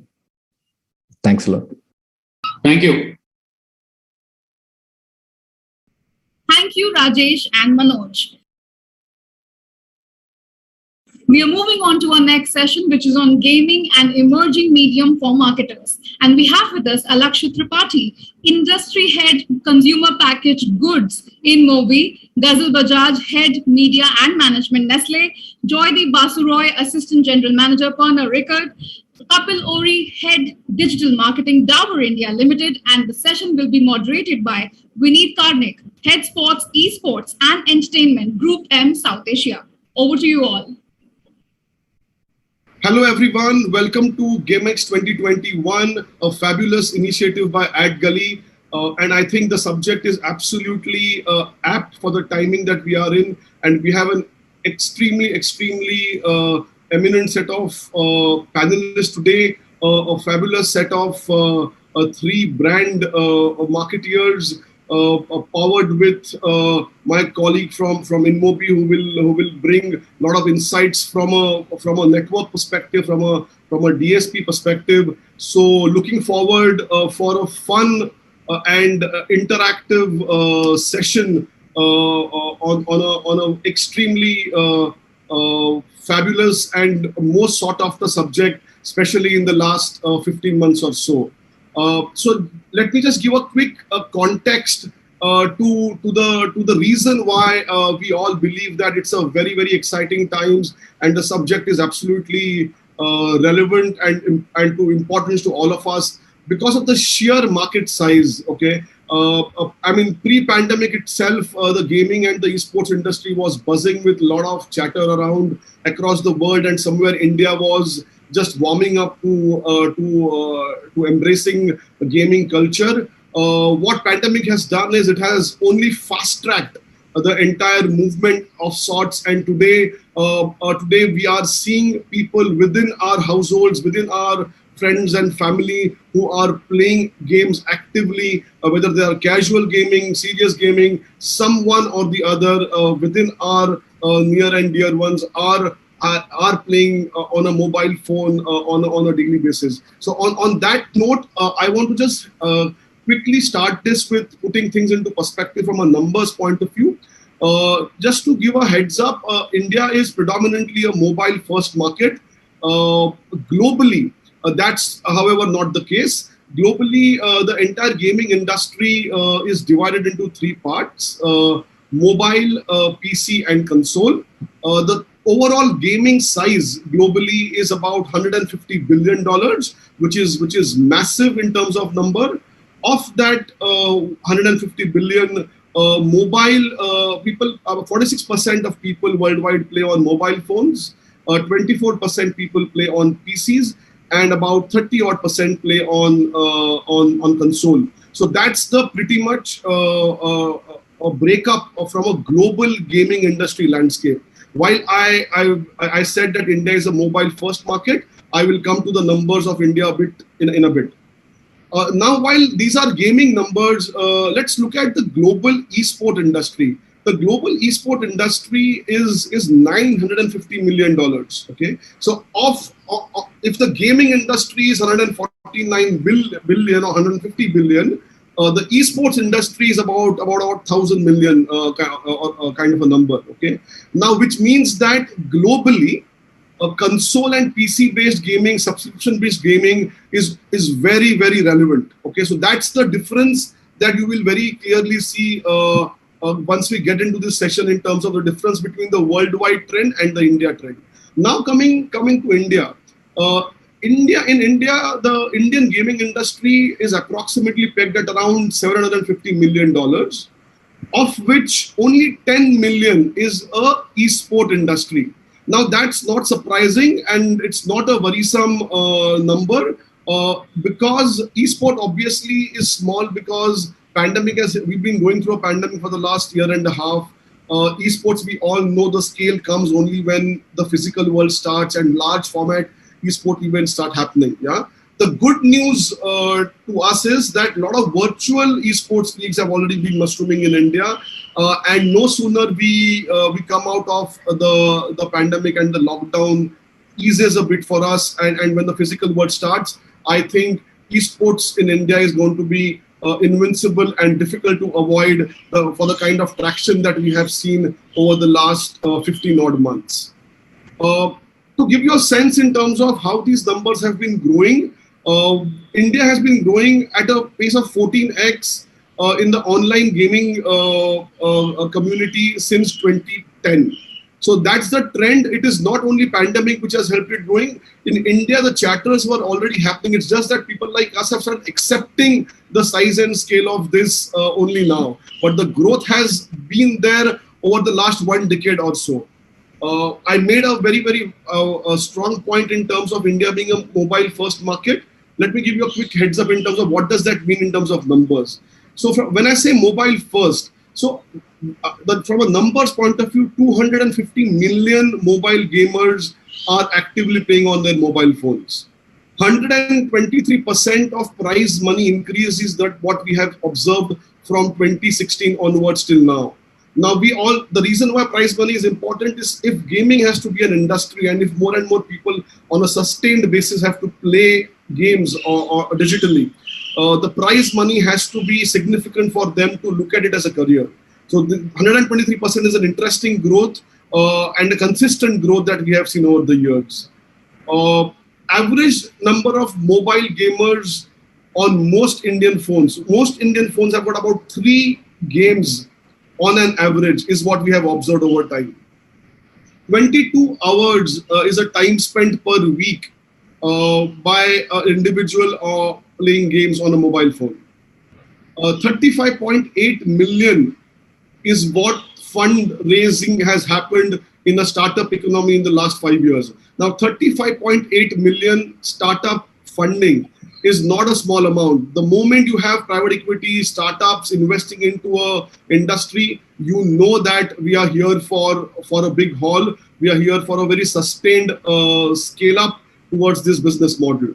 And last but not the least, 80% of Indians play a mobile game on a phone daily. Now that's a large number within the mobile phone ecosystem. Now a quick heads up in terms of how has COVID-19 helped accelerating this entire sector? We have seen 11% increase in esport users per week, 21% increase in time spent by each user on esport. Now these are post-pandemic numbers, right? 61% increase in esports live streaming viewership in week 1 of lockdown, and we will look at some of the InMobi numbers after my opening address, and that will obviously help us lead up more in this. 45% of Indian gamers started playing mobile games during lockdown, and 50,000 spike in daily active users in GAMEXX as one of the platforms for esports during the lockdown. Now these are fantastic numbers, quite large by any standards, and on that context, I would want to bring in Alakshit from InMobi to just add to what I have just said in terms of Alakshit, how do you make sense of these numbers? These are obviously extremely large numbers. And while we have our 3 panelists from a brand marketing standpoint, how are you looking at these numbers, and how are you helping the right holder ecosystem, the streaming ecosystem, and the advertiser ecosystem to unlock its true value and make sense of these numbers from a sheer business standpoint? All yours, Alakshit. Thanks, Vineet. You have already put a lot of numbers in perspective, so I might refrain from talking too much about the numbers. But e-gaming has been a category which was a desired category, right? You will remember it from your childhood days that people wanted to go to the parlors to play on console, etc. Now, mobile suddenly eased the entire system out, right? Like everyone could get access to it. Now, a 13-year-old also has an access to it. A 60-year-old also has an access to it. women have it. It's gender neutral in sense. It's age neutral in that sense. It's metro, non-metro neutral in that sense. But the growth during the pandemic was significantly high. We were seeing like 1.5x, 2x jump in the at the start of the lockdown itself. And it was assumed that as soon as the world opens up in the physical form, these numbers will decline. But gaming is quite sticky, right? Those numbers did not decline as much. People continued playing those games because they were hooked up to those. And you would see these categories as well, right? There are casual gaming, there's adventure kind of a gaming, there are gamings which happen with real money, etc. And imagine this, right? We have a clause right now which all the gaming companies with the real money gaming, etc., put forward to the user that it can be addictive. People are spending so much amount of time that you have to call it out. That itself is quite a testimony as to what is the time being spent on these games, etc.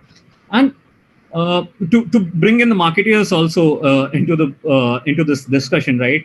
Earlier, what we used to see in discussions with marketeers, these numbers were there, but the mindset wasn't there to spend on these or to believe that this is a platform which actually works, wherein I can put in ads, where the user's mind frame is there, right? A lot of times we thought that the gamers are there with other people who have a lot of free time at hand, right? So it's going to be kids, it's going to be people in non-metro areas. And the 2021 report that we have, right? 80% of the gamers are coming from the metro areas, right? So that's a significant number. Now you want to talk to the guys in the metro because that's where your products are majorly. That's where your strongest distribution networks are. So the entire mindset changed with the pandemic era, and honestly, that change also came in with the idea that people were refraining to advertise on news, right? So you have plugged out the money from somewhere where there is a lot of negativity with COVID, etc. There's a lot of tension. So you have to plug that money in somewhere. Now that vacuum was filled suddenly by gaming, right? And that's how you see the transition also. So news declined with time, right? There was a significant uptick in the news numbers as well, but that declined, and all that got soaked up by gaming in particular. And these numbers are but more obvious that we are seeing. So Alakshit, that's fantastic. So that I will bring in all you guys now. So here is my observation. Okay, so whatever I have observed in the last 15 months and predominantly over the last 3 to 4 years also has been that gaming we always knew somewhere deep down that a lot of people are engaged. That acceptance took some time. Okay. And now I assume that we have crossed that barrier of acceptance, and now we all know that this is here to stay. Now, from a marketing perspective, I want to bring in Kapil, followed by Joy, and then Ghazal in terms of how are you guys looking at this sector? Because the observation, at least from my lens, is that a lot of FMCG clients, a lot of non-endemic brands are still on the fence. You may have tried a bit here and there, but still on the fence, not fully convinced. So what is it that you guys are thinking? So Kapil, you to start with. Yeah. So I think the biggest sort of a challenge for the gaming from a marketer's point of view in terms of adoption. See, there's a problem of plenty that we see in digital, like beyond the usual, the YouTube and the social media, Facebook, Instagram, right? Then you have so many platforms where your target audience is available. And if we look at the pandemic numbers, every platform is growing, be it OTT, be it the big ones, like as we say, giants are anyway growing. Gaming also, I mean, the numbers that we see that there's a 14-15% jump in gaming. So, but where do we have to choose? Because monies are always limited, no matter how much you're big spender or not. But you have to ultimately choose, and when it comes to choosing a platform, definitely the top funnel takes perspective in case of FMCG, and then whatever monies are left for the mid funnel and the lower funnel is where the gaming, I think, can play a bigger role. And once you touch all, when you want to, let's say, talk about the brand to and take the consumers to a next level in the journey, that's where I think gaming fits well. But I see there are challenges from where you pull out the money is also the challenge. For example, if we talk in our case, news make a lot of sense because COVID people are reading about immunity, and I think all leading publications are covering health, immunity. So we want to be part of that journey, of the consumer journey at that point of time. So as Lakshit said, that people are pulling out monies from news, and gaming offered a good sort of a avenue to choose as a medium. But I'm not very sure that that's the case with at least all FMCG or any other sort of brands. But yes, news still stayed relevant.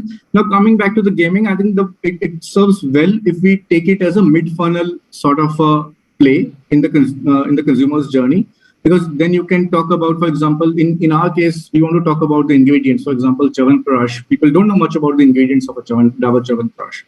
Then how do we tell people? Maybe a game around ingredients and all. People will, while playing, they'll get to know about the ingredients, which will build more conviction about the scientific nature of that product.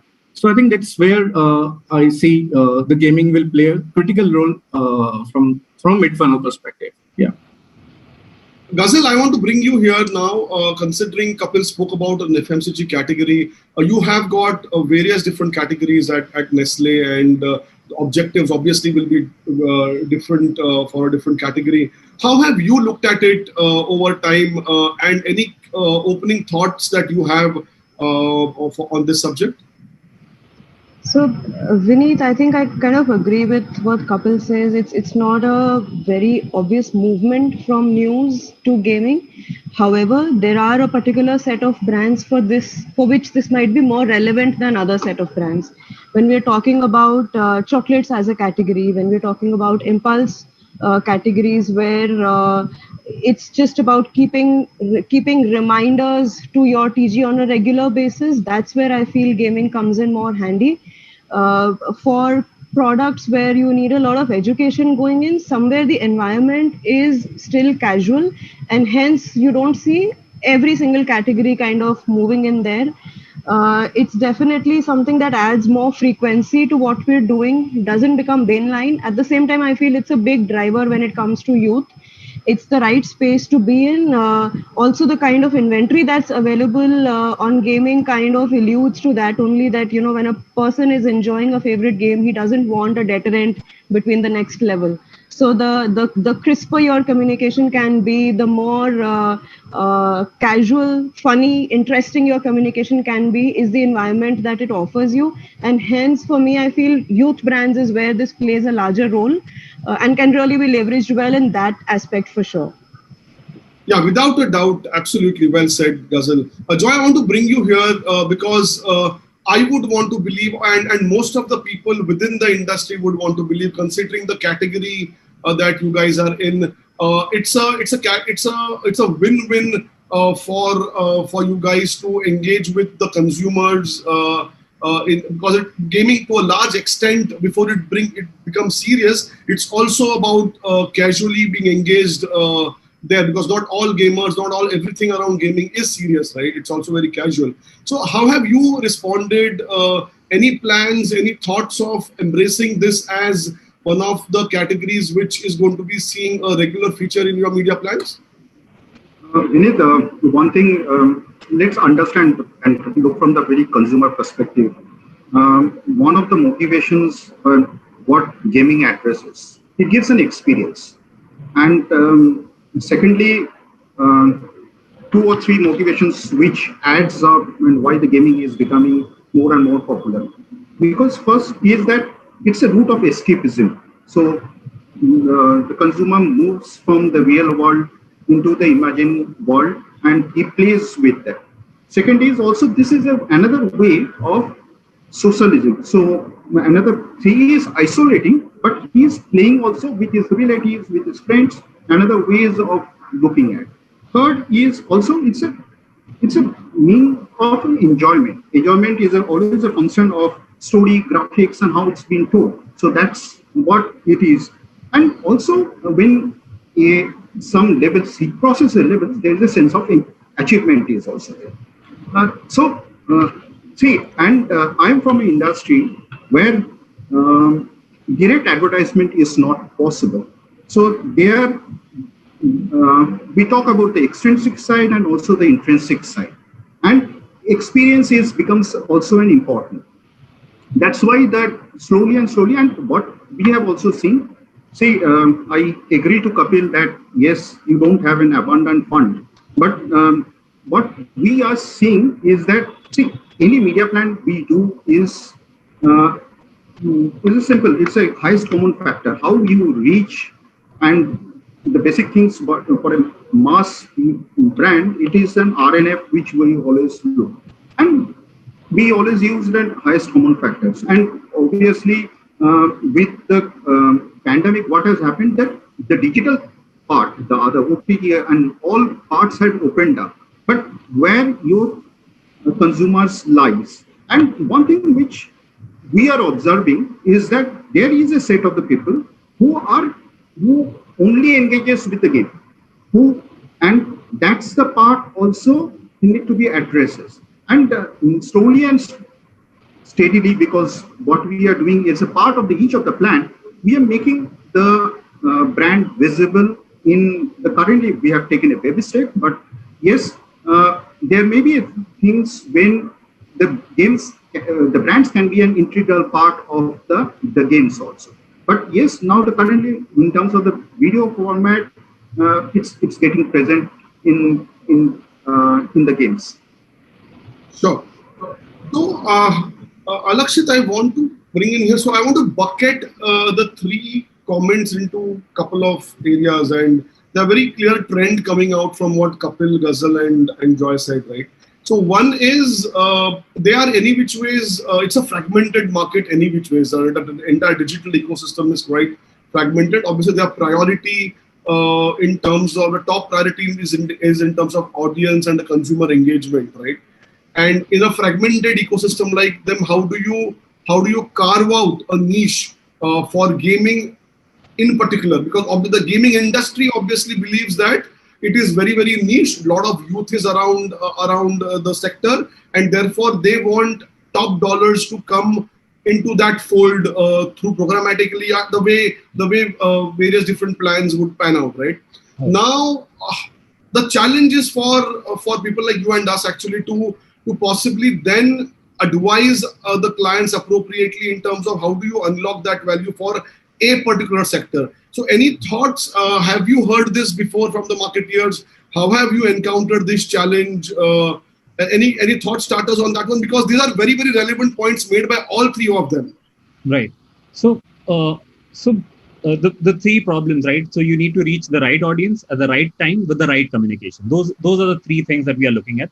Now, right communication also comes with the context, right? Where what game are we playing? What user is doing, and what is my user? So let's address the time first, right? The time is already sorted. You have abundant amount of instances in a day where you see that user coming on the platform, right? So you can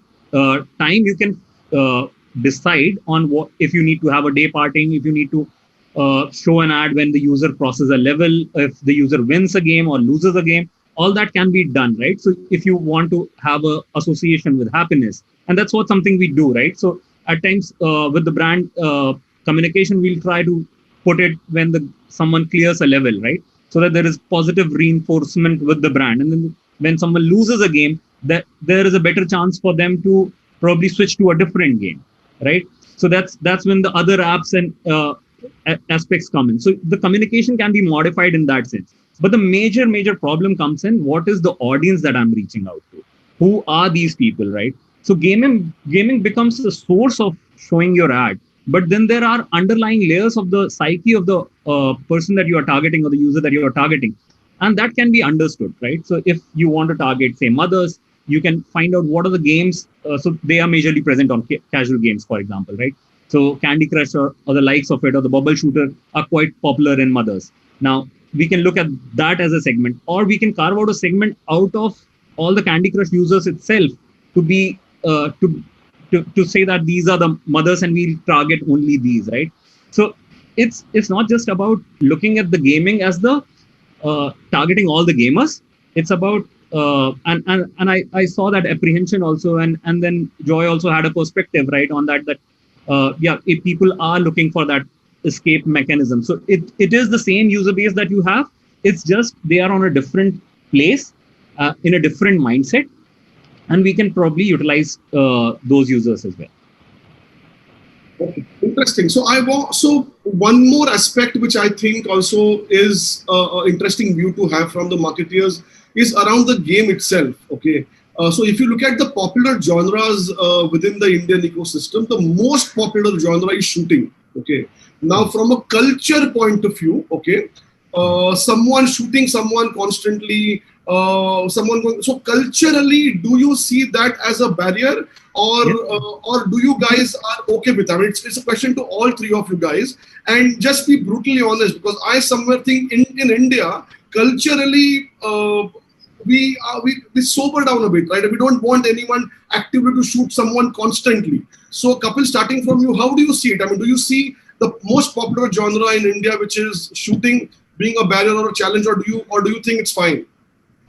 No, I don't see it as a challenge, honestly. If it's I mean, we usually in media have a concept of a prime time. Now, in this gaming space, if this is the most consumed genre, then I think this genre is more of a prime time. If we look at from that perspective, then as an advertiser, I need to see how do I leverage that. Because anyways, the consumer is already there. How do I ensure that what sort of a creative do I run which will match and become more organic to that context? So that can be one. It could be as simple as you're shooting an apple and you get a juice from that, right? So I mean, it depends how you build on the top of the context that we have. So not a challenge at all, but we should figure out how do we leverage that as a advantage from a creative perspective. Yeah. I think another perspective I want to touch what Alakshit said is the right context. Now I think there's a sort of a challenge the industry is facing, and all of us are part of that. I'm chasing audience because anyways we want to go programmatic because I want a unified reach. So anyways we are chasing audience. Now when they are on gaming, we have started ignoring the context. 10 years before, in 2010, we were all focusing on the context. That's how all the GDNs of the world evolved. That my ad should be at that point, it should be there when the consumer is reading or consuming content linked to the category I belong to. But now with programmatic, I think that's been changed. If I want to chase a gamer, I'll chase it on a YouTube. If I want to chase a gamer, I might chase it on a game itself. So there are different options available to me right now. So then in that case, I think my question to all of us together is that then where does the gaming fit in? From if I ignore the context, then what is the relevance of gaming from a brand's point of view? So we'll come to it. So that's a very, very interesting pivot, Kapil, and you have hit it. So that was something which I would have come next. But let's first address the concern possibly or the point of view on the gaming genre itself. So Joy, any point of view on shooting? I mean, any take? Obviously, I'm coming from an industry where there is a lot of restrictions are there, and you have to follow. So we struggled because last year was the first time when we used gaming in any of the media plan. So the first thing we struggled is that who are the publishers who can give us that the games are being consumed by 25, so 25 and above, because we cannot advertise at where we know that is being consumed by lower than legal drinking age. So that's the restrictions, and that's the challenge. That's the biggest challenge we face.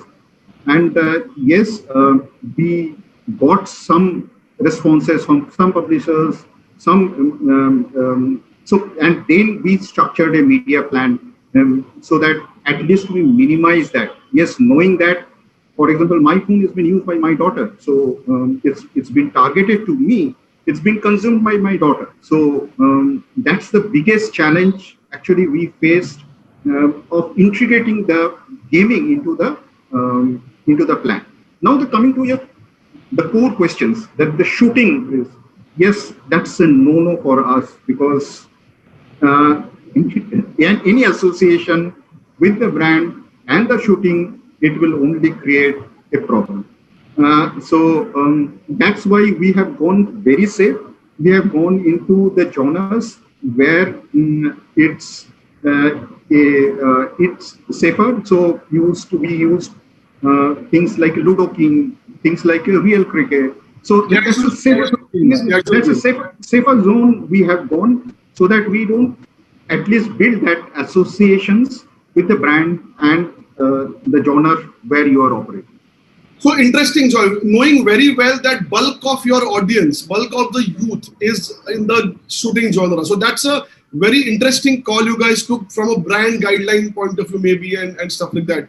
Ghazal, where are you guys in this space? I mean, I'm sure, with such a ethical standards that you guys also follow, are you okay with advertising or sponsoring a gaming tournament which is around shooting?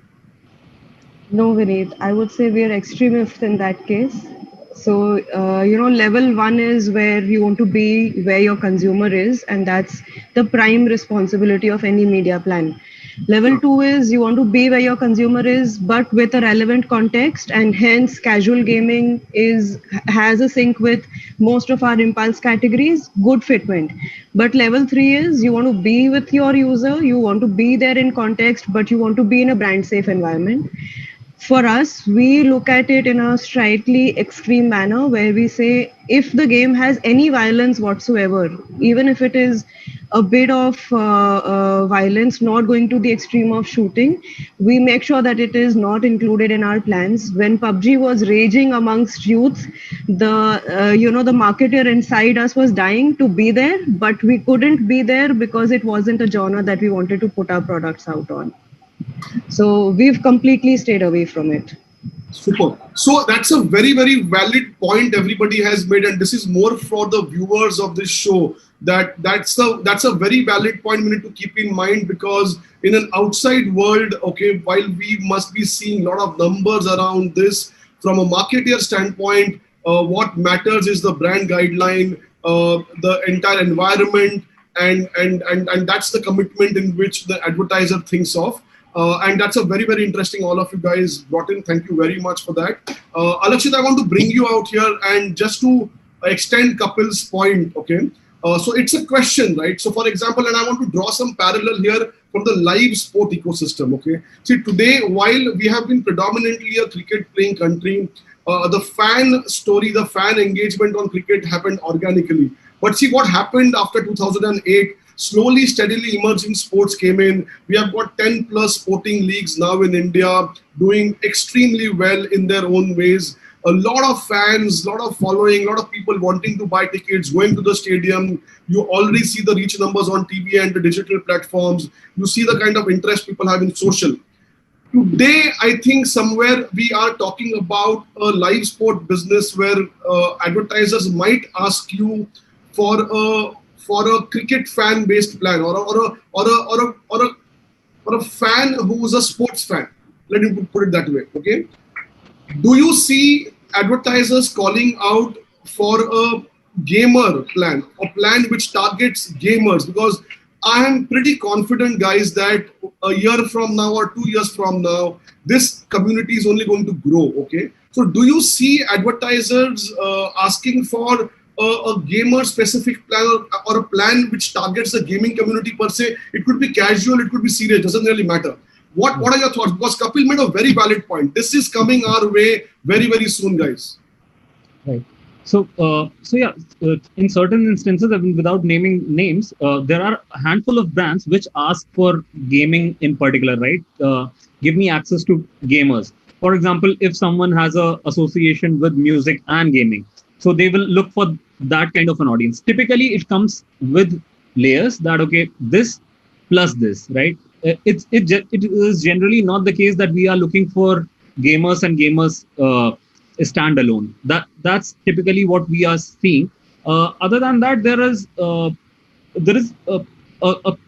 a cross pollination of sorts where we are looking at gamification, right, as an ad unit, where the context of the ad itself is very much of a game, like Kapil was saying, right, that if you can make someone shoot an apple and get a juice out of it, right, why not associate with it? Now, for example, now bubble shooter, right? So what happens is, like Kapil also mentioned, right, there are just problems of plenty. You have so many games out there. How do you figure out? So you just probably put a filter, remove everything which has the word shoot in it, right? Now, bubble shooter also got removed with it.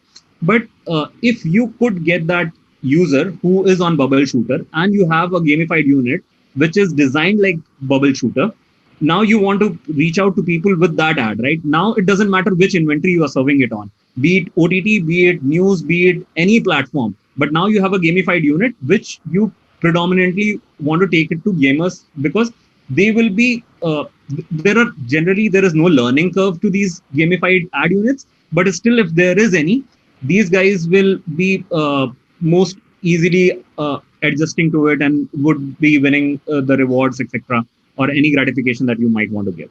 So in that case in particular, definitely any brand will come. Otherwise, you will have like handful of brands which come ask specifically for gaming. Okay, that's great. So one interesting thing which is coming to us and a very, very big development for the gaming ecosystem is that in 2020, Asian Games is going to be having gaming as one of the prime competing categories, right? Now that's the outside world. I mean, I'm not saying the brand world, the world who's into the gaming industry, who's coming and selling you stuff, various different products and offerings, are very excited and gung-ho about this one. Okay. Now, obviously, we know, being a part of the agency ecosystem, that unless the advertisers warm up to and supports the gaming sector effectively, the challenges are going to be only coming piling up quite a lot, right? So the pivot of Asian Games 2022 calling out gaming as one of the important aspects of competition. Do you think that's a pivotal point for this industry to scale up?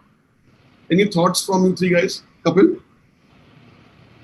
No, I think what we are seeing, and just taking a step back, if we see the interest in the Olympics right now, and we have been seeing the articles around that people are actually moving beyond cricket. If we see now, I think gaming is an option that's an extension of that. If I see that as an interest in Olympics is also if we have a gaming as a part of the Asian Games, I think this will definitely bring in a lot of bring gaming to the podium, which it actually requires. See, all of us are gamers in one way or the other. Maybe few started with Mario or let's say Contra sort of a games, moved to Snakes on the Nokia phones, and now we are still. I think everybody is a gamer, so it's not that there's a particular community which is definitely a hardcore gaming community, but everybody is a casual gamer, so to say.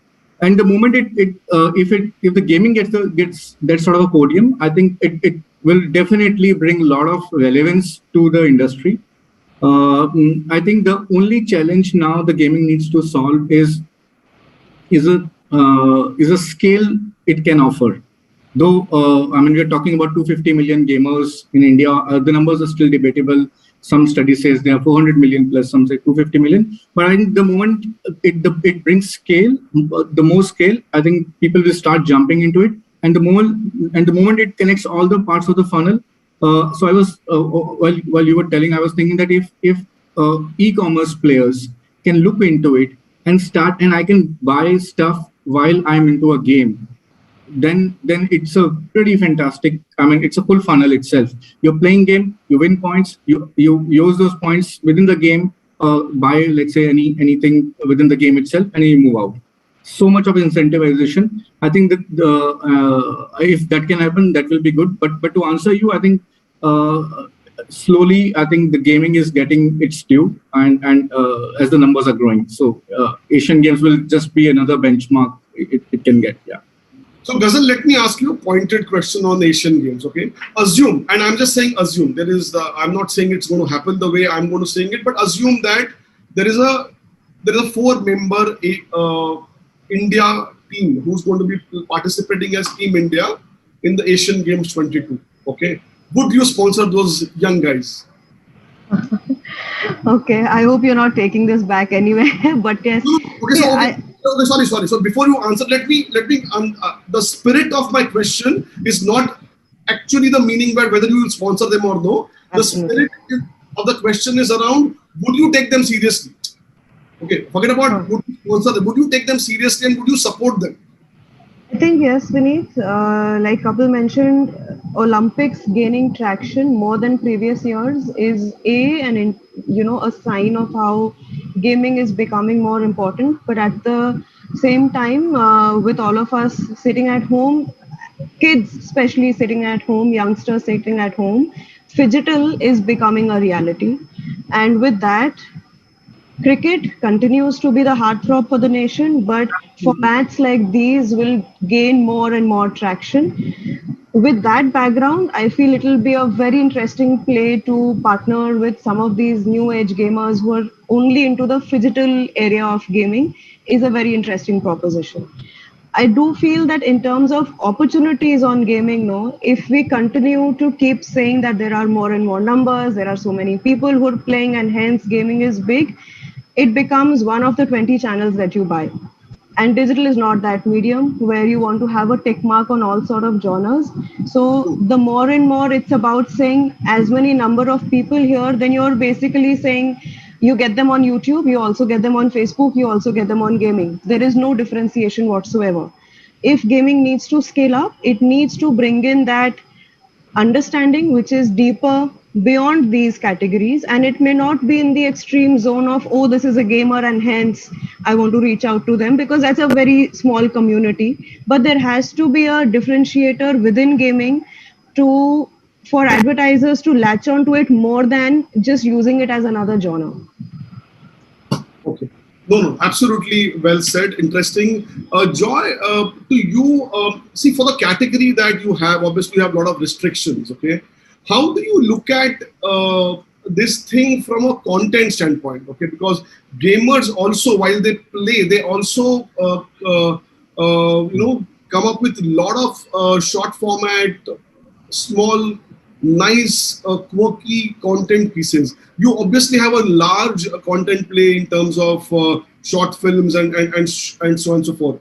Would you look at some of these guys, bunch of these young millennials who are absolutely on their own, doing their own thing, which has been followed by a significant amount of people within the country and the community? How would you want to engage with them? I mean, how would you want to embrace them, which will eventually add value to your entire marketing program?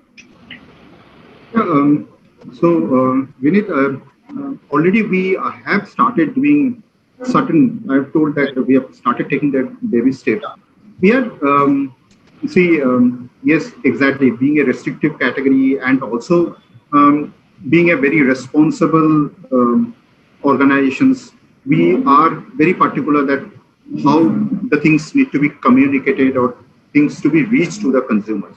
Yes, we started one thing where we have started using some of the gamers also as an influencers. So as an influencers, so disseminating the message to the consumers, because I told you that there may be a set of the consumers whom we cannot able to reach through all the traditional mediums. We are trying that with the game. Yes, Ghazal has made a point that how separate it is from an YouTube, how separate it is from the other mediums. But still, and it's our all hypothesis. Currently, we don't have, anybody has any figure to substantiate that. So, the steps what we have taken, we have seen that the click-through rates are much higher. But the only reason is that because when the ads have been served, it's been served because you are getting certain points or going to the next level. So obviously you go through the ad. That's maybe the reason of the there's a higher CTR for the in that zone. Saying so, it will evolve, and always a media plan always is a factor of highest common factor. And when that bubble becomes bigger, you have to use these people who are associated with this genre. And your first question, so that how Asian Games will help, I think Asian Games will just add an impetus because it's just an add-on to this. The bigger step has been taken during what has happened during the lockdown when the entire consumptions has increased. Asian Games will just add fuel to the entire thing. Fantastic. Just parting remarks from you, Lakshit, in terms of how do you bring all these things together? Because the challenge pretty much is there for the industry, mainly people like you and us and the entire gaming ecosystem, to possibly stitch a lot of these questions to, because the marketeers are raising absolute valid points in terms of the way they look at audience engagement and stuff like that. So what could be a solution? Is stitching a solution around streaming platform is one way to look at it. Solutions around influencers in the gaming ecosystem is another part of it. Content, as Joy said, it has already started looking at it very, very seriously. How do you bring this together? Any thoughts, any experiences in the last 3, 4, or 6 months that you can share with us, Alakshit? Sure. So gaming, we also started going big after the lockdown, right? And we started talking to everyone about gaming, how the gamer user base is growing, etc., etc. But then we realized, right, when you have a hammer, everything looks like a nail, right? So while we are talking just about the gaming, for example, a Ghazal, a Kapil, Joy will talk about their brand, right? So yeah, while my gamer user base is growing, while all the other things are looking nice and rosy, we need to find some sort of a spot where there is a resonance with the brand, how they can exactly associate with them, and gaming is new, right? So the industry is also figuring out how to work with the marketeers better, how to monetize their space better. So there are custom integrations that are coming up. There are rewarded slots that are coming up, or some people have a hesitancy towards rewarded video slots, or non-rewarded looks better to them. Then what kind of calling it brand safe, right? So when there is a game break, that's when you put the ad. You don't put the ads everywhere else, because those associations that every brand manager talks about, right? That has to be understood by the gaming industry also better, and we are getting there. We are gradually and slowly moving, and I think in the last 1 year itself we have made a significant amount of progress with and that you can see with the brands' money also pouring into gaming, right? It's not just the numbers of growth numbers that is exactly bringing them in. So I think there is only positive that we will see going forward with the numbers growing and working with brands better. So that's absolutely fabulous, Alakshit. And just to summarize and bring things into perspective for the audience, I would categorize it from a need of an hour in terms of one needs to create products out of what's happening. It's all over the place right now. Gaming needs to get productized in terms of couple of segments, in terms of how the advertisers can embrace it.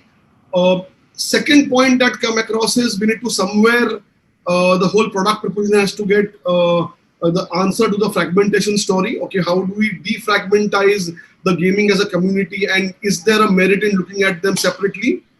Third point that came very interestingly from all the marketeers is around how are we going to be being irresponsible to the whole thing?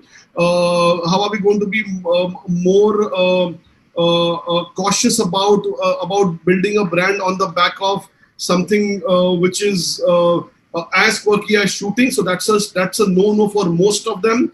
So therefore, responsible advertising and responsible engagement with the consumer is going to be of criticality. So therefore, a lot of work needs to be done at the back end from the gaming industry as such. The positive to me though is everyone recognizes the numbers and the scale at which it's currently growing.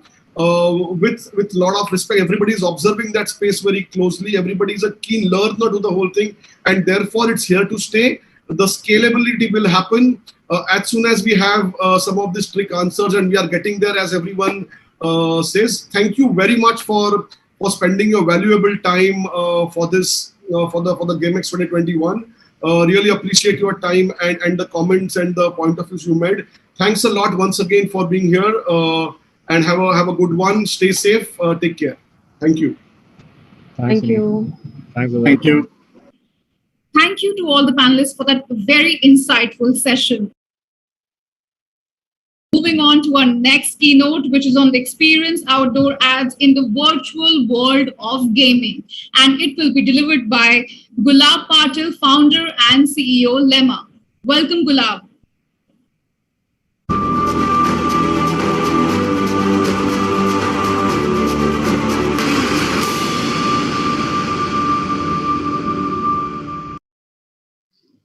Hello everyone, I'm Gulab Patil, founder and CEO of Lemma, which is a largest digital out-of-home network with 150,000 screens connected to the platform across all the geographies.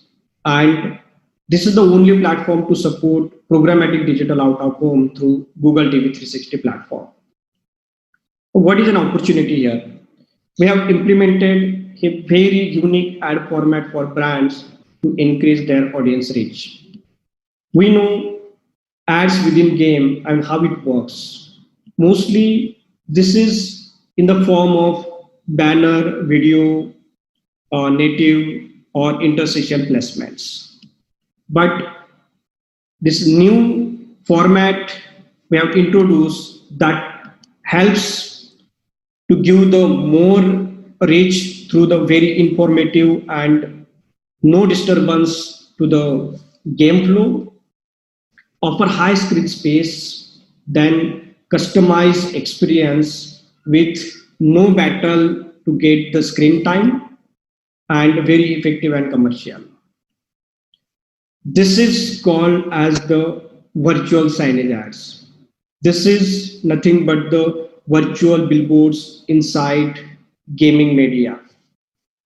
Let me give the brief about the initiative and how it works. Virtual Singage Ads by Lemma.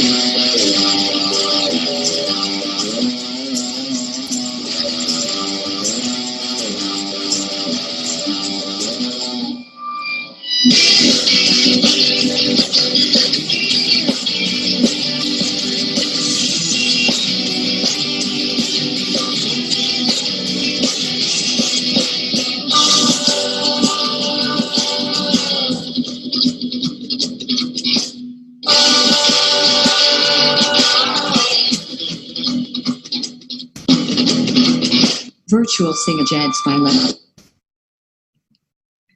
This is a platform where the brands can reach out to the audiences through outdoor advertisement or the in-game advertisement with the similar representation, which helps to create the unique impressions for the brand across all the channels. Where this platform helps publishers to connect to the bigger pool of brands across all the channels. We support all the devices, just like desktop, television, tablets, or the new type of the assets through the in-game media. And this is the best-in-class technology stack based on the IAB standard, which ultimately gives the transparency for the brands and gives the flexibility to the publishers to create their own widget or own ad format, and ultimately this helps to align this with the IAB ad formats. This is a single platform to reach out to the audiences across all the channels, just like in-game whether that is an app or OTT platforms, digital out of home, or CTV. Lemma is a very user-friendly technology interface for publishers. 100% control over the advertisement, easy to use review and approve process, brand control policies, and flexibility to implement any kind of the ad formats. This gives the more control to the brands as well in terms of the multiple native ad placements, then customize your formats, guaranteed viability, then targeting based on the location, device type, or audience profiling. And most important thing is that there is no ad blocker things for the in-game media. Lemma works with mostly all the agencies, just like Dentsu, GroupM, OMG, Publicis, LogicServe, Connect, Madison, etc. On the brand side, we work with mostly all the brands, just like Google, Durex, Microsoft, Viva, HDFC Life, Asian Paint, mostly all the bigger brands. Thank you, everyone. And many thanks to the GAMEXX team for providing a great platform to discuss the opportunities and aspect of the gaming industry. Thank you very much. Thank you for that very interesting keynote, Gulab. And I have two questions for you. The first one goes like, how do you see the potential of the gaming industry and where will the industry go in the next 3 years? There is a big potential in this segment if we see the globally. So based on the numbers and calculations with the brands and the agencies, right? So we are seeing around 118 billion, that is the opportunity in next 3 years in this segment. Yes, and this segment is after CTV, if we see the traction from the demand partners after CTV, so mostly the brands are looking for the new ad formats, new kind of the innovations, and this gaming segment is very, very flexible, very supportive to support this kind of the innovations and ad format in this industry. This ad format gives the compatibility with the other channels as well, just like digital out of home, mobile, CTV, and then OTT channels. So yes, there is the great potential and a great innovative space for brands and the publishers both together, and definitely this would be the future of the mobile segment. Thanks, Gulab. But I would really want to know what are some of the immediate challenges the gaming industry should address to grow and make the industry prosperous. So mostly on the challenge front, we are seeing the lack of the standardization from the global the standards of the global protocols. So just like IAB has defined some of the protocols for banner, video, native ad serving. So all these standards have not yet implemented for this new segment, but not today, but in future, definitely there would be some the standards, there would be some rules and regulations for reporting, then rules and regulations, or many again the aspect of the checking the IVT protocols or the IVT tools, right? So these are the current challenges, but definitely in couple of years, so IAB and the standard bodies, they will be defining the protocols, and this would be part of the standard ecosystem then. Virtual Singajad's Dilemma.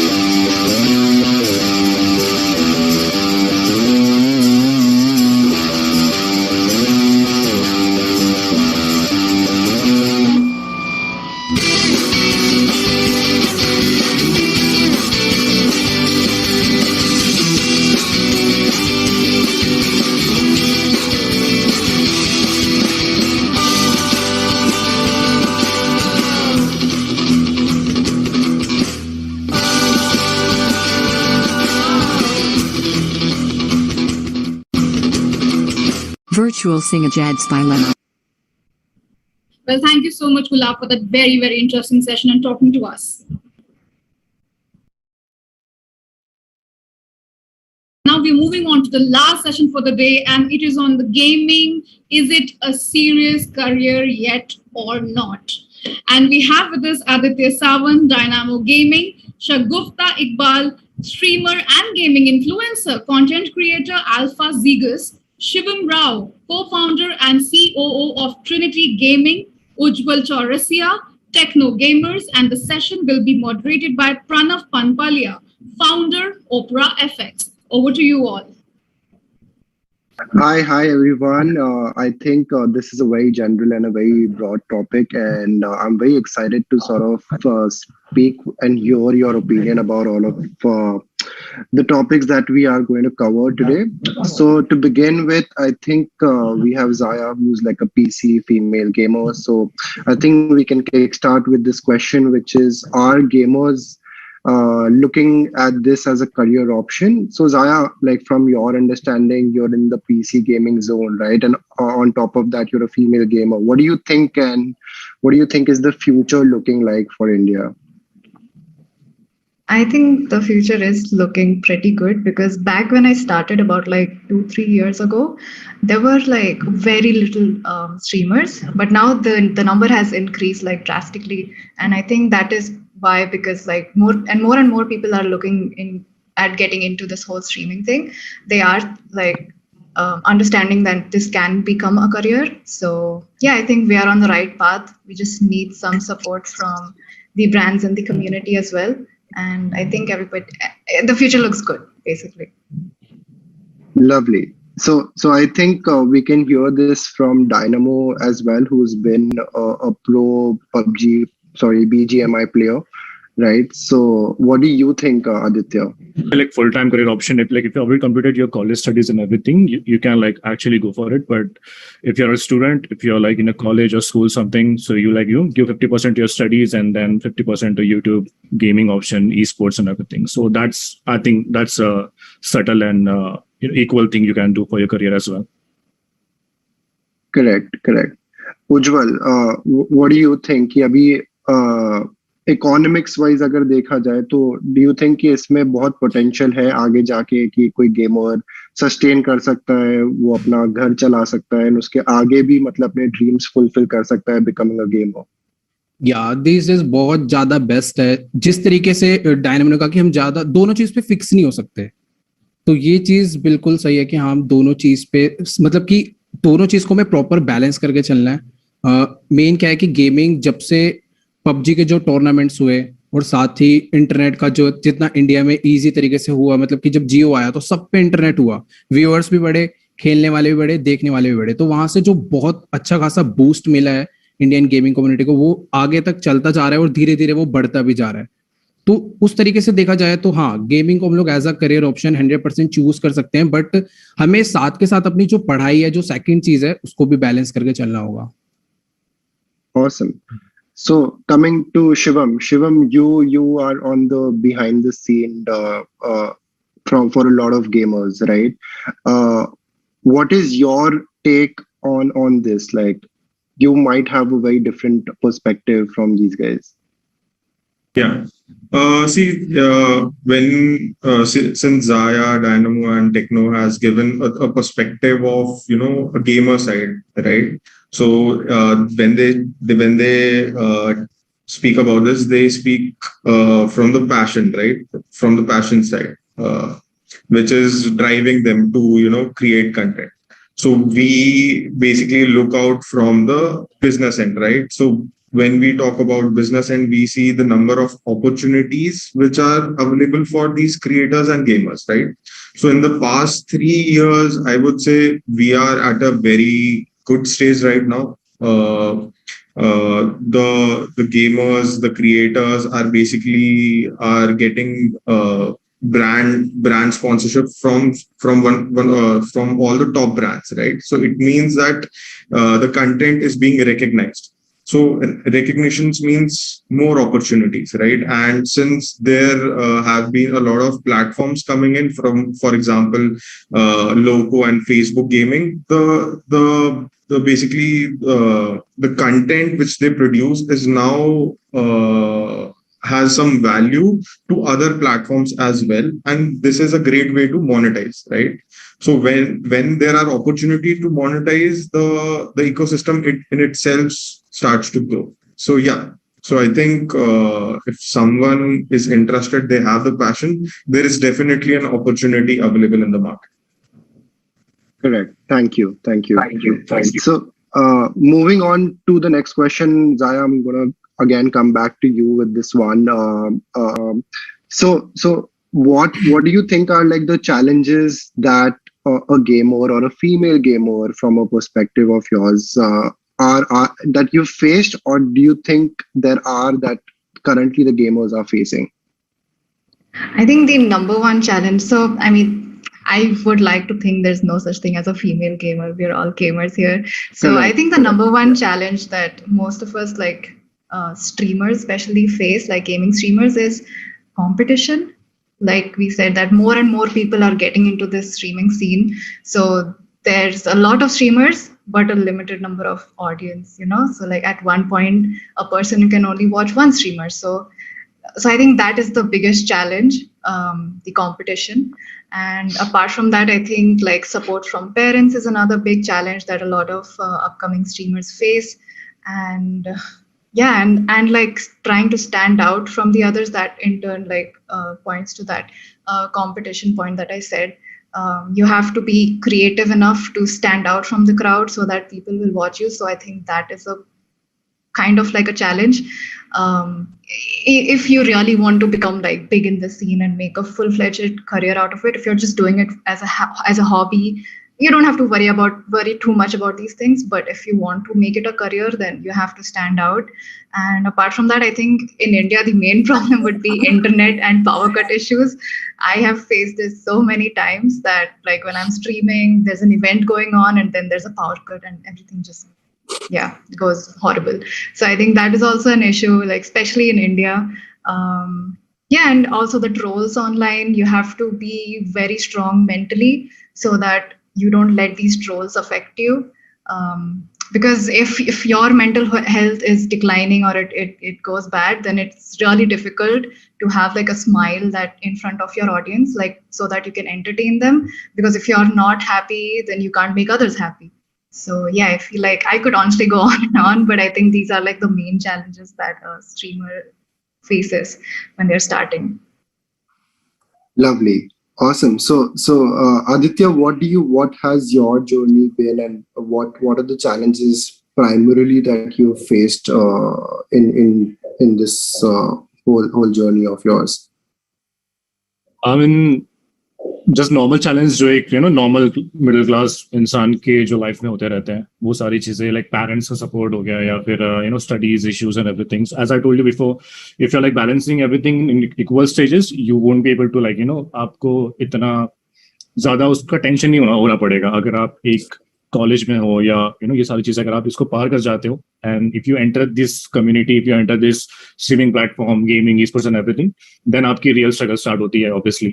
और then as I said की trolls and everything, ये सारी चीजें आपको इनको भी like cover up करना पड़ता है.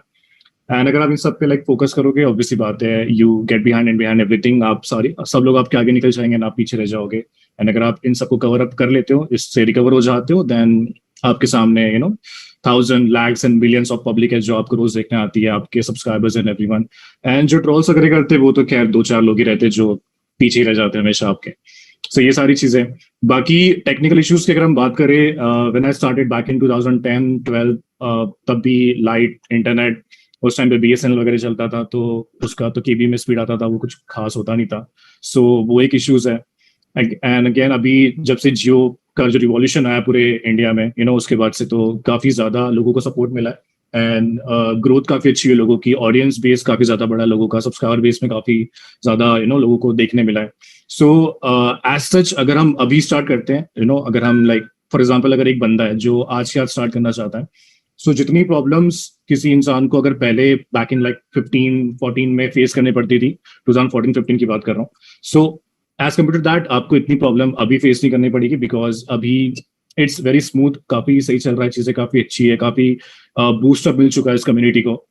स्ट्रीमिंग प्लेटफॉर्म का हो या फिर ई स्पोर्ट्स करियर आपको बनाना है, कुछ भी करना है, so you know as such difficulties तो आपको नहीं देखनी पड़ती है, बट अगेन स्ट्रगल है, मेहनत है आपकी, ये सब चीजें आपको करनी पड़ेगी एंड यू नो इसके बाद ही आप आगे बढ़ पाओगे.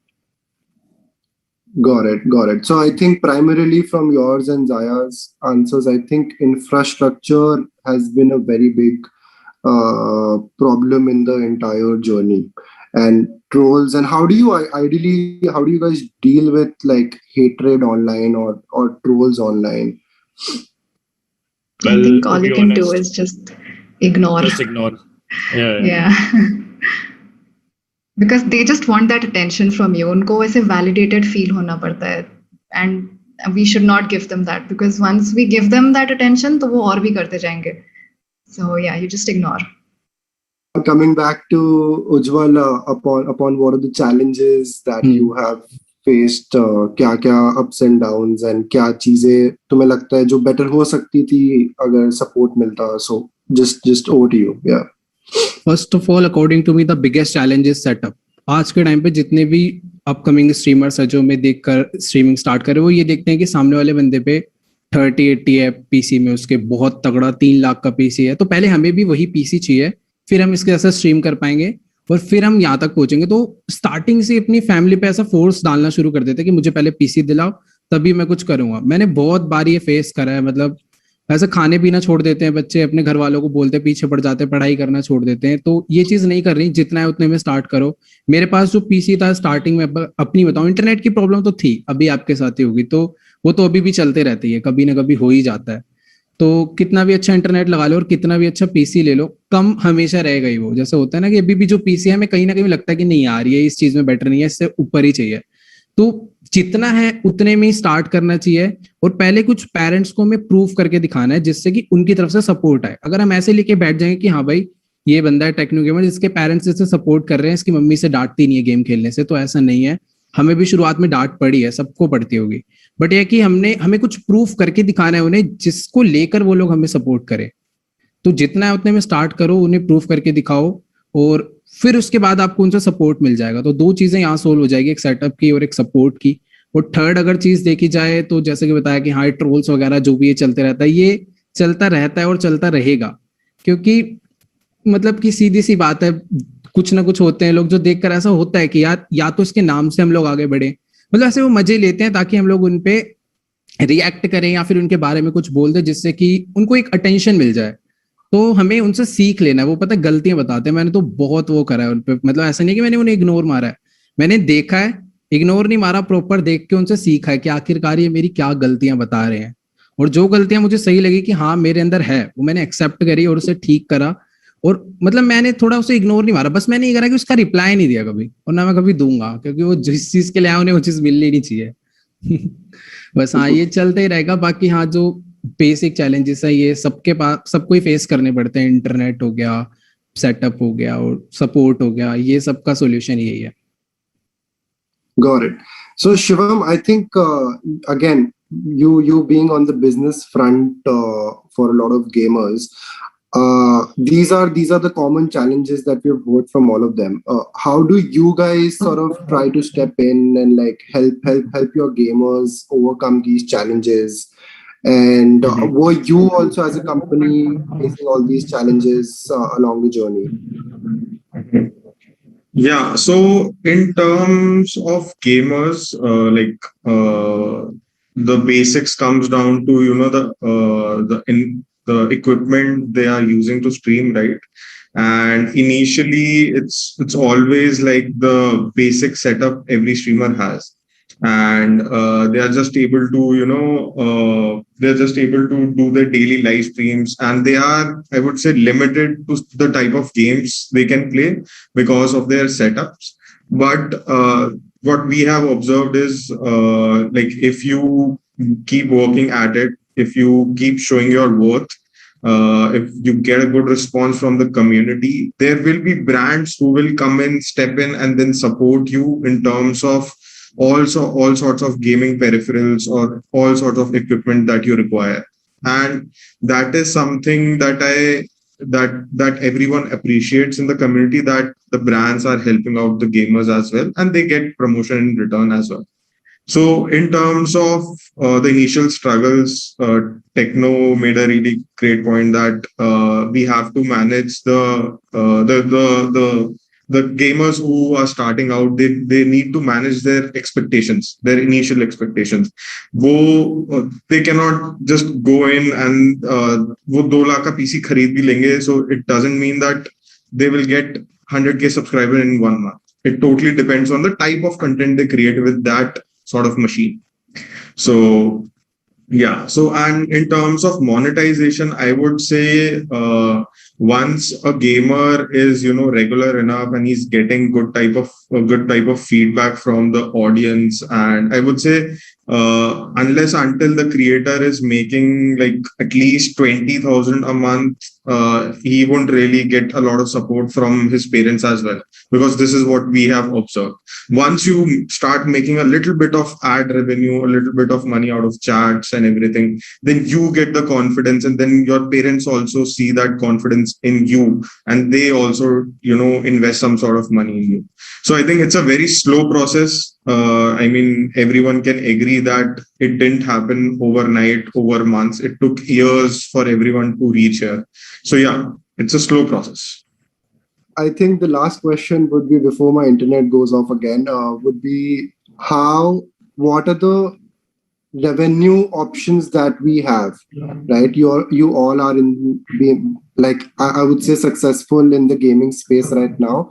So what are the ways in which a gamer can monetize their streams, their content? So we can go, whoever wants to go first. I think when you're starting out, तब तो obviously brands वगैरह नहीं होंगे, so the only income would be through like ad revenue or super chats or like memberships.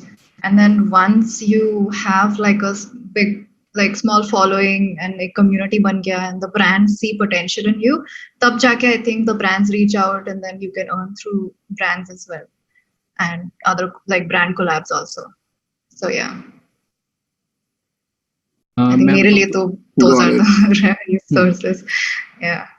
इस time जो एक gamer के लिए कि हाँ वो किन चीजों से अर्न कर सकता है, तो मेन तो यूट्यूब का जो एड रेवेन्यू उससे, सेकंड वो जितनी लाइव स्ट्रीम करेगा उस हिसाब से उसे सुपर चैट्स मिलेगी, थर्ड जो उसके मेंबर्स ऐड होंगे. बट हमें भी जो मेंबर्स आ रहे हैं तो ऐसे नहीं कि बस हम उन्हें बोल रहे हैं कि आप ज्वाइन करो और मेंबर बन जाओ, हमें उनको कुछ एडवांटेज तो देना पड़ेगा जिसके लिए वो हमारे मेंबर बने. जैसे हम ऐसा कर सकते हैं कि उनके साथ वीकली टॉक शो कर सकते हैं, या फिर उनके लिए कोई स्पेशल स्ट्रीम कर सकते हैं. तो ये कुछ ऑप्शन हो जाते हैं जो कि यूट्यूब की तरफ से ही है. बट अगर एक और ऑप्शन ऐड करें तो वो ये है कि हम अपनी मर्च लॉन्च कर सकते हैं. तो वो मर्च के थ्रू भी हमारे पास मतलब उससे भी कुछ ना कुछ रेवेन्यू जनरेट होएगा, मर्च का कुछ कमीशन जो होगा वो हो सकता है. और एक हो सकता है कि जब भी कोई गेमर होता है तो उसको देख के ना लोग जैसे कहते हैं ना कि मुझे उसकी तरह बनना है, तो हम उसको फॉलो करने लग जाते हैं. फिर देखते हैं कि हाँ इसके पास ये वाला कीबोर्ड है, उसके पास ये वाला माउस है, उसके पास ये है. तो थोड़ा सा हम लोग एफिलिएट के थ्रू भी अर्न कर सकते हैं उसमें, जो क्योंकि मैक्सिमम लोग ये करते हैं. जैसे अगर हम उसके नीचे अपने डिस्क्रिप्शन में अपने प्रोडक्ट्स का एफिलिएट लिंक लगा दें और उसके थ्रू अगर वो जाके कुछ परचेज करे तो उसका कुछ ना कुछ प्रॉफिट हमें होगा. तो एक गेमर के लिए ये है. और उसके बाद आती है फिर ब्रांड्स. अगर आप एक अच्छे लेवल के गेमर हो, आपके पास अच्छे व्यूज आ रहे हैं, तो आपके पास ब्रांड्स भी आएगी. तो वो तो 100% है, वो एक अलग चीज है. यूट्यूब का रेवेन्यू अलग है और ये एफिलिएट वाला अलग चीज है. तो काफी सारे और भी तरीके हैं जिसके थ्रू हम लोग ऐसे अर्न कर सकते हैं.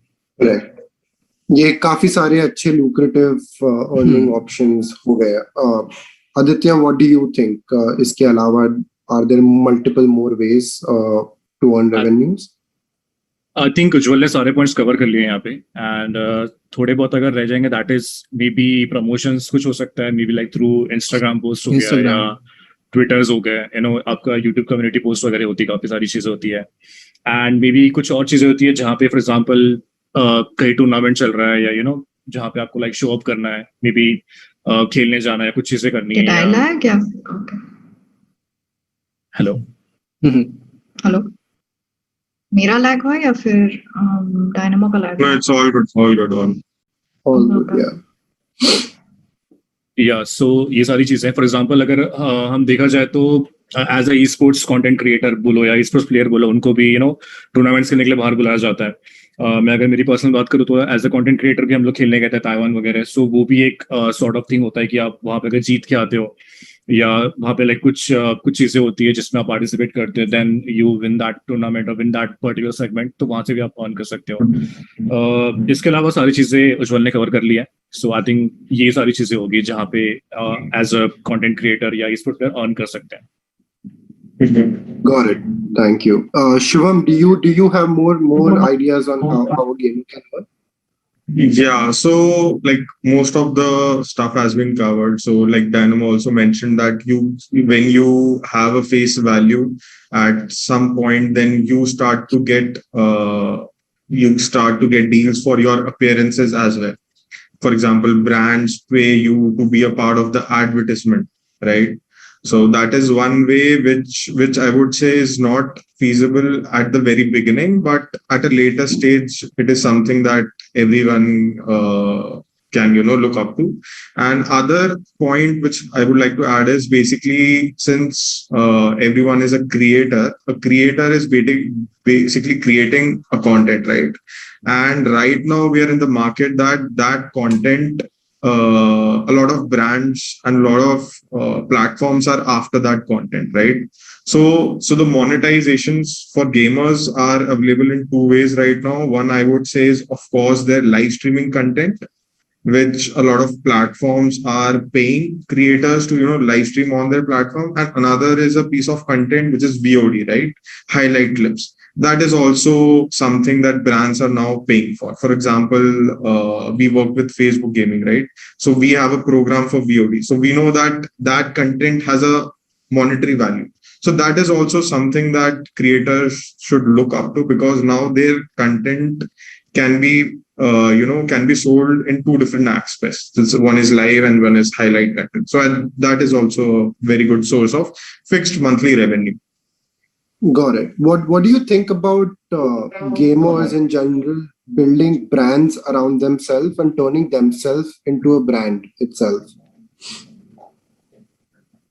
So I would say this is something that is similar to the sports industry, to the Bollywood industry, to the entertainment industry. When the entertainer becomes big enough that his face has value, that is the point that they become a brand. They become something which a brand can latch onto and sell their products. So yeah, so in India, I would say over the past 3 years, we have generated, I would say, around 5 or 10 good creators who now are the face of multiple brands. So I think, yeah, we are growing, and there are a lot of brands who are focusing on this particular aspect as well. The brand ambassador program, I would say. I think so. For all the upcoming gamers, I think one could ideally not think a lot about revenue, because once you start to gain a traction and audience, there are multiple ways where you can earn. So primarily, in my opinion as well, I feel one should focus on gaining a following, improving their gameplays and stuff like that. But ideally, that's about it. Thank you so much for joining in, tuning in, and apologies for the internet. And that's about it. Bye. Bye. Bye. Bye. Bye. Bye. Bye. Bye. Bye. Bye, bro. Bye. Bye. Bye. Thank you to all the panelists for that very insightful session.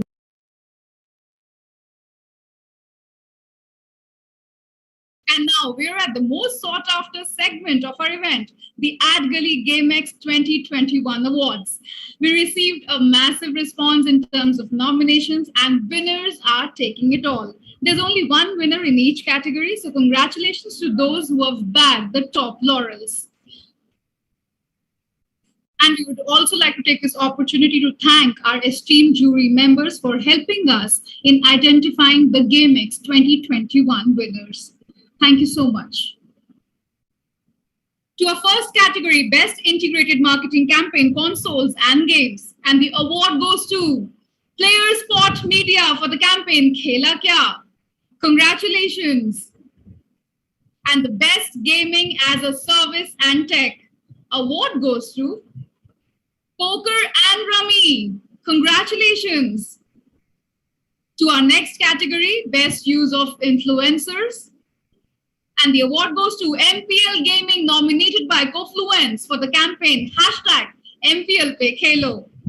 Congratulations. The next category is News Coverage Platform, Esports and Gaming. And the award goes to Sports Kira Esports. Congratulations. To the next category, Best Product Launch and Innovation.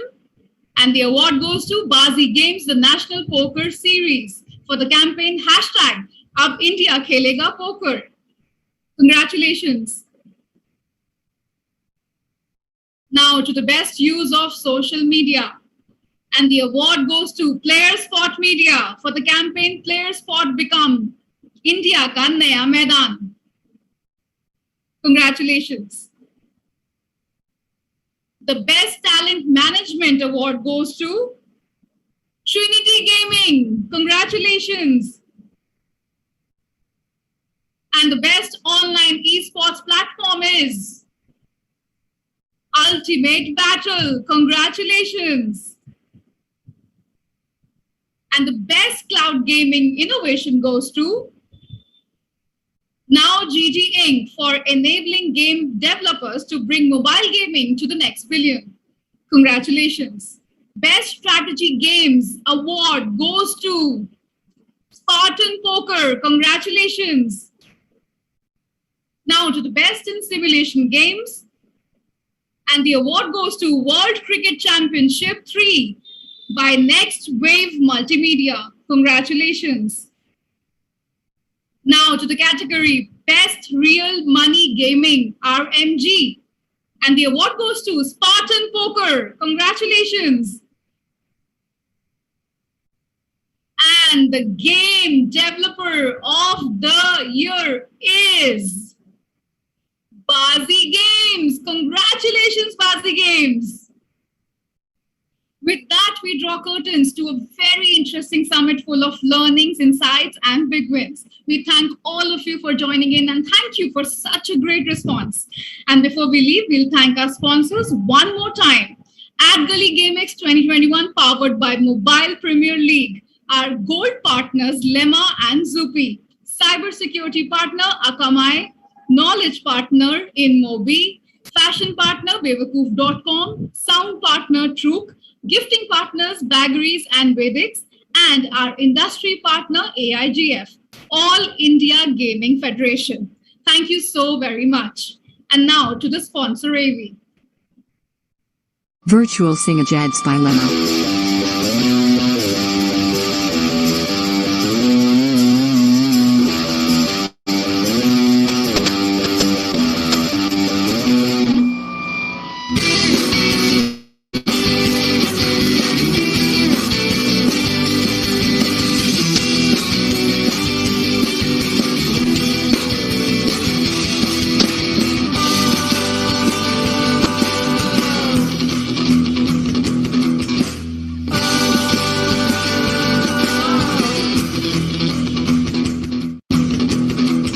Virtual Sing a Jad Stylema. Users of Roblox are all around the world, and all of them expect the same level of experience.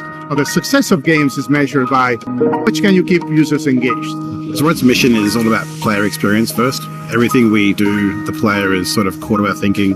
ここ数年で、リッチなユーザーエクスペリエンスを提供するために If you don't want to worry and you don't want to think about things like asset delivery and the ability to have your connectivity between your devices and your servers as fast as you can, just go with Akamai. Akamai gets into places and markets that other providers of similar services don't quite hit as easily. その上で、Akamai さんのシステムを使うことで、大容量のセットを高速に配信させて、いただけているかなと。The workflow without that, I'd probably have a lot more CDN support because the amount of capacity we'd need from the others wouldn't be there. There's one less problem we have to solve. If Akamai wasn't around, we would probably have to multiply our team by I don't know what kind of factor and understand what we would need to do to replace what Akamai provides to us.